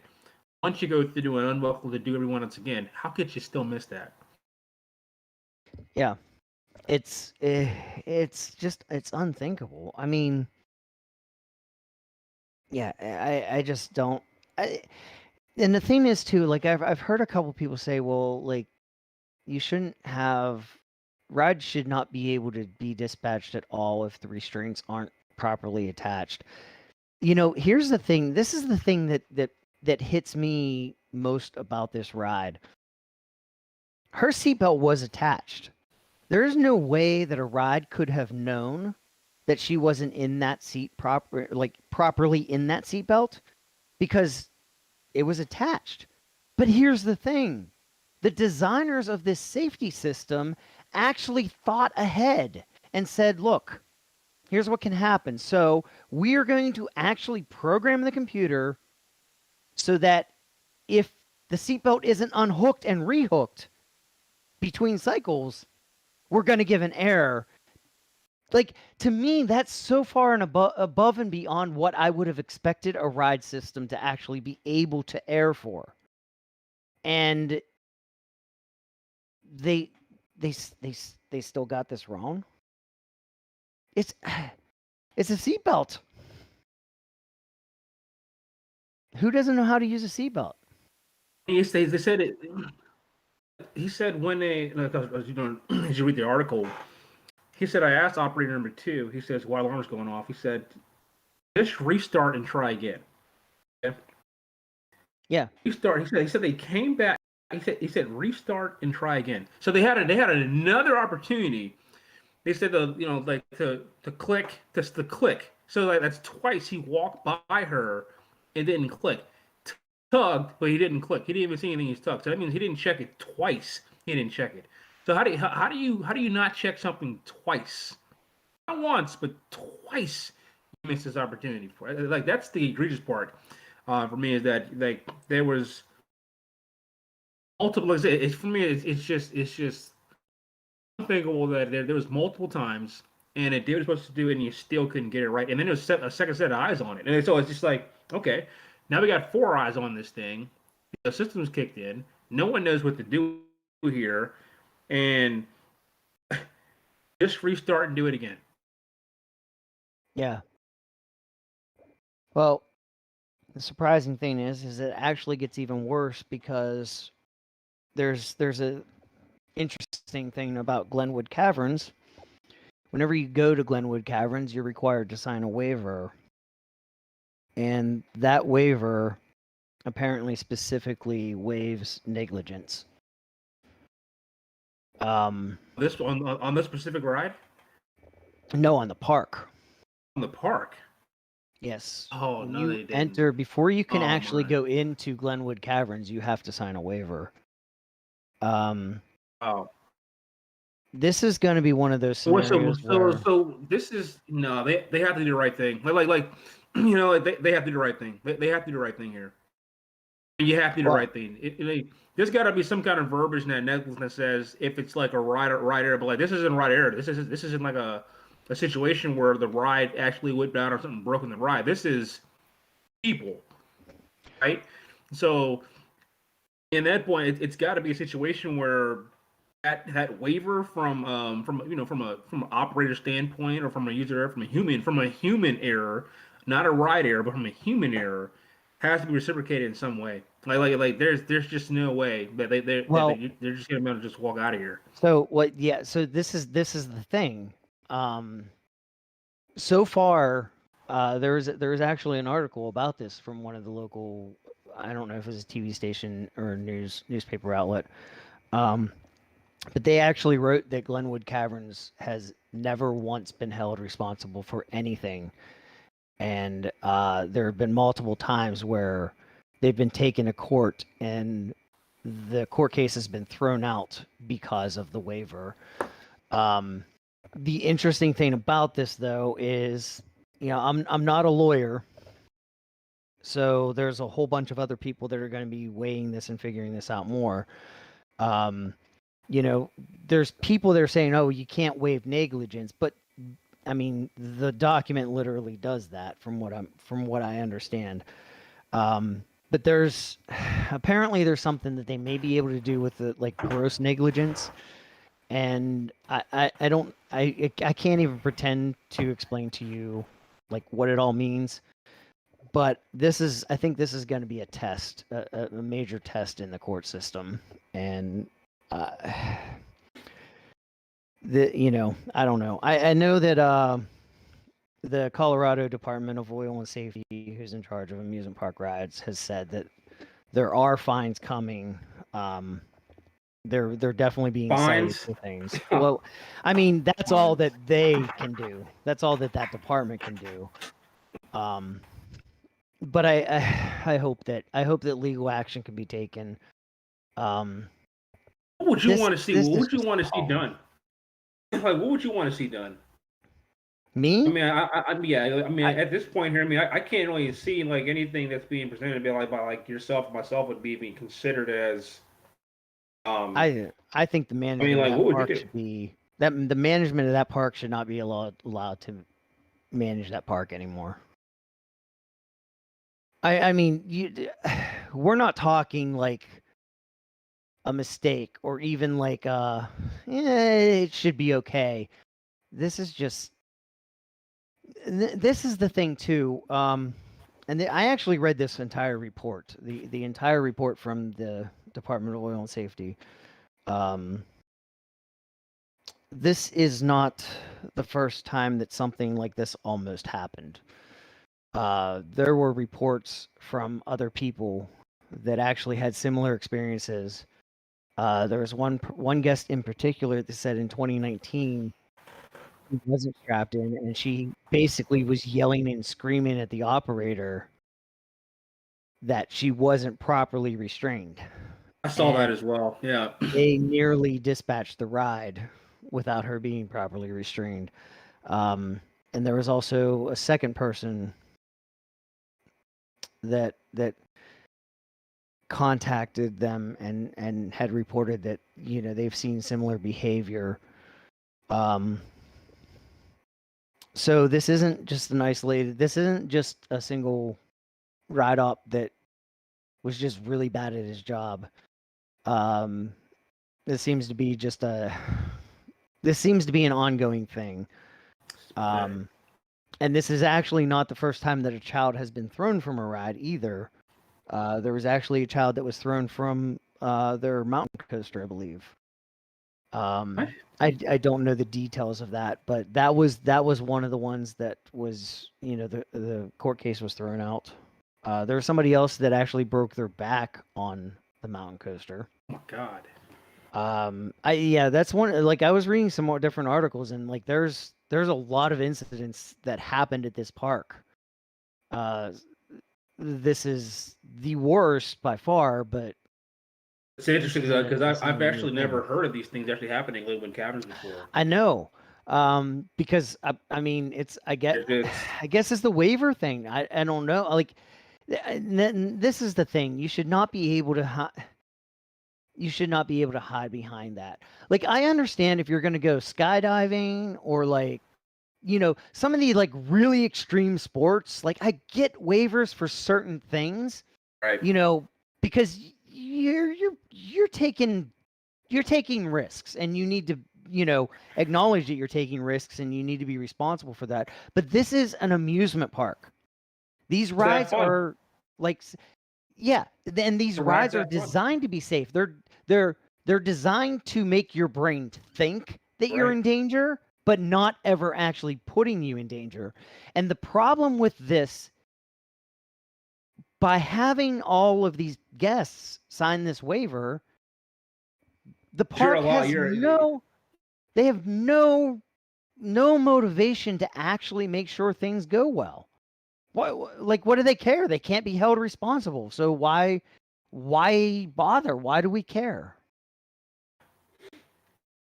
It's interesting because as me being a coaching enthusiast, and as you just mentioned, I call it one of the things I like about roller coasters is that I call it controlled chaos, right? So like, yeah, you kind of like in a situation where you're allowed to do experience things that you're not supposed to experience, but at the same time it's very coasters are extremely safe, and this year alone it's just been just it's been absolutely just terrible as far as like it's been a weird year.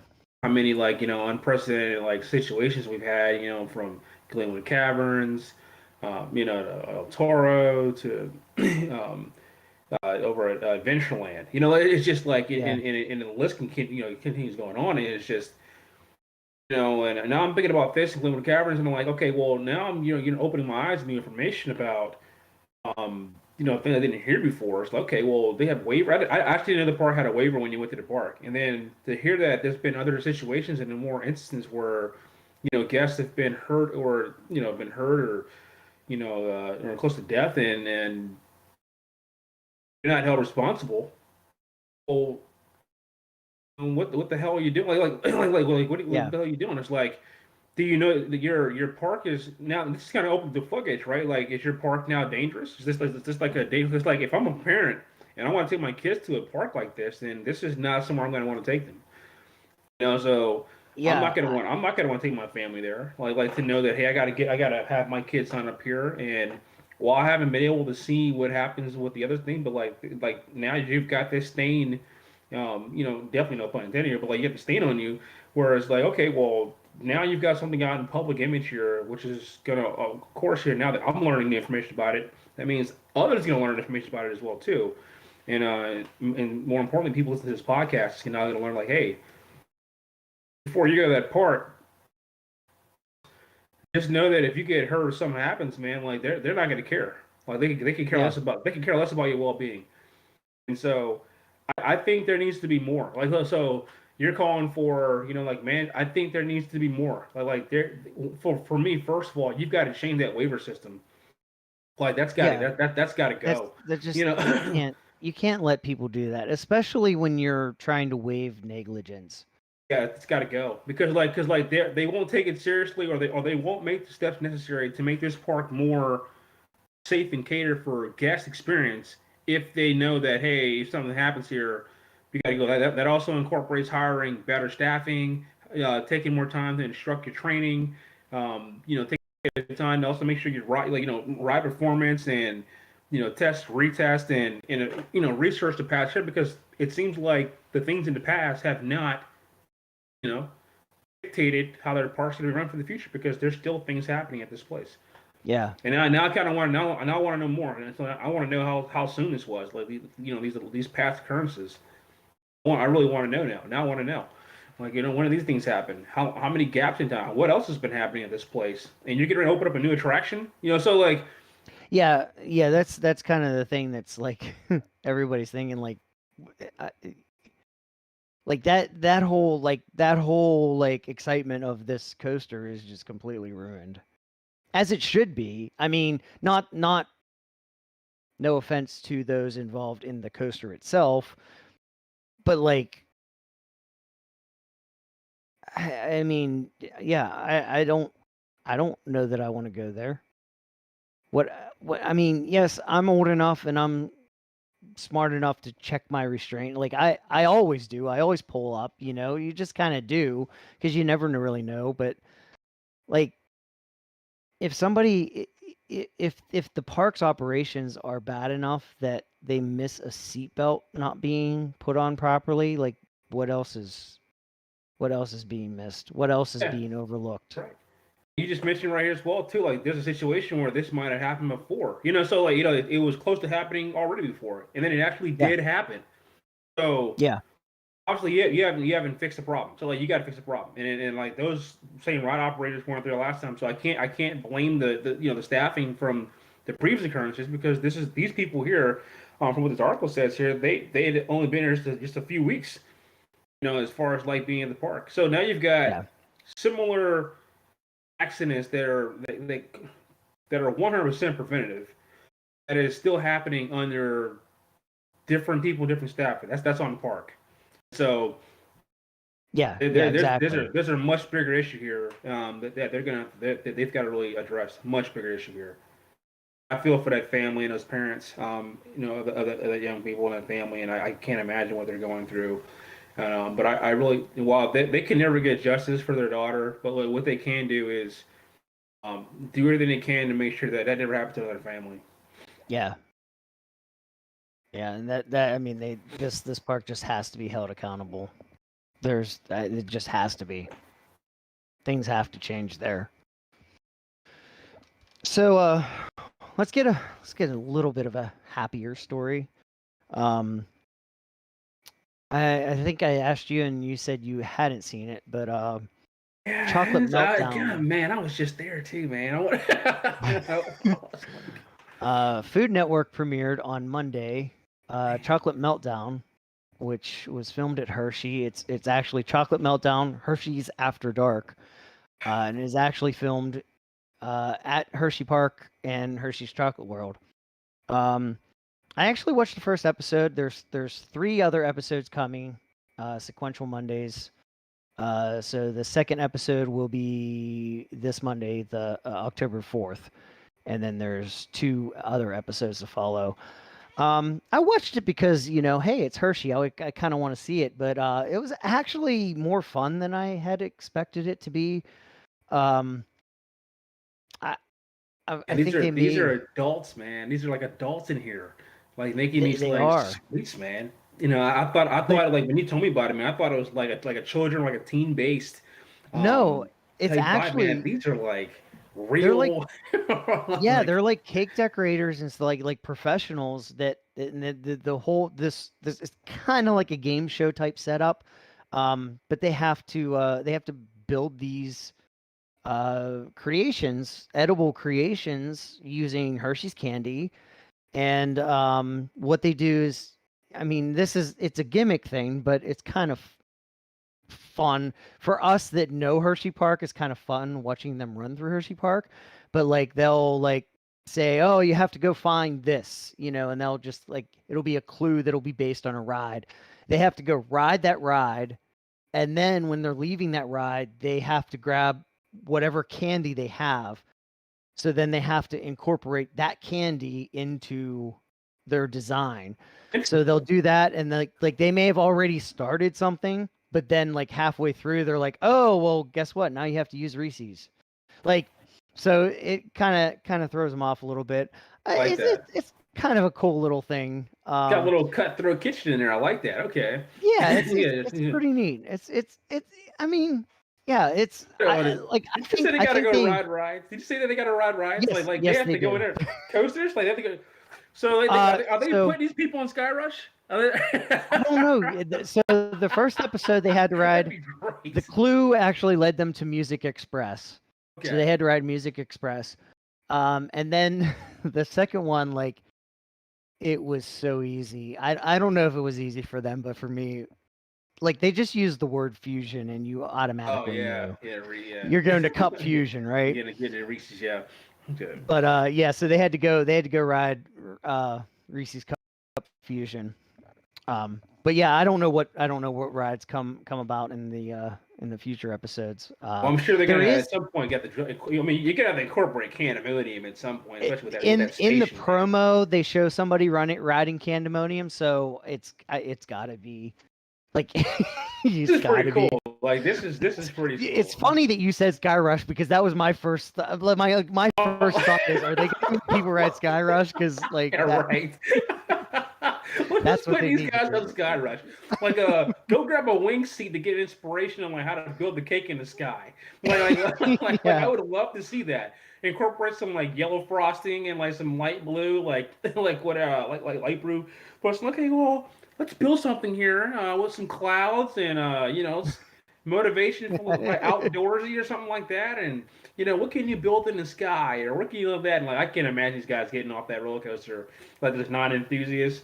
Like bracing and getting off and like, can you get me off this thing? Like the people who don't like, my legs hurt, they're complaining.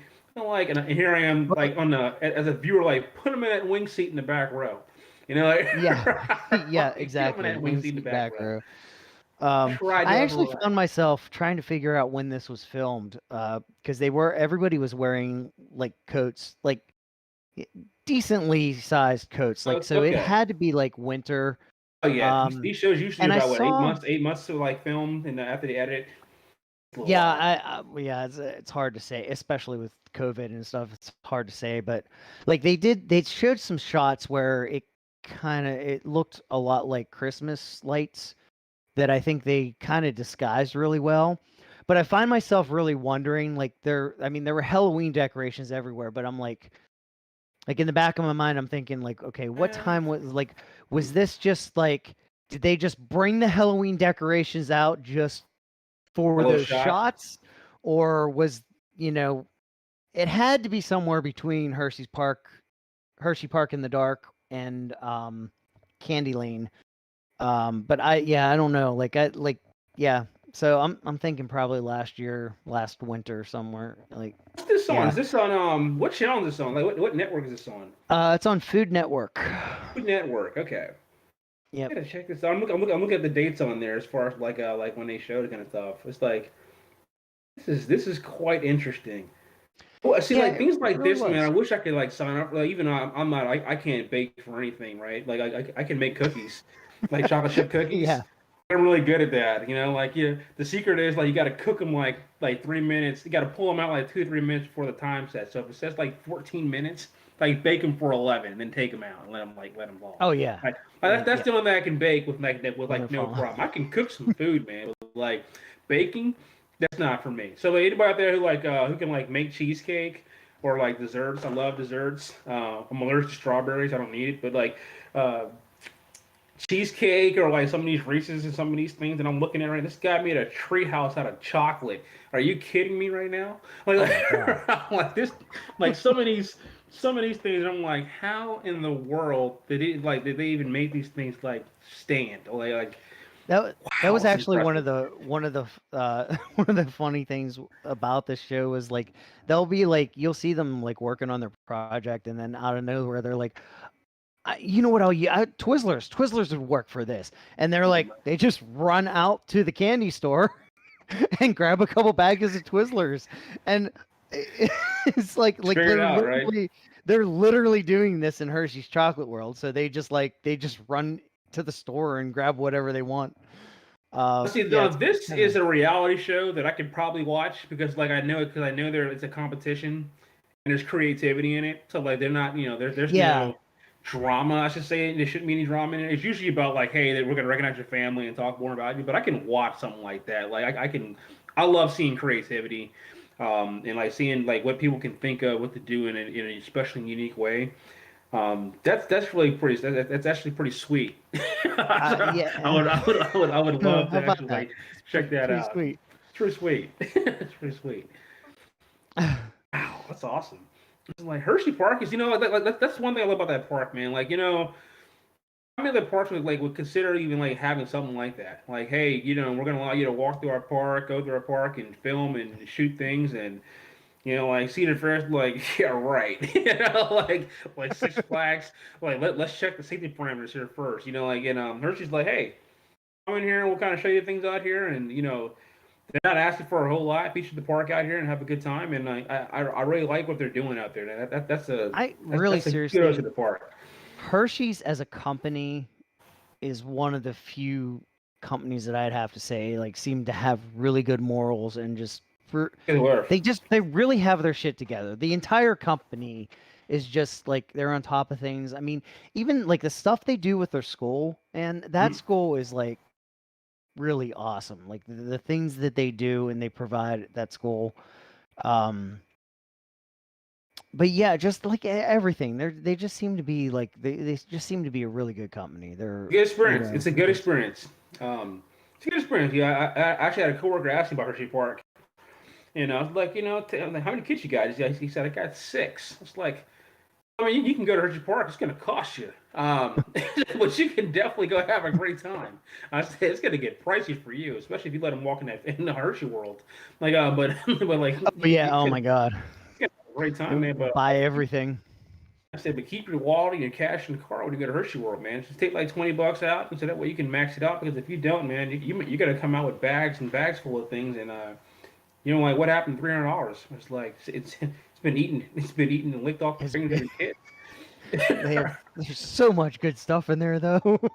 And listen, it's all about discipline. Listen, okay. I do. Yeah, it's true. But I do want to give. Here's just a fair warning. Before you watch Chocolate Meltdown, I highly suggest you go to the store and buy some Hershey's candy because I guarantee you will regret it if you don't because you're going to be wanting some candy really bad while you're watching that show.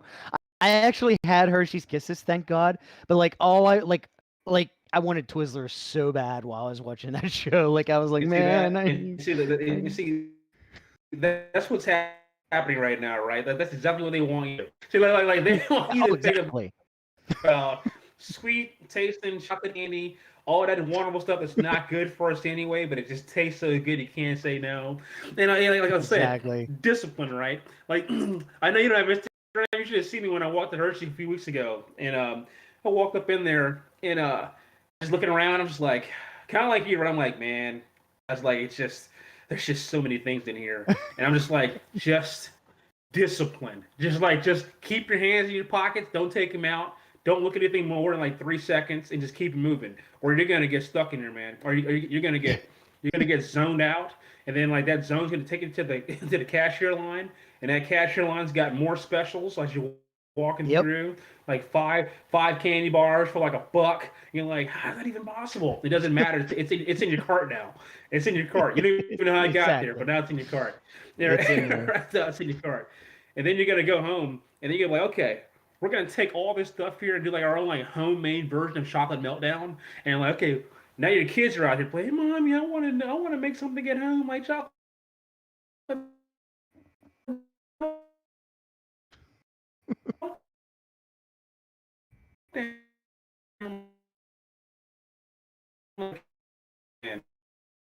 Park, and now they got to make money off their own candy. That they need more promotion on it. But I'm looking at some of these things right now, like some of these, like, oh my god, it's just like, oh my God. Yep. It's like she's dripping like chocolate on this. She's got like a river of like, and she's got these houses built with like these. I think it was a Hershey. Oh my god! You know what? See, I can't watch this show. Like I'm gonna have to like I can't watch this show. Like I'm gonna, as you mentioned, right? Go get yourself some candy. Go up there and, before you turn on. Like, get yourself some candy. Get a lot of it too, because if you're gonna be watching a whole season of this, then you're gonna go through some stuff pretty quickly. But like, yeah, like Bob said, man, like get yourself a big bag. Halloween's coming up here soon, right? They're smart when they released it, man. Halloween's in 3 weeks. Oh, absolutely. In 4 weeks. They We're gonna have thought this Halloween one here soon. through. Season finale, Halloween. Got out there. They're so smart. It's like he's gonna be going out there like, Halloween candy? Yeah, but I want that chocolate meltdown. I try to get as much as I could so I can start making myself some good things here. God, that'd be nice. I want So this. I want this. there's one thing that Hershey Park does not have, so far anyway. They don't seem to What's have that? fights break out at their park. Oh, talking about Six Flags America? Why is that the first thing everybody says?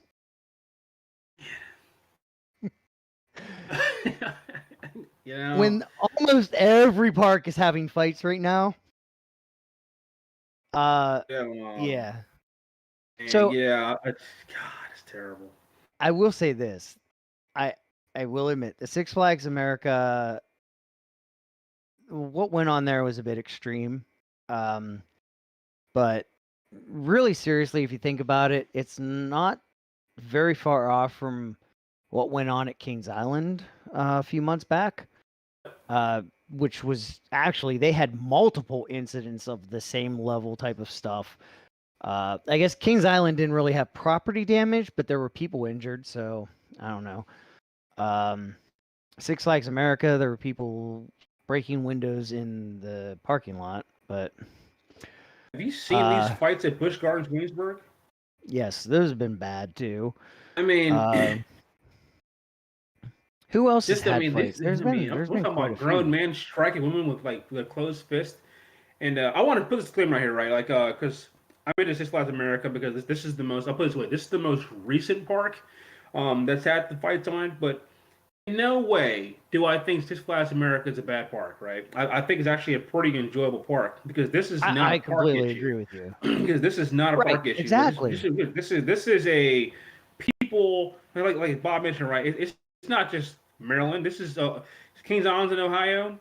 Busch Gardens in Virginia. Six Flags is in Maryland. They had fights out in Knott's, you got California. So shootings in California. You got shootings in Knott's, in California. So Yeah. this isn't a situation where this park is known for this. Like, no, this is just people that make poor choices and decisions that are just showing up places and making it bad for everybody else. And I need to be very clear that like these are not on the parks. These are just people, and these are things as a park goer, don't be discouraged. Like, hey, I can't go to this place because this is going on, and this is as Bob mentioned, this can happen anywhere. It can happen anywhere. And it is happening. And it is happening. It's sad. And now now these parks are installing these policies now where you can't have bags. At parks now, it's the Cedar Fair now. Cedar Fair parks now, 4:00 p.m. You can't have a bag of any kind. Like except apparently Worlds of Fun. Worlds of Fun apparently is okay.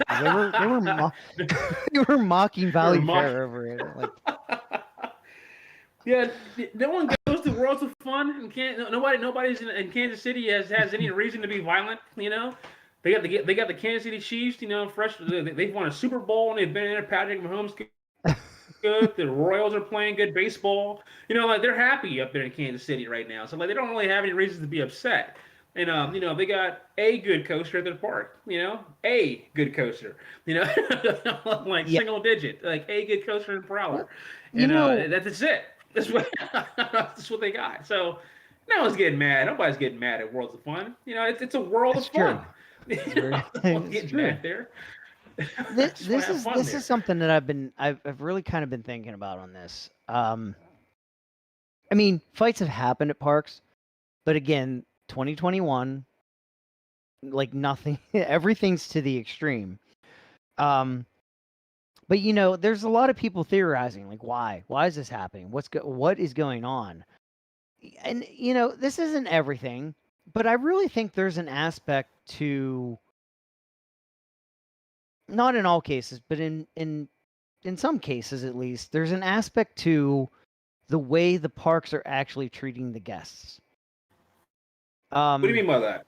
Well, so it's kind of like an underlying thing. I mean, first of all, let's just face it. Everybody's on edge. Like right now, people are just on edge in general. Like whether it be frustrations from the pandemic, frustrations from politics or frustrations from work or whatever. People are just on edge. But the other thing that's happening is you kind of, you go to a park to kind of escape all of that.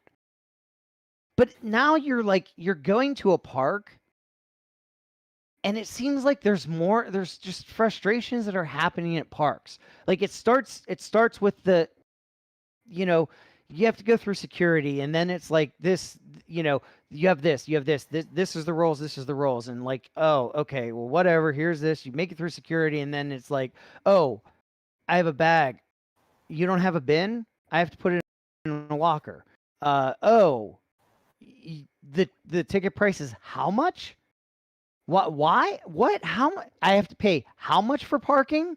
Like that wasn't part of the deal. Like all of a sudden I'm showing up, like people that don't go all the time are like, what? I just spent all this money on these tickets and now I'm showing up at the gate and you're telling me I have to pay $25 to park? I mean, let's think about it. These are little things that just irritate you. And you have people that are on edge as it is. You're trying to go to the park to escape it, but it's like there's just more like, I don't know, it's like there's all these little frustrations that keep creeping up on you, and that only just adds to feeling frustrated and just being on edge, and it just pushes you more and more, and then just one person like bumps into you or cuts in line and it's like that's the last straw. Like you've had it, it's done. I'm not saying like, oh, the reason why we're having fights is because parks are like raising prices and stuff, but like I think that's an aspect of it. It's you just have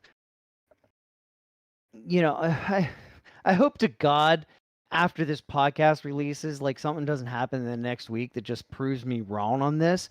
But like, if you think about it, the parks that this is happening at are like the parks that people have, us enthusiasts have kind of been pointing at and going, it's getting a little bit irritating, that park. That park's kind of starting to get a little bit irritating.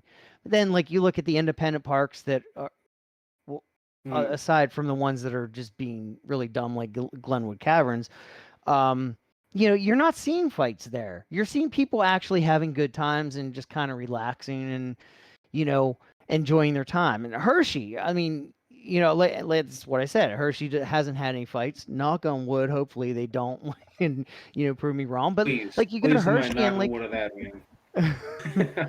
Please knock yeah, on wood there. We need more TV shows, man, with chocolate. exactly. But like it's like there's those parks. I mean, you know, you and I were just talking about it before we started recording. Like Busch Gardens is just frustrating the hell out of everybody, especially the Platinum Pass holders, and like you know, but Like I me. mean, it's just everybody. They're just yeah, but they're just frustrating everybody, and you know, there's more fights there. I got a step I further for it, you. So, like, you mentioned that, like from the gate, right? The parking. This is not including like how hard to get into a park, depending what park you're going to. So, if you show up at a park to get to 8 o'clock and you got to sit in the parking lot with all that traffic that's not being rerouted correctly, and then it takes like an hour to get in, then you got to stand in another line just to get to the yeah, line. So if you yeah, haven't, you and I, right? We're pass holders, or we've already got a ticket. Like very rarely will like you have an enthusiast or someone like us that goes to the park and buys a ticket at the gate. So if you're someone who comes to the park, pays for parking, then you got to go buy a ticket, which means you got to stand on another line to get a ticket. Then you got to stand on another line to go through security, and then another line for baggage if you have a bag. This is not including the line you got to stand in if you don't have a fast lane or a flash pass, and you're watching everybody else walk right, past you, and you're getting more and more irritated because now it's like if you got to the park at like 10, now it's to 1:30, and you get on your first ride. And God forbid it breaks down while you're in line. right, So like God exactly, forbid it goes down. And now you're with a dilemma, right? It's like, do I get out of line because I've got to wait another hour and go ride something else and hope that doesn't break down, or so it's just. And then when you're talking about these parks currently, right, in the current situation now, where like parks are short staffed, and little things like, hey, you know what, I'm a little irritated, or it's hot in the summertime, or I'm, just want some water, but it's going to take you 10, 15 minutes to get a cup of water because they don't right, have enough staffing to get you the food. So can't get food, can't get drinks, can't get on rides. Now you're getting walked by, then like your park experience has now been diminished. So that outlook of, hey, I'm taking my family or taking my girl, my guy with me, or whomever to just have a good time at the park, and we can't do anything. All we're doing is staying around all day. And so, when yeah, that person does bump into you, you might already be on a little edge here. You're like, hey, get off me. And plus, like some people, they're very COVID sensitive here, so it's like they don't want to be touched by anybody. yeah, But then again, why are you going to a park? So yeah. if There, you're yeah, feeling there's that that. way, you shouldn't even be at a park. But so it's just okay. I kind of see some of those things, those frustrations, and I don't know I don't know because I haven't done a research on it, but I don't know what the age. I don't know if these are teenagers that are fighting. If it's like rival gangs, or if these are adults. The ones I saw at Busch Gardens were grown people. These were Oh like yeah, yeah. The these fights are that have grown happened in people, Busch man. Gardens are Like definitely fighting grown grown. people. These are like people in their 30s, Here's 40s, and 50s, man. Like throwing blows at people in line, um, just because they're just because they got they got the ride. Like the one I saw, the guy got on the coaster because he was able to get a ride, and the person was waiting for them after they got off the coaster. I was like, what's that all about? Like, move on. yeah, Like you're waiting for someone because they got an opportunity to ride because like the ride op's job is to fill the rows and the seats up, and they were mad because their party couldn't get on, and the other person went on because there was only two of them, but they give a party of four, and there was two seats left, and they asked for two people to get on, and I'm somebody who's like, thank you for doing that, like because it makes the line moves faster when you yeah, get people out exactly. of the line. And so you're gonna get mad at, and why are you getting mad at the people who just skipped you in line who got asked by the ride op? Right, like, exactly. like what That's are you not getting line mad? cutting. What are you getting mad at them for? like, And what, you know what what are the you getting mad at worst? them You know for? what the worst part is that those people probably cut in line to get to where they were in the Probably first did. place. Yeah, we call it family. So like I'll never forget this. Like we were at a Six Flags Great Adventure, and these guys and these kids kept coming in line, kept passing us, and they're like, "What are you doing, man?" Like, "Oh, I'm with them. I'm way up front. We're part of the family. Like we're family." And so like that's always like an inside joke until I see somebody line cut. I'm like, "Family, must be family, family, must be family because you have family up there. You're allowed to cut in line. That's how it works." Next time I'm gonna be like friends. friends. And he's just like, no, no, it's a family situation only. Like, well, they're my friends, and they got in line, so I'm with my friends. So Blood's thicker than water. Okay, it doesn't work like that. Okay. I actually had an interesting thing. I was talking to my friend at my pinball league this week about the Six Flags America incident, and there's actually something interesting about that. That I think the park did the right thing, but didn't realize the situation that they were creating. One of the most known things for Six Flags in general tends to be a little bit more of a thing at Six Flags America, but that's that, it's so cheap to get in that it kind of somewhat becomes like a babysitter thing. I don't agree with what most people say that results in. However, in this case, what I think happened, like there were fights that were occurring in the park, so they decided to close the park, which I don't fault them for doing. But if the majority of those people were dropped off, they can't get in their car and just leave. Right. So what you've done is you have all these people that are in the park being entertained by rides, at least, even if there are some fights going on. But now all of a sudden you close the park and all of those people are stuck in the parking lot with nothing to do. I don't know. It might not have been the best way of handling it, but then again, like I don't know what else you would do.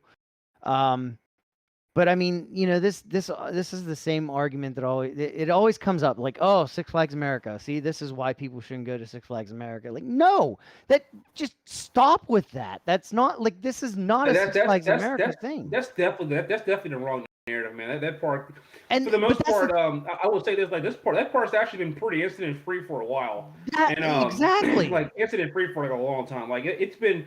I know that stigma was around Six Flags America like 10, 15 years ago, but like that park is. First of all, the park is really neat, clean, and very well kept. By the way, it's very well kept. Extremely well kept. By the way, it's not like a slum.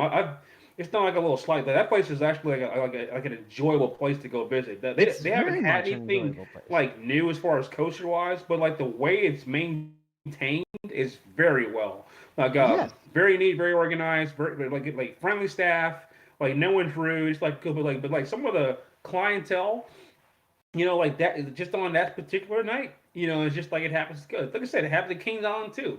But like no one's gonna sit here and say, okay, well, multiple fights just broke out at Kings Island. Okay, well the park, that's why I'm gonna go to Kings Island. But it happens at Six Flags America. Like, oh, well, yeah, the park does. Six Flags America. Oh my God. And this is the thing. Like, Six Flags America, of all the parks that I've gone to, I really think Six Flags America has the most responsive security team. Pretty good. Not with line jumping. That is a problem. Line jumping is a problem at Six Flags America. But that's the only thing. Anything else, man, security's on top of things. Like, really on top of things. They're pretty strict there too, man. Like even the ride-outs, man. Like if you bring your phone out in the coaster, like they will stop the ride out in the middle of lift hill. I watched it. I watched them climb Superman's lift hill to take a phone off. Yeah, they're well. Like they're, as far as the park goes, like the park does what they need to do in order to make sure like the guests will have a good guest experience. They can't control the behavior of some like 17 or 18-year-old who's mad at another 17 or 18-year-old. Because they stepped in her shoe or they didn't like the way they looked at their girlfriend or something like that. That could happen anywhere. So if the park was negligent, I'd pretty much be on scene with that. But like I've been to Six Flags America now probably like at least about 6 or 7 times in the last like 2 or 3 years, and I've never had like a poor experience there. It's been a really good experience there each time I've gone to it. Yeah, as with all Six Flags, I'm not a fan of the food. And line jumping's a problem, but like other than that, I mean, it's such a great park. It really is. They have such a Enjoyable. good collection of coasters, and Collection of their coasters, maintenance good team, stuff, man. that's right. And they're building, and they're building on their flat rock collection now. Yeah, So, but their maintenance team, man. Like people don't give their maintenance team enough credit because you'll hear people all the well, I was there and this ride went down. Like, okay, the ride's 25 years old. How long was it down for? Like 10 minutes, I'm sure. Like usually it's like, oh, the ride went down. Maintenance is boom. God. They're there. They're working on it. It's back up. I mean, they have the most responsive maintenance team ever. Honest to God, my sister came down once and we went there, and I kid you not, like we met Jeff in maintenance, and he was the greatest guy in the world. The reason why we knew him is because every single ride we waited in line for broke down in front of us, and he recognized us. Like oh my God, every he's single like, ride. He sorry guys, I'm here to help out. Raging Cajun broke down, and he's walking up, and he walks him, and he saw us, he's like, of course. Like he was, but every single ride that broke down, maintenance got there and fixed it in like 5 or 10 minutes. I mean, it's to be expected, right? I mean, think about the park. Well, Six Flags America, I think, is a pretty solid part to visit. Everything there is over 20 years old. They haven't had a ground up new roller coaster since 2000. I mean, you're Right? Yeah. 2-decade-old rides. Like Dude. everything there is 2 decades or older. in the park Props there. for them for just including going the relocated rides. And the fact that you can have a park operate that well with 20-plus-year-old rides.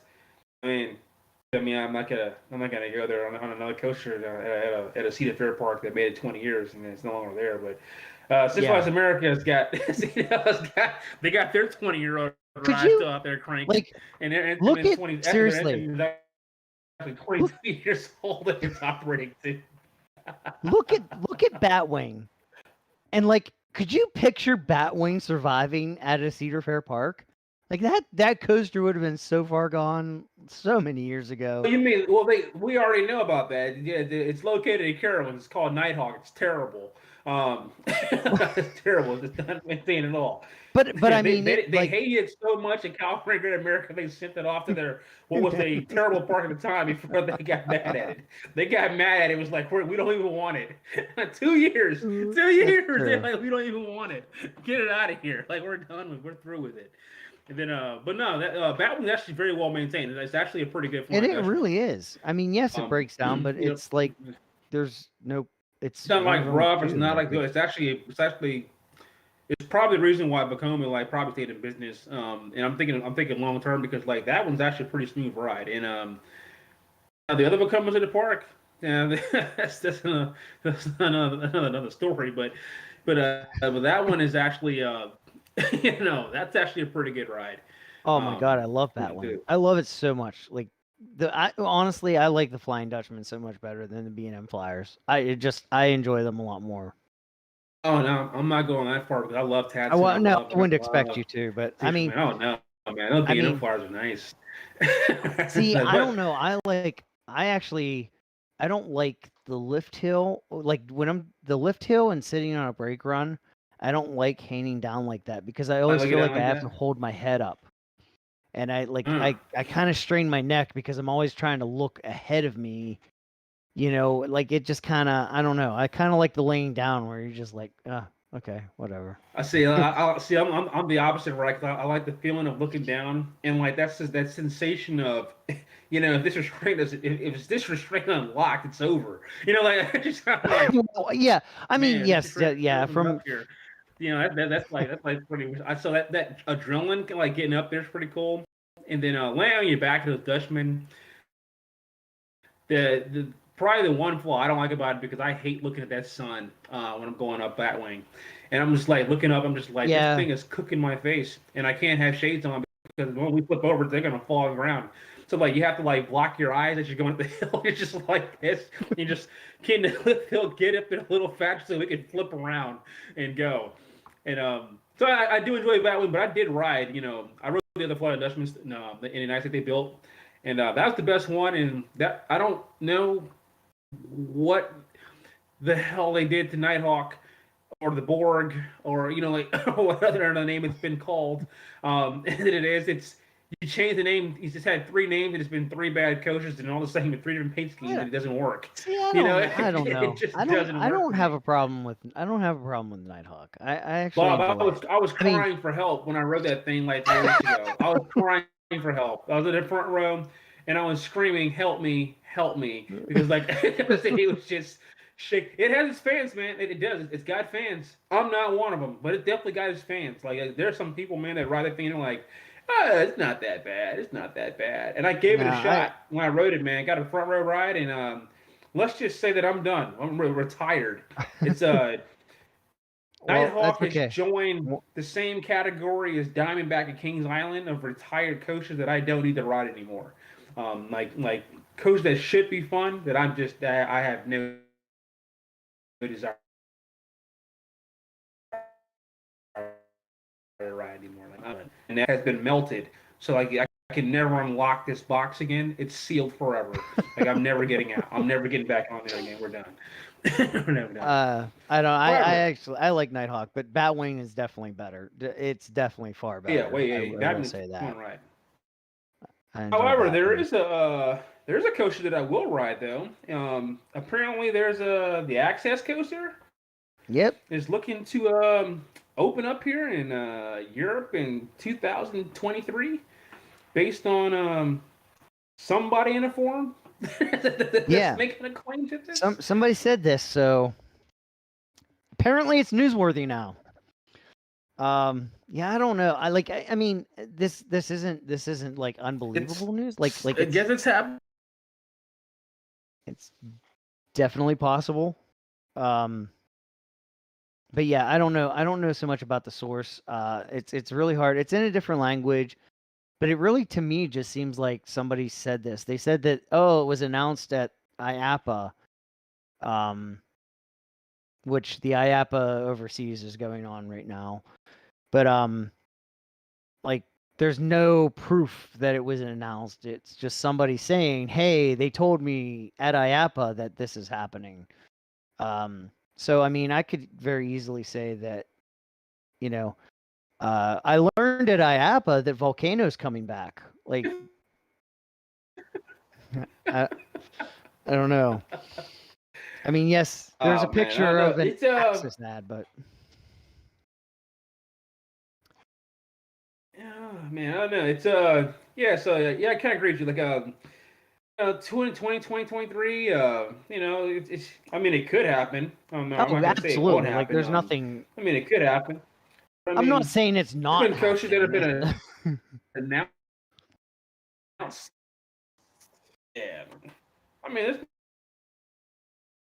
been coaches, but some came out even earlier. Like so like I mean I really want to believe it because I really want to see this coaster like really badly like somewhere. Me too. And just see it. Uh, uh,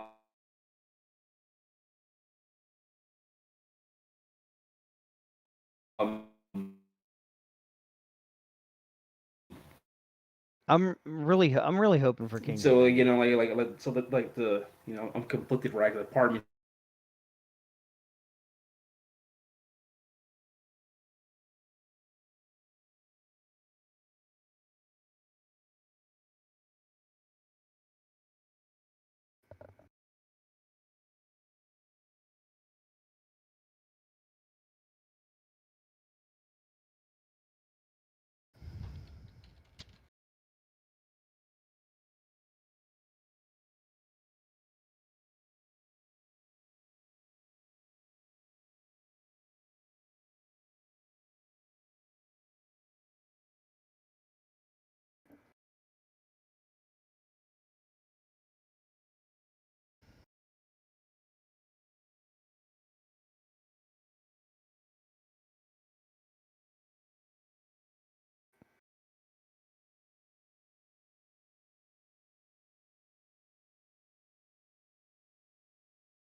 Well, it looks like we lost Mike again.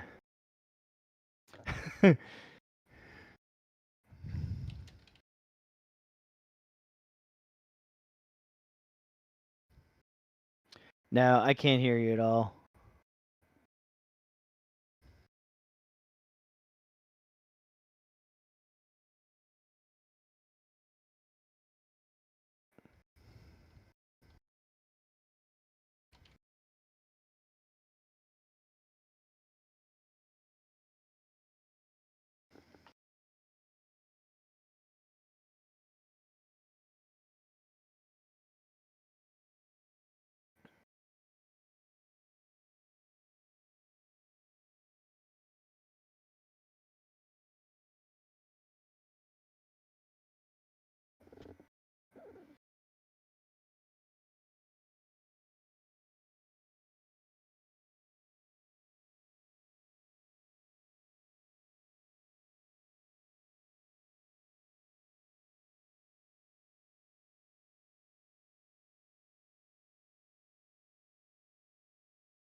Oh, I see dancing squares.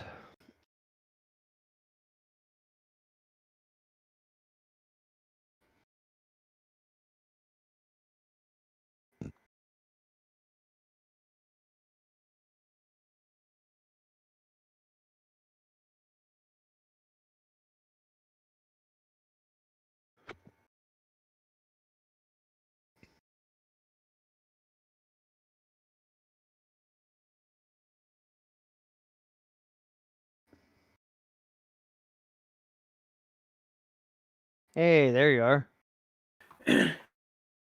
Yeah. RTC disconnected. What? Is that I Discord? know. Yeah, I think it was just like RTC disconnected on that was on Discord. Yeah, it Just happens. get back in. Okay. Okay. I was checking it. I was like, nope, internet's good. Everything's good over here. I was like, don't do this. I was like, don't do this. Nope. Nope. Not gonna do it. So Not gonna where, do it. at what time are you on the audio in Audacity?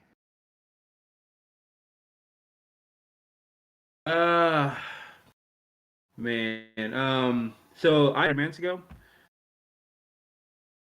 And man, let's go. The audio is still recording. So I noticed about then. Let's see. Well, I so could go back. if you were finishing your thought up, did you like end it okay? Like, did you finish your thought and stop? I think so. Yeah, I think so. Okay, so wherever that's at, we'll cut there and we'll let, I mean, you might as well just finish the thought and then, Okay. what I'll do is I'll just record dead Um, air to equal the time. how do I timestamp that? So just go back what 4 minutes? Listen to the audio. Yeah, so yeah, you'll have to go back and listen to the audio and figure out where you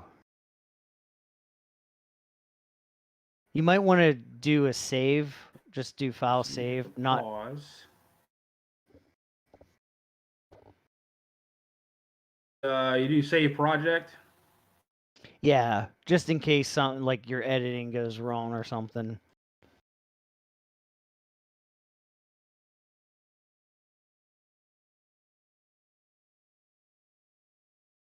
Use export. Okay.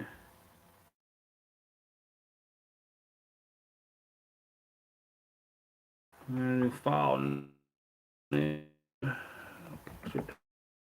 Talk podcast. October 1st. Okay.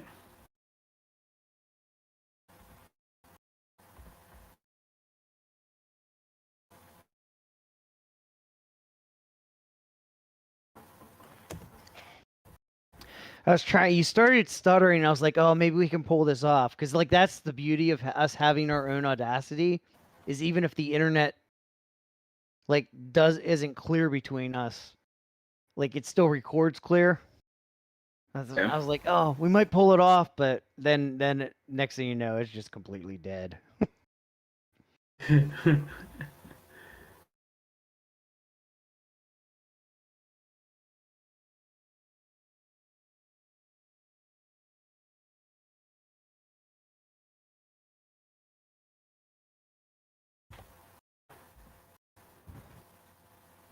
All right, cool. That's got it saved. Okay, cool. It's under CT Coach Talk podcast.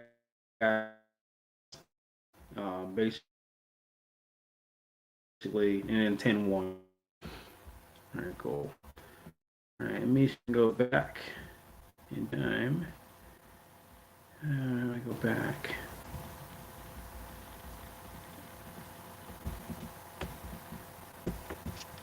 It's so weird to hear yourself talk. I've never gotten used to that.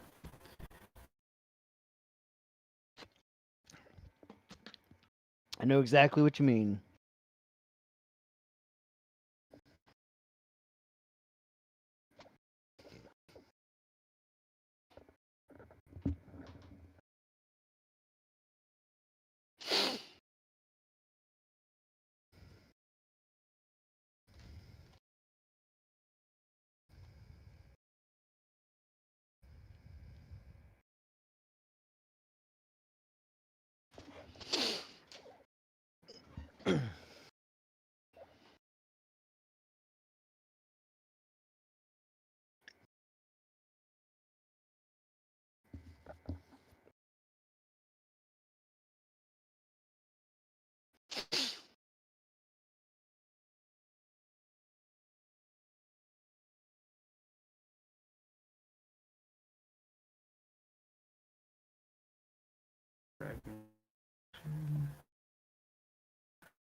See when you talk, Ashley, but like it's so low, like you can't really things. I mean about that 24 because like your stuff's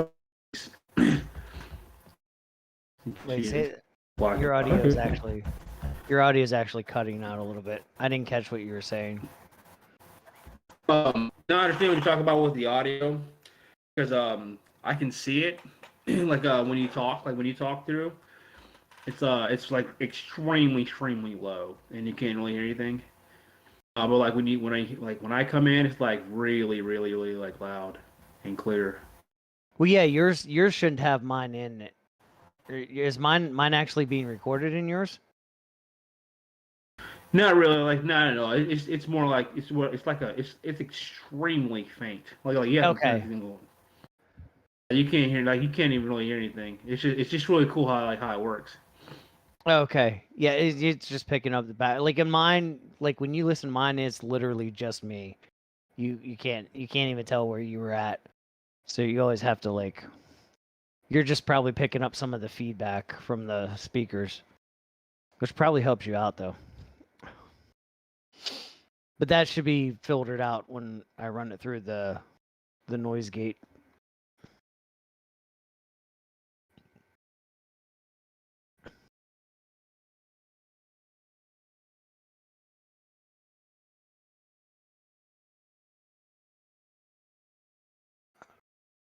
So I see your lips moving, but I don't hear you.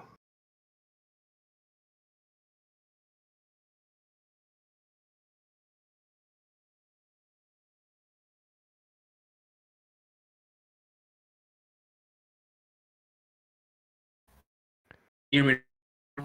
We're good. Your audio is breaking up real bad.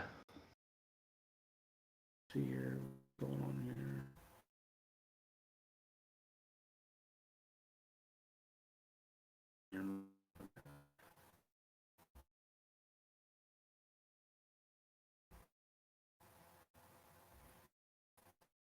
Off. Okay. All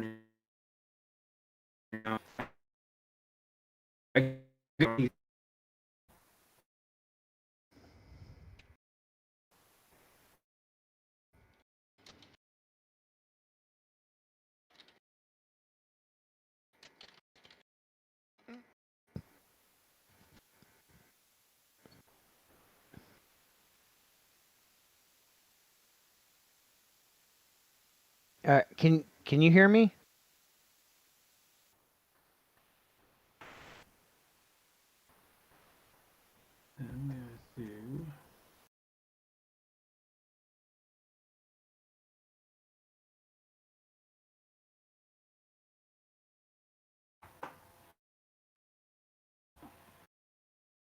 Yeah, it's still kind of stuttering.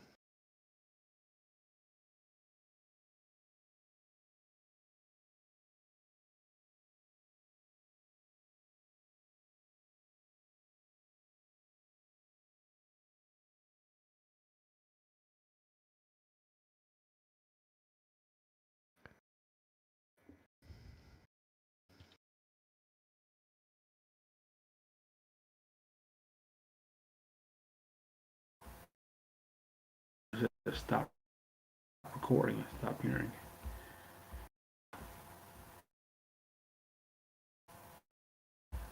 Let's run the webcam off. All right, can you hear me? Okay. Can you hear you? Yeah, it's still kind of your audio's still messed up.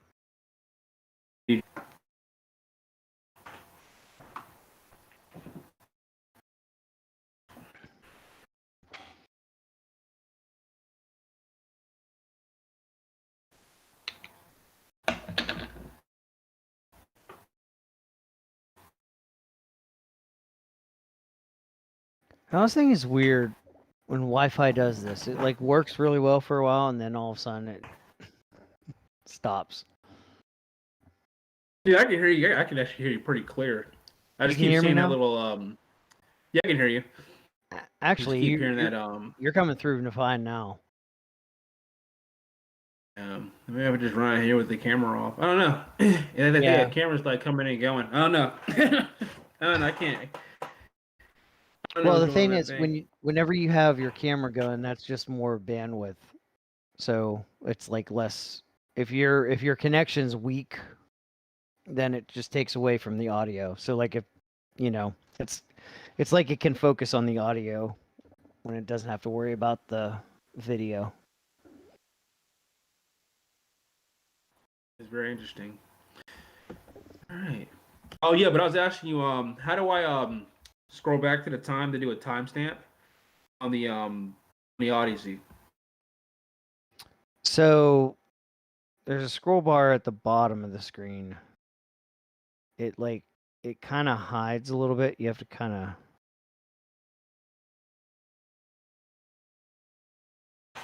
At the bottom. Okay.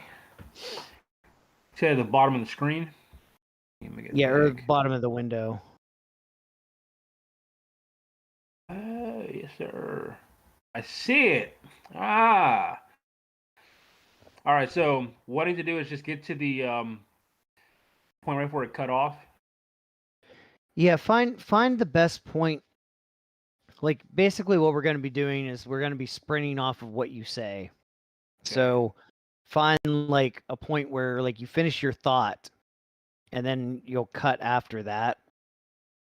And then I'll come in and I'll like respond to what you're saying.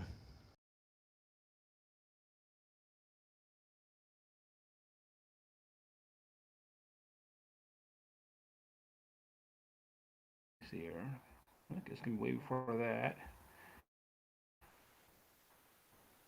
Okay, let's get back to.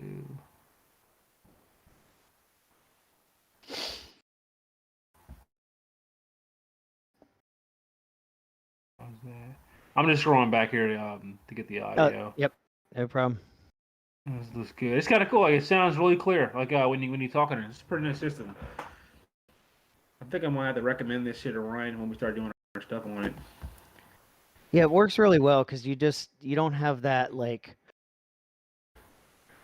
whenever Discord like that does that little, like, you know, the audio isn't complete, or you know, there's those little stutters. It doesn't matter because everybody's recording their own audio, and then you just merge them at the end.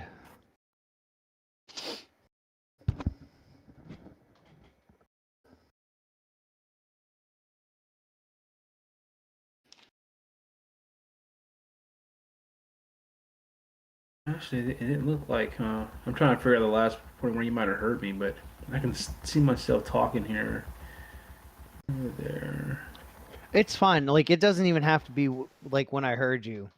Just Okay. find something that like is a complete thought. I mean, you'll have to tell me what you said, but then we'll go from there. All right. We're still working the kinks out there. Oh, I didn't think I got that far back. I think it dropped me all the way back like 5 minutes. Okay, let's see here. Where we're at here.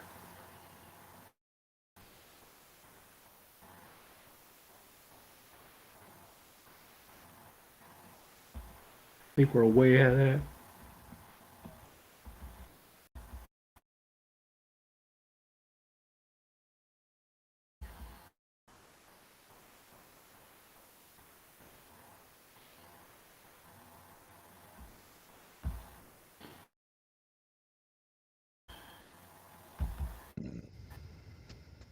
Okay.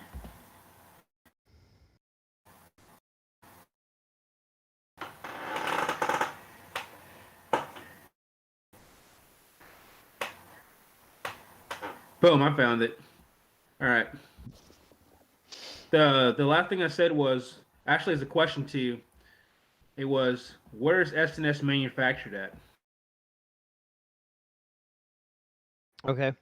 Well, that's Utah, right? Or are they Intermountain? Well, yeah. All right. So go ahead and cut. Okay. So go ahead and cut after that. Cut after that, so just start there. All right. Yeah.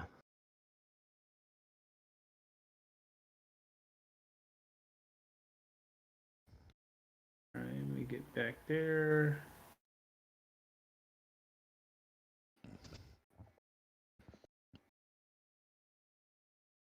So then also, what time is that at? Time, I shouldn't be able to pull it over to you. It's in the 112s. Okay. Oh, well, that's like perfect. That's kind of where I'm at. Yeah. And I tell you exactly the time. It is.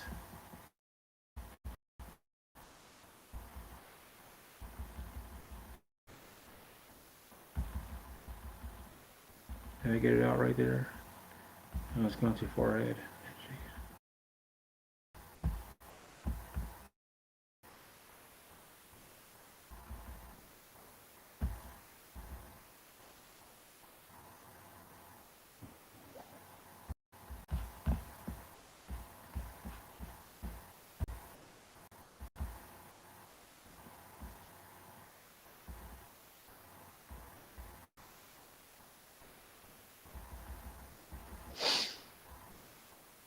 So what are we doing? So when I get to this mark, all I'm going to do is just pretty much set the line there, and then hit the record button, starting from there.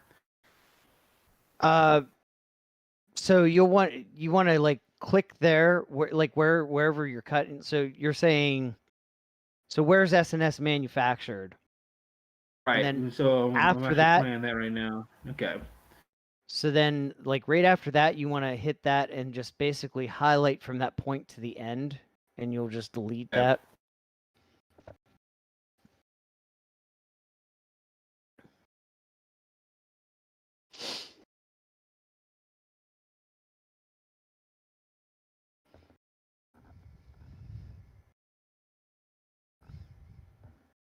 All right, I'm not far enough yet. I'm gonna try and get you. I'll give you the exact time they have here in just a second. Actually, okay. Look at's gonna be 112.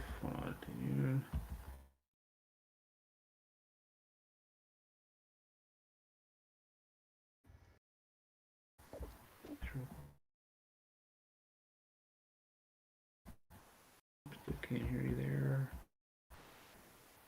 Here we go. Right there. See. Boom. It is. It's 112.55. All right. All right, and so click here. You said from this point on, highlight this.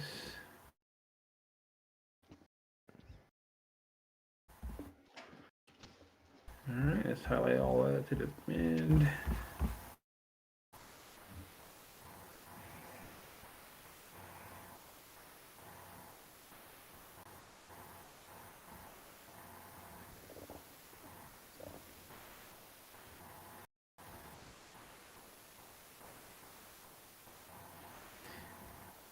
Man, I know we talked so much afterwards. Okay, go on.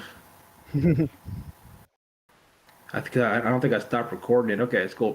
So good. All right, there it is. All right, so I've got it highlighted, and then after that, we just hit the. Just hit delete. The delete button should do it.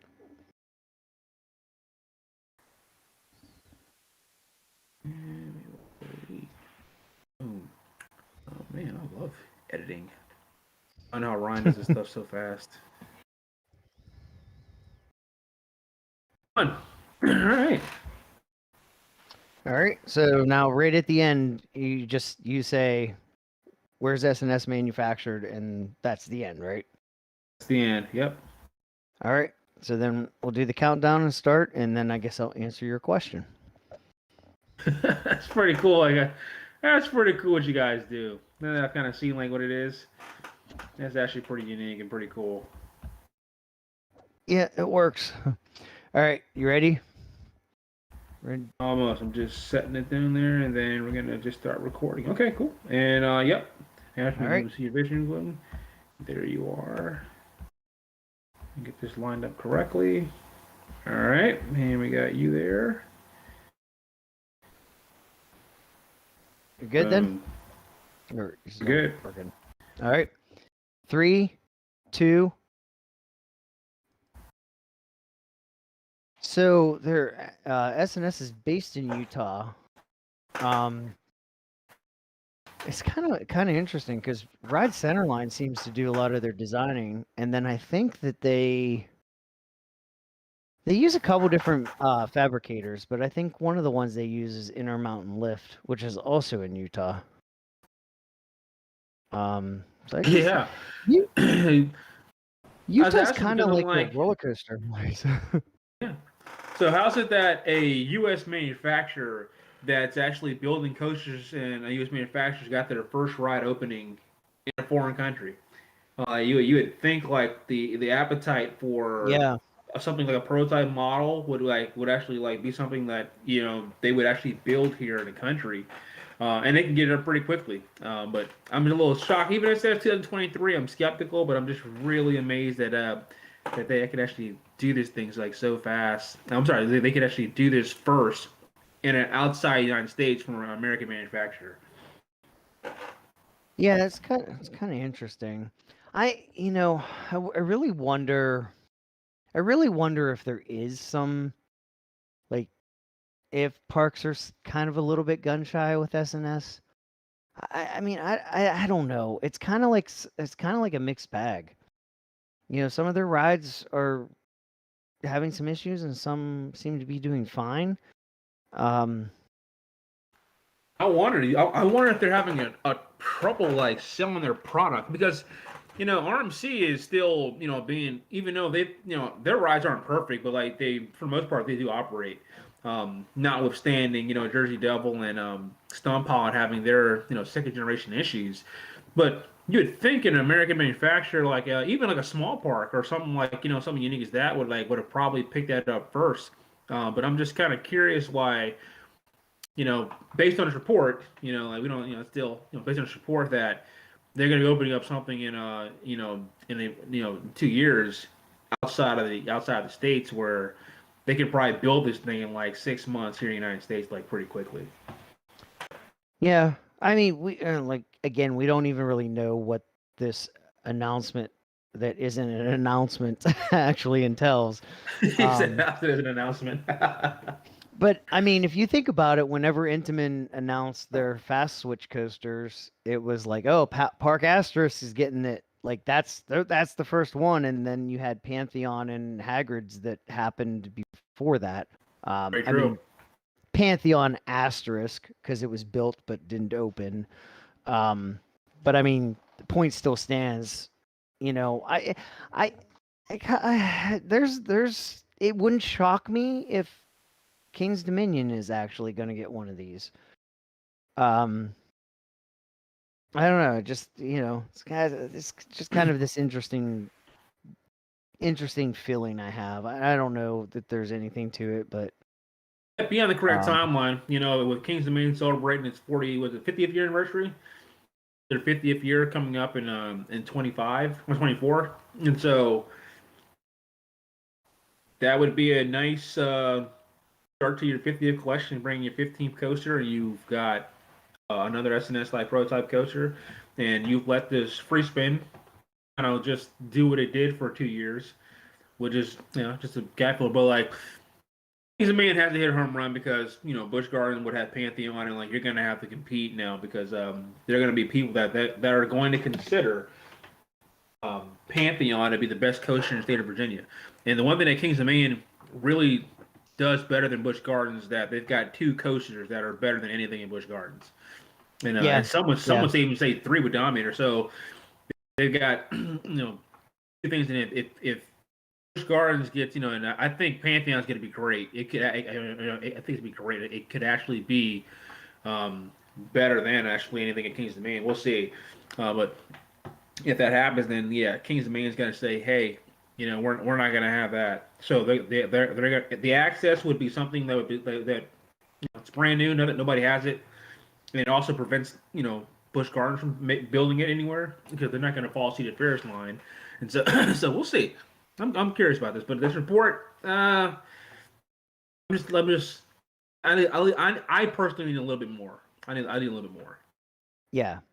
I mean, this definitely could be a possibility, but yeah, I don't know. I don't really take this as an announcement. I think this is a rumor. But there's so much talk about it that I figured we should bring it up. This is kind of the thing that happens in the enthusiast community.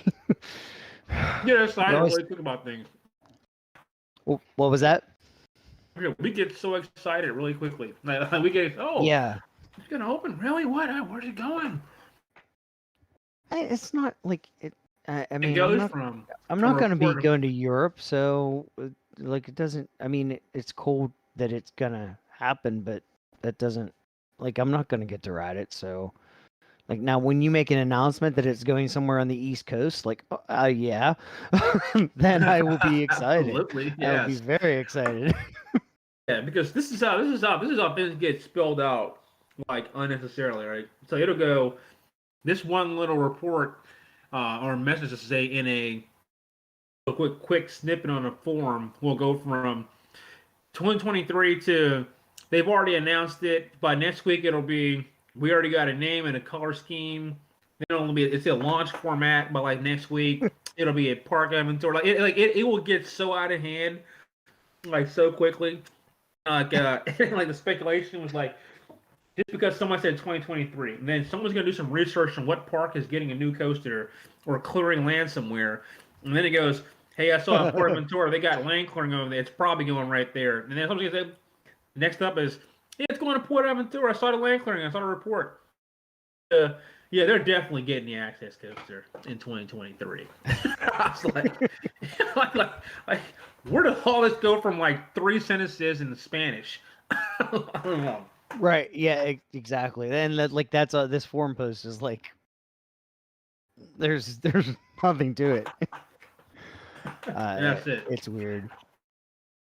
So I do want to mention, we've been having this contest, not really contest, but we've been, if you send in an audio file to share with us for us to share on the show, we're gonna pick any one of those. I'm not sure if James is doing it random or if we're gonna pick the best. But the point is, send in an audio file or recording for us to share on the show, so we can just have a little more interaction with you, our listeners. We'll play it in the show, and then at the end of the year, actually, it'll be announced on the first show of 2022 who won. We did actually receive one recording, which is pretty interesting. Looking forward to sharing it with you, but you know what? I've been thrown into the fire enough, and we're not going to introduce that. So we'll deal with that. We're going to deal with that next week when James is back. So we're going to take a quick break, and then when we come back, Mike and I are going to answer some questions that our live stream audience and some people on social media have for us. Sounds awesome. Go ahead and stop your audio there. Fun.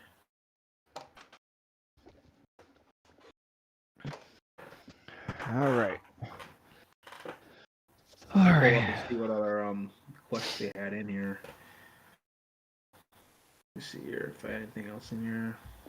I'll update the app. Yeah, the first two that you gave me, I put in there, and then somebody else asked something on our live stream that I put in there. So we have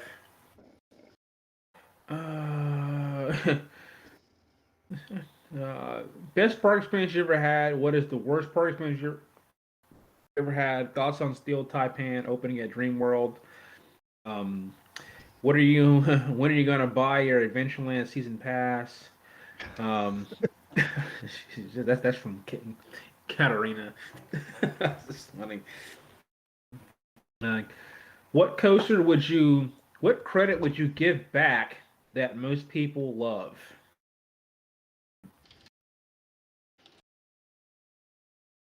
All right. That's easy for me. So what else did you have? You have thoughts on Steel Taipan? Pull it back Worst- up. Yeah, stuff on worst, best, and it's two questions. Like, what's your best park experience you ever had at a park, and what's the worst experience you've had at a park?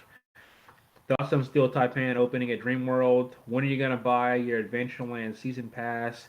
What's a credit that you would love to give back that most people love?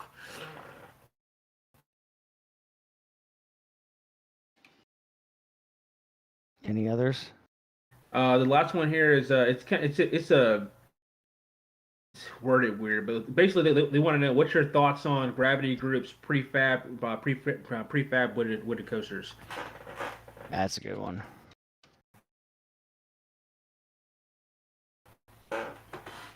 And that's only 5. All right. So we also got what's the longest you're willing to drive for a day trip to a park? Wow, not bad. So Bad. I put them all on the disc, the document here. That's actually a pretty good question, actually, because I actually talk about that all the time. What am I willing to go? Yeah, I always argue with myself. Day trip. I think 6 hours is my limit for a day trip. Oh, not anymore. God, no. I did Carowinds, and oh my God, I don't know how I made it home. I think Carowinds like 8 hours from you, like 8 or 9 hours from you. Well, when I lived in Gainesville, I think it was 6. Man. Oh God. I think it was 6 hours. And I came back the same day. Oh man. Yeah. Oh my God, that was bad. And that's 13 hours in a car. Half a day. It was crazy. Oh. All right, you ready? So we'll just pick up wherever you're at, and I'll do a countdown, and then we'll go into it here. All right. Ready? 3, 2, and we're back from the break. So this part of the show, we're gonna just ask some questions that the listeners, or some of our listeners on the live stream and on social media. All of our live stream listeners have left us because it is now like 3 a.m. This is Is it really 3 a.m.? It is 3 a.m. It really is 3 a.m. This is Okay. the latest we recorded. So if Mike and I are punch drunk on top of our normal, craziness, sorry, it's just the way it is. So all right, Mike. Do you want to go first? You want me to go first? Oh, sure. I'll take. Yeah. This first question is thoughts on Steel Type Man over at Dream World, and this is the mock launch they're building out there, and my thoughts are this: anytime there's a mock and there's a launch involved, based on the two that we've already gotten from them, especially if this, I'm not quite sure this was actually a spinner or not. I'm actually looking at it right now, just speaking on it. Um, but I love these things, man. Like these. This is a wonderful addition to the park. It's something that I think will eventually come to Kings Island as their next coaster.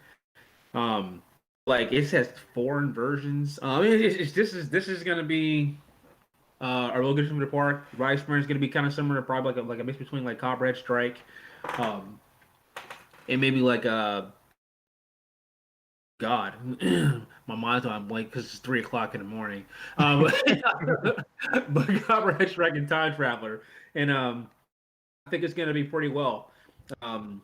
Say it's got like the standard like blue far layout. Going forward, and it looks like here's gonna go backwards again. Okay, it's gonna get to now. The speed is incredible, 65 miles an hour. I can't say we've actually seen a coach that fast here that's actually built that way. So I haven't seen a POV of it yet. But just kind of looking at some of the off rides, and the cost is 32 million. Yeah, and it's got some length there, 3,937 feet of track. This is going to be pretty nice, actually, really nice. So this is, believe it or not, this is the first that I've actually heard of this. Although I see it's a near copy of Blue Fire. Yeah, yeah, basically. Oh, so the difference is this will use the multi-pass launch instead of a single pass. So fast, yep. See, I don't know how I feel about the. Is this gonna have a spike? No, it's just gonna be. Yeah, I don't know. This, in some ways, it's like. Did Horseshoe World? Okay, it's bad, yeah. When it comes to launches, we're like going backwards. Yeah. I feel like it's like we're never gonna see. What's that? You say you like backward launches? No, I said I feel like with launches we're going backwards. Backwards? Okay. Because like we had accelerators, and then you have limbs, and like I understand the limbs just aren't efficient, and I get that. I love limb. I love limb launches. Oh my God, limbs were just man, they're great. But like so LSM's like maybe not quite as strong, but it's like more efficient. Okay, I get that. But then it's like, oh well, let's use LSM, but like now let's just take 3 different shots at getting it up to speed. So you don't like the gradual speed? It depends. It depends on what the coaster's doing. Like I love the switch track, and like how I love like what Pantheon's gonna do. Like it's really cool how it's gonna go up the spike, and like you're gonna have a rollback. Like I get that. I like that, but it kind of takes away from the whole launch thing. Like, it's like not like that. Like you're on Dragster and like, your face is like blowing backwards. Like, you're just like pushed into your seat. Like you just don't get that with multi-pass launches. So yeah, I don't know. I don't know what my feeling is on that. I also can't really say much with mock rats. So this is spinning. Yeah, I don't know. I haven't really rode enough of mock to really give my thoughts on it. I can't really say much. Mock spinners are really fun. Like I said, Time Traveler is in my opinion the most fun interactive coaster that exists, right? Because every ride is so weird and so unique. and you get to like interact with everybody in the train. It's kind of weird. Like you could be in the first seat, and then like you'll turn. At one point, you'll see the person like three rows in front of you. Then like you'll see the person in the next row next, and you'll see the person who was behind like 4 rows down. Like now they're looking at you. But you're like inverting. So like I love everything about that. That makes the ride so much more fun. Yeah. And plus that drop off the out of the station is arguably one of the best drops in any roller coaster. Like that sideways 90-degree drop, and you get pulled back row with after you hit the gong, the boom, and you just fall out. That is one of one of the most special things, especially at night. Special drops out there, but this won't have that sadly. But the speed in this thing is it's intriguing me. It's this 60 almost 70 mile an hour. Like that's fast. Yeah. Something like this. Like they don't really build fast roller coasters, so like I'm just really curious about this speed because Copperhead's not fast, and Time Traveler is not exactly like known to like as a speed demon either, but it's not slow. This thing is fast. This thing is fast. This thing is faster than Dominator, and Dominator's fast. And like Dominator feels fast. Yeah, it'll be interesting. This is gonna be like 5 miles an hour, like slower than like Steel of Vengeance. I mean, so this thing is like moving, or should say Maverick to say that's 7, but like this thing is moving pretty quickly. So I'm kind of curious to see how this ride experience is gonna be. 3.6 here. Let's see on like G. So it's got some forces to it, and it's got a good amount of weight too. Almost 4,000 feet of track. So like this should be fun. This should be pretty fun. Yeah, definitely going to be intense. I like intense. Yeah, it will be interesting. And Time Traveler is actually one coaster that I really want to get on. I'm looking forward to that. Oh, you're gonna love that. You're gonna love Time Traveler, right? It's great. Well, you're actually gonna love that park when you visited. I don't know if you've been to Silverado City yet. Silverado City is special. Put it that way. I'll just leave it at that. That place is special. I really do want to get there. Hopefully in the not too distant future, but we'll see. This stuff costs money. This is an expensive hobby. It's too expensive. Yeah. So all right, this next question says, what's the worst park experience that you've had? Well, I guess I'll take this one first. Worst park experience? Absolutely, hands down, Six Flags Worlds of Adventure. Oh. So not Six Flags America. No. Oh, okay. I was just making sure. I was just double checking because that seems to be the go-to that's at this question for you. No, I just saw someone recently put up a video about that. Oh my god! The worst park experience at Six Flags. I'm like, what kind of? I haven't watched this video. I need to watch it, but I'm like, I saw the title and I was like, I'm turned off. But I need to hear about this. What happened at this park here, Bob? It just sucked. The entire. Oh my god! It was. Just Six Flags. Like, let me just say this. Anybody that thinks Six Flags does dumb things right now, you were clearly not alive in the late 90s and early 2000s because, oh my god. So, I mean, there was the whole premiere Six Flags thing, like, oh, let's go by Geauga Lake. Oh, you know what? Let's rebrand it. Let's make it Six Flags Ohio. And SeaWorld goes, hey guys, we really appreciate you and everything. We don't want to get in your way, but we're kind of in a situation. All of our other parks are building rides. But we don't want to step on your toes. And I know you're having some difficulties there. So, like, maybe we could work something out here. And Six Flags goes, you know what? We're going to buy you, SeaWorld. We're almost close to bankruptcy, but what the hell? Let's just buy SeaWorld Ohio. And then let's combine it into this massive, massive park. And not really change any infrastructure. Oh, and let's add 4 new coasters. Wait, let's add 2 more coasters. All on the same little pathways. And highways? What do you mean highways? We don't need highways. We just use the 2-lane roads, right? What's a highway? Dude, we need a highway for it. We need a highway. Oh my god. everything about. I mean, and let me tell you, Geauga Lake was one of my favorite parks. Like I loved Geauga Lake. I miss Geauga Lake so much. I can't even explain to you how much I miss Geauga Lake. But holy shit, when they combined that, like you had to walk.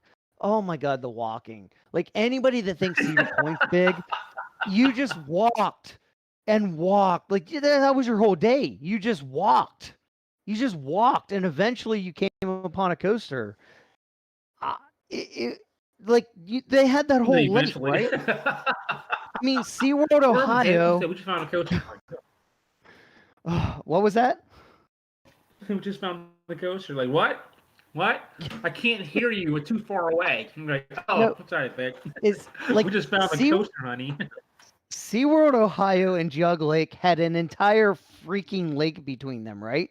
So they just built this long ass bridge across it, and yeah, you had to walk. You had to walk, and then you walked some more. And the people, like there was nothing to do with it. Like people were just everywhere. You couldn't move, and of course it was early 2006 Flags where like emptied the trash cans. No, we're not emptying the trash cans. We're just gonna let them overflow and like Oh my god, it was like it was so miserable. It was so absolutely miserable. And I, honest to God, that visit was the last time I visited a Six Flags park until 2017 when I went to Six Flags America for the first time. And when I went to Six Flags America, I was blown away. I was like, "Oh my god!" This would put you off on Six Flags. That was that one. Okay, I didn't. I actually was kind of curious like time, and like hearing that is oh my god. Man, I promise you guys, right? Like we're not really trying to go out there one chain, okay? And like really not. And my worst park experience is actually is actually another Six Flags park, but not in season. So the worst park experience I ever had was road trip visiting Six Flags Fiesta Texas, and since then the park has redeemed itself, and I made another trip, and it's been better, and I had a good time, and it's actually a really good Six Flags park. But I'm gonna tell you what, my first time going to that park, it took us. So we were on a road trip, Texas road trip, me and the Coast Idiots, and we had for 3 days. We stopped by there at night from like 6 to close. Then we came back the full day the next day. Then we came back the following day to the morning till 12. Of 10 rides in 3 days. I'm not talking 10 coasters. I'm talking 10 rides in 3 days. I couldn't get a cup of water.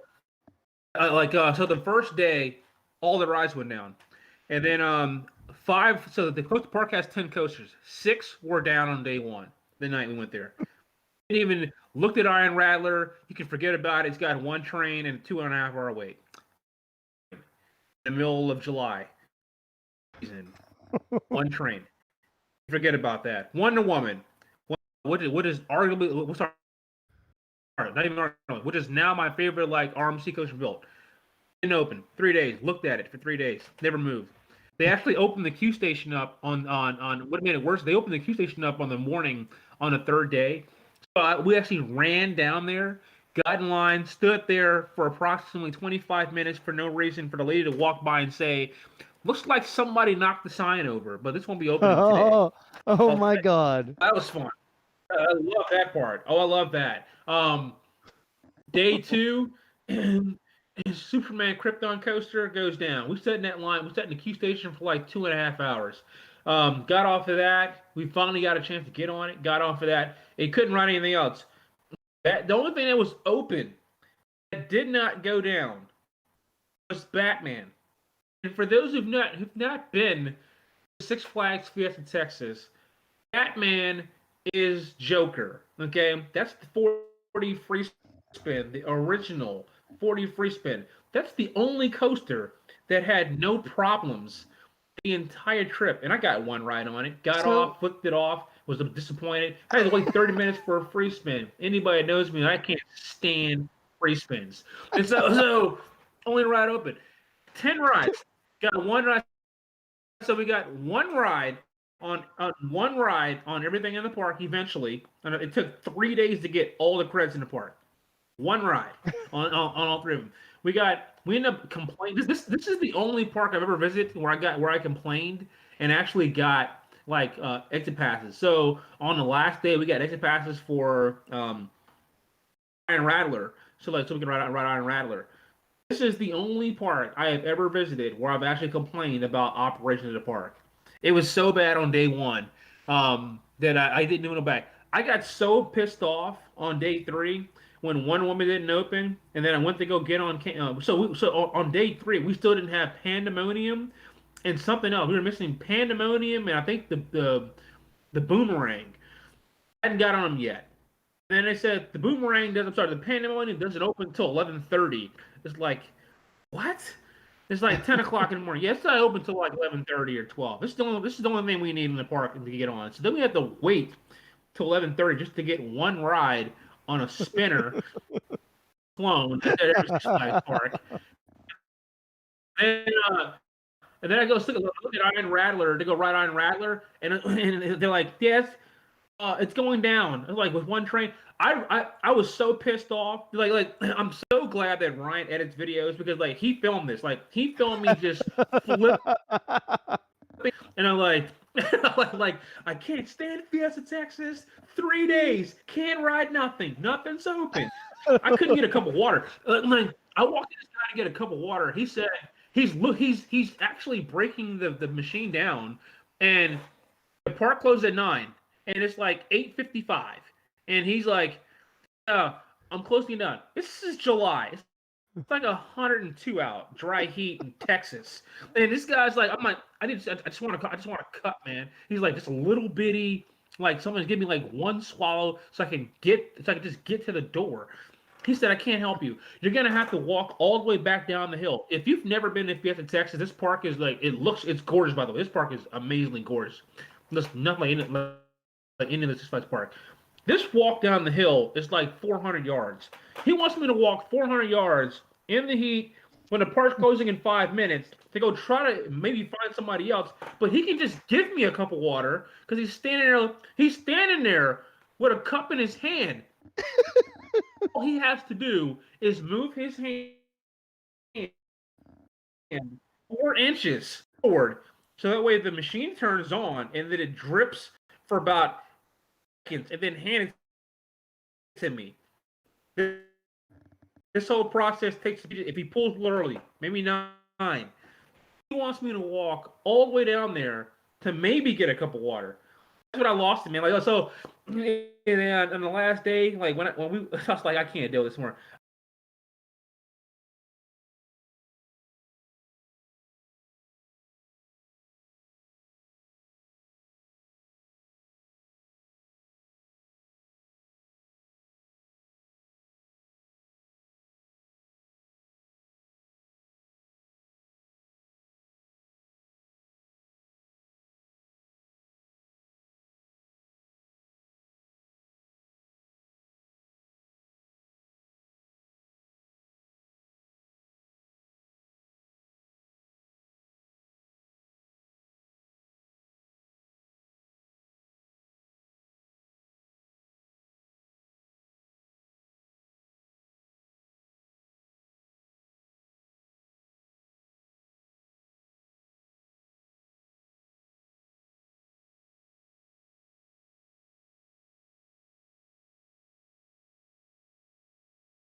it's got a boring layout. I just can't. I just don't understand the love for it. The only thing that's good about that ride is after that little turnaround back to the brake run, but it's for the splashdown in the back row. Stick your hand out, get your hands wet. That's about it. The drop is nothing. Makes a loud noise. You can actually hear the vibration and the rattle in the first drop. Kind of like, you can hear it as it goes down, and then it like goes up and it just shakes the hell out of you as you're cresting over the bottom of the hills. It's like, and it just shakes him some more. You can ask anyone that's ridden with me. When they've sat across me, all they said is they can just see my body just jiggling back and forth, like just rattling the hell out of me. And I gave it a shot. I rode front row, I rode in back row, I rode in the middle, I rode in the wing seat, I've ridden the inner seat. I've been all over this ride. I've never had a good ride on it. It's done. You can keep the credit. I want to give it back. You can take it back, like Diamondback. Well, take the credit back because I don't want it. The better Diamondback is actually located Frontier City. That's a much better version of Diamondback. That's great. I want to ride that one. That's a good. It's the best one. That's the best Diamondback in the United States. It's the best one. I don't want. Nothing to do with Diamondback at Kings Island anymore. Diamondback at Kings Island. The last time I rode it was the first time that I ever actually felt that B&M rattle, and it was actually really bad. It's horrible. But it's weird because I never felt it before. But I don't know if it's because I was the only person on the train, or I don't know. It's weird. I actually, other than that last ride, well, even during that last ride, like I really did enjoy the ride a lot. I don't know. Yeah, people seem to really love it, man. It's the worst B&M Hyper on my list. It's the worst I've been on. Right there at the bottom. At the bottom. Yeah, at the bottom. What you giving back, man? Yeah, what are you giving back? People thought gonna say a free spin. Here's the thing though. Like I wouldn't give any credit back because I'm just gonna ride I don't care how horrible it is. I'm gonna ride it for the credit. So like I don't want to give a credit back, even if I despise it. I don't want to give a credit back. Yeah. But you know what? If I have to give one up and say like I never rode a ride, Firebird, man, just get. That's the smoothest BM in Maryland. What are you talking about, man? Well, I won't argue with that. I will not argue with that. It is glossy smooth, man. The thing is, it actually is really smooth. I mean, slam your head against everything. Only in the front row, man. Like you got to ride the back row, left seat, second inner. Like that. That seat is like the only it's smooth back there, man. Like doesn't juggle you too hard to get a little forces, but that is the best and smoothest B&M in the state of Maryland. It is. That is undisputable right there. Undisputable. You're absolutely right. Remember that talk to Kitty Cat? Like she loves herself some. Man, I think that's her favorite coaster at Six Flags America. The time I talked like, "Hey, you like this?" She's like, "This is." It like surprised her. She's like, "This is amazing." She thought I was lying to her. She's like, "This is great." I said, "What an amazing roller coaster this is." I was like, "I know, it's awesome, isn't it?" She's like, "Yeah, it's great." And that's one of only 2 coasters that I will not ride again in my life. You're retired. He said he's done. I said done. He said he's done with it. Can't deal with it. Firebird and Rougarou. Nope. I will not get on this. Man. Rougarou is actually really bad, and it actually redeemed itself a little bit when I went to Cedar Point over the summer. It wasn't as bad as it was before. It's no longer like trash. It's just horrible. So it's been upgraded. It's not good. It's got a great colors. Rougarou is like a great coaster to watch. Is what I say. It's like, man, you look at it and it looks like it's a lot of fun. Like it just looks like a lot of great color scheme. Like the way the sound at B&M roar, the way the layout, it looks like it's a great roller coaster until you get on it. It's not good. Like they're that's gonna be a future site for a roller coaster at Cedar Point here soon. Like that like sometime in the next like 10 to 15 years when they're because they're out of space. But like when they need to move something out of the park, Like that's gonna be that location right across that train track, and as you head down to Millennium Plaza, like that's gonna be a spot for another good roller coaster. Once they move all that B&M track up out of there, that'd be a new spot. Or they can just keep it there because I call it B&M Plaza up front at Cedar Point. You can catch me in the back. Yeah, Ira. they just evicted the only Intamin in that Yeah, plaza, gotta get so- them out of there, man. Can't too many B&Ms here, man. Gotta get them out of there. I like to hang out in Ira. I call it Ira Lane. That's the Intamin, RMC and Arrow. Like that's in the back of the park. I call it Ira. I like to hang out in Ira, Ira Alley. Give me the Intamins, the RMCs, and the Arrows. Those are fun to ride back in the back of the park. Give me the Yeah. Magnums. The Torpedo absolutely. Dragsters, the Mavericks, the Steel Vengeance, the Geminis. I like to hang out at that part of the park. That part of the park. Like B&M Alley just moved out somebody who was invading territory and kicked him right off the beach. And they sent Wicked Twister packing with his bags. You don't belong here. so none. Don't be shocked if they put a B&M right there. If they put a B&M right there, I'm gonna laugh so hard because I'm like, all they got is B&Ms in front of the park. What about a B&M shuttle? A B&M shuttle. You mean like an actual B&M's gonna start making launch coasters again? Yeah. Like we're gonna try this Make again. make a chain lift shuttle somehow. When they do, like I said, B&M when they do a launch, like they do it right. Like Hawk is good, Thunderbird's fun. So when they do a launch, man, like it's done right. They just don't like to do them. So it's okay. We'll just leave that to Intamin. They'll take care of that and keep making amazing coaches as they do. Yes, I love me some Intamin.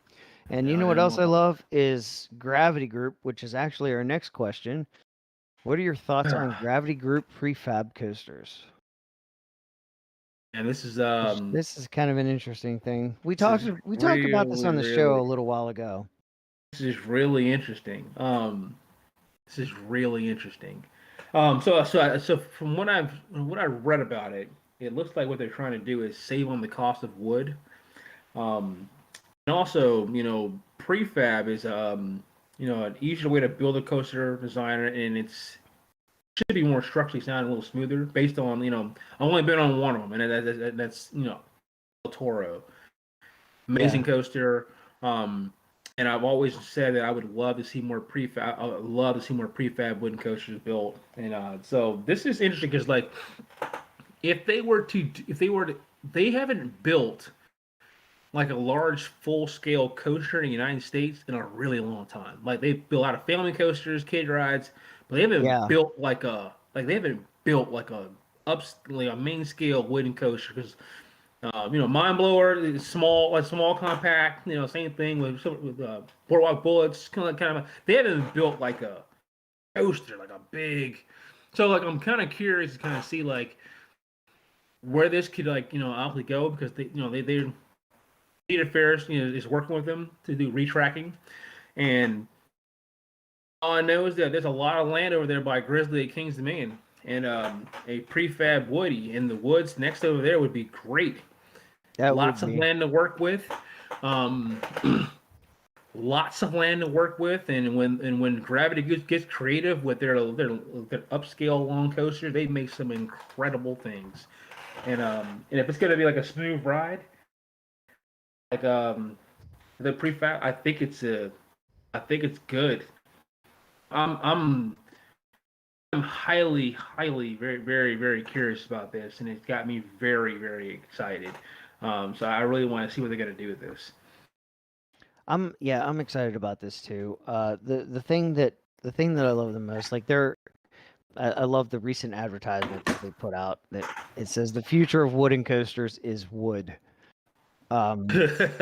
Which I mean, you know what the thing is look at the other two wooden coaster companies. RMC and GCI are both now all about steel. They're switching over. They are. And Gravity Group's no, it's a wooden coaster. It should have wood.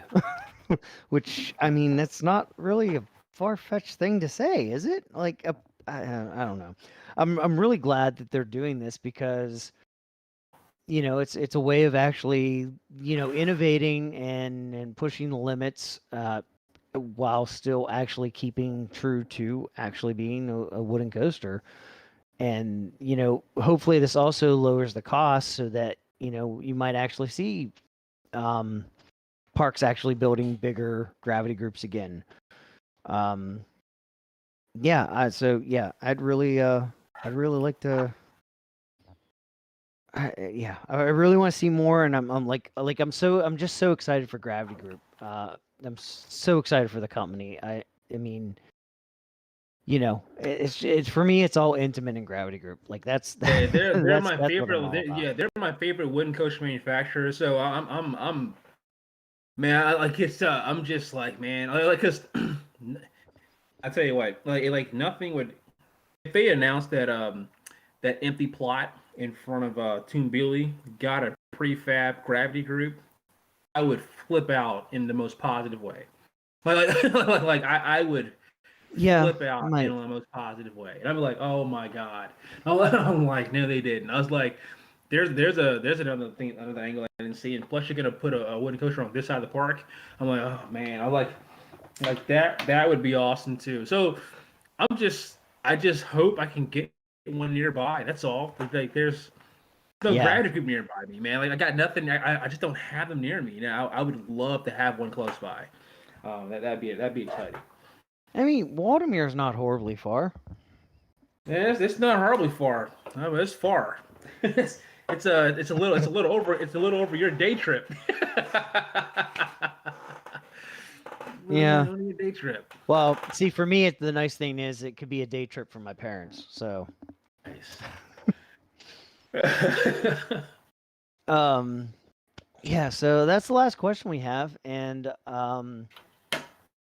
yeah, with James being out, we're not doing anything with polls. I don't need to. Bob, it's 4 in the morning. It is. It's yeah. just really late. So It's good morning to everybody who's all listening. It's sun will be up here in about 2 hours. oh And god. and that's when Mike is going to be going shopping to get some equipment. I dearly apologize for everybody about that. I'm going to get this in. I appreciate Bob. I do appreciate you staying up and enduring. He's probably cussed me out like under his breath and throwing things on the screen all night here waiting. Like so, his patience has been incredible. This man waited almost over 2 hours, man, just so I get my stuff together. And now we just went on to like the latest show ever, so I appreciate that, like in the most humble way. And I hope James, I hope everything's good here, as Mike, aka Jimmy, did everything he could to get your podcast up here good today. And it's amazing. Like he's been in and out here all day, so speedy recovery for you and get yourself well. And just get yourself battle in, and we'll see you out there at the parks here real soon. Like I said, I always come on you guys' live streams and always comment and talk on the channel in the live chat. So I'm very humbled and grateful to be here to do some fill-in representation on the podcast. Yeah, we appreciate you being here, and you can always check out Airtime Mike on El Toro Ryan's channel with the Coaster Idiots. Now I got to do this thing that James does all the time. That I kind of laugh at him before, and now he's gonna laugh at me, or maybe it's your job to laugh at me. So, the poll thing, I don't know. So at some point, James will probably post a poll again. So that you can go answer at coastertalkpodcast.com/poll. You can reach us on Facebook, Instagram, and Twitter at Coaster Talk Pod. YouTube, we're Coaster Talk Podcast. That's 3 words. You can contact us by going to coastertalkpodcast.com/contact, or you can email James at coastertalkpodcast.com or Bob at coastertalkpodcast.com. You can also reach me on Twitter. I'm Coaster Talk Bob. And if you'd like to check out some merchandise that we have, you can go to coastertalkpodcast.com/shop. And thank you everybody for tuning in, and hope you enjoyed the show, and we'll catch you next week. Very nice. You guys have a good night or morning. All right, so go ahead and hit stop if you didn't already. It has been stopped. All right, and then I'll save that before anything Yes. happens. save that and then do an export as a WAV file. Here it is. Gonna save it again. Here we go. We'll save that.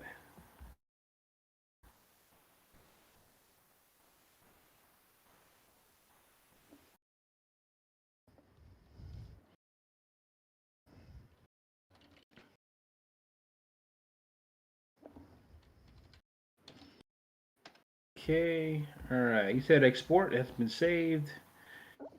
And you want to export that as a audio? As WAV.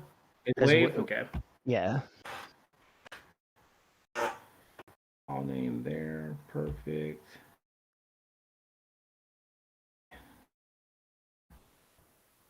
Artist name. I guess you can do all that later. Yeah, you don't have to fill in any of that. Okay.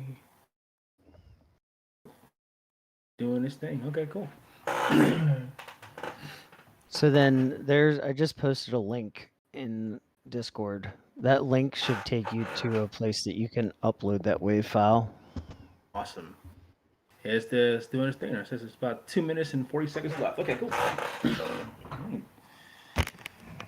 Oh yeah, I'm just gonna take a nap. Oh man, it's really 4 in the morning. I know, it really is. Oh my It's kind of god. crazy.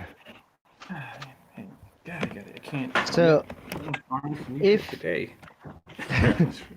if anybody is still on the live stream, I'm currently working on turning that off. Hopefully, we'll figure it out.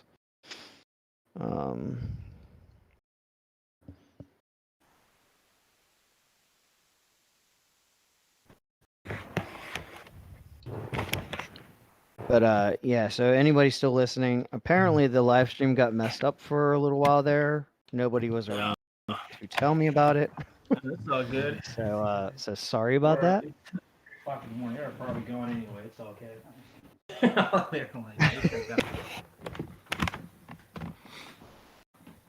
You get all, is James? He's gonna edit all the stuff for it, like when you send it over to him. Yeah, he'll post everything together. Thanks. So then I'm gonna go to there we go. All right, so good night live stream. 1 minute and 47.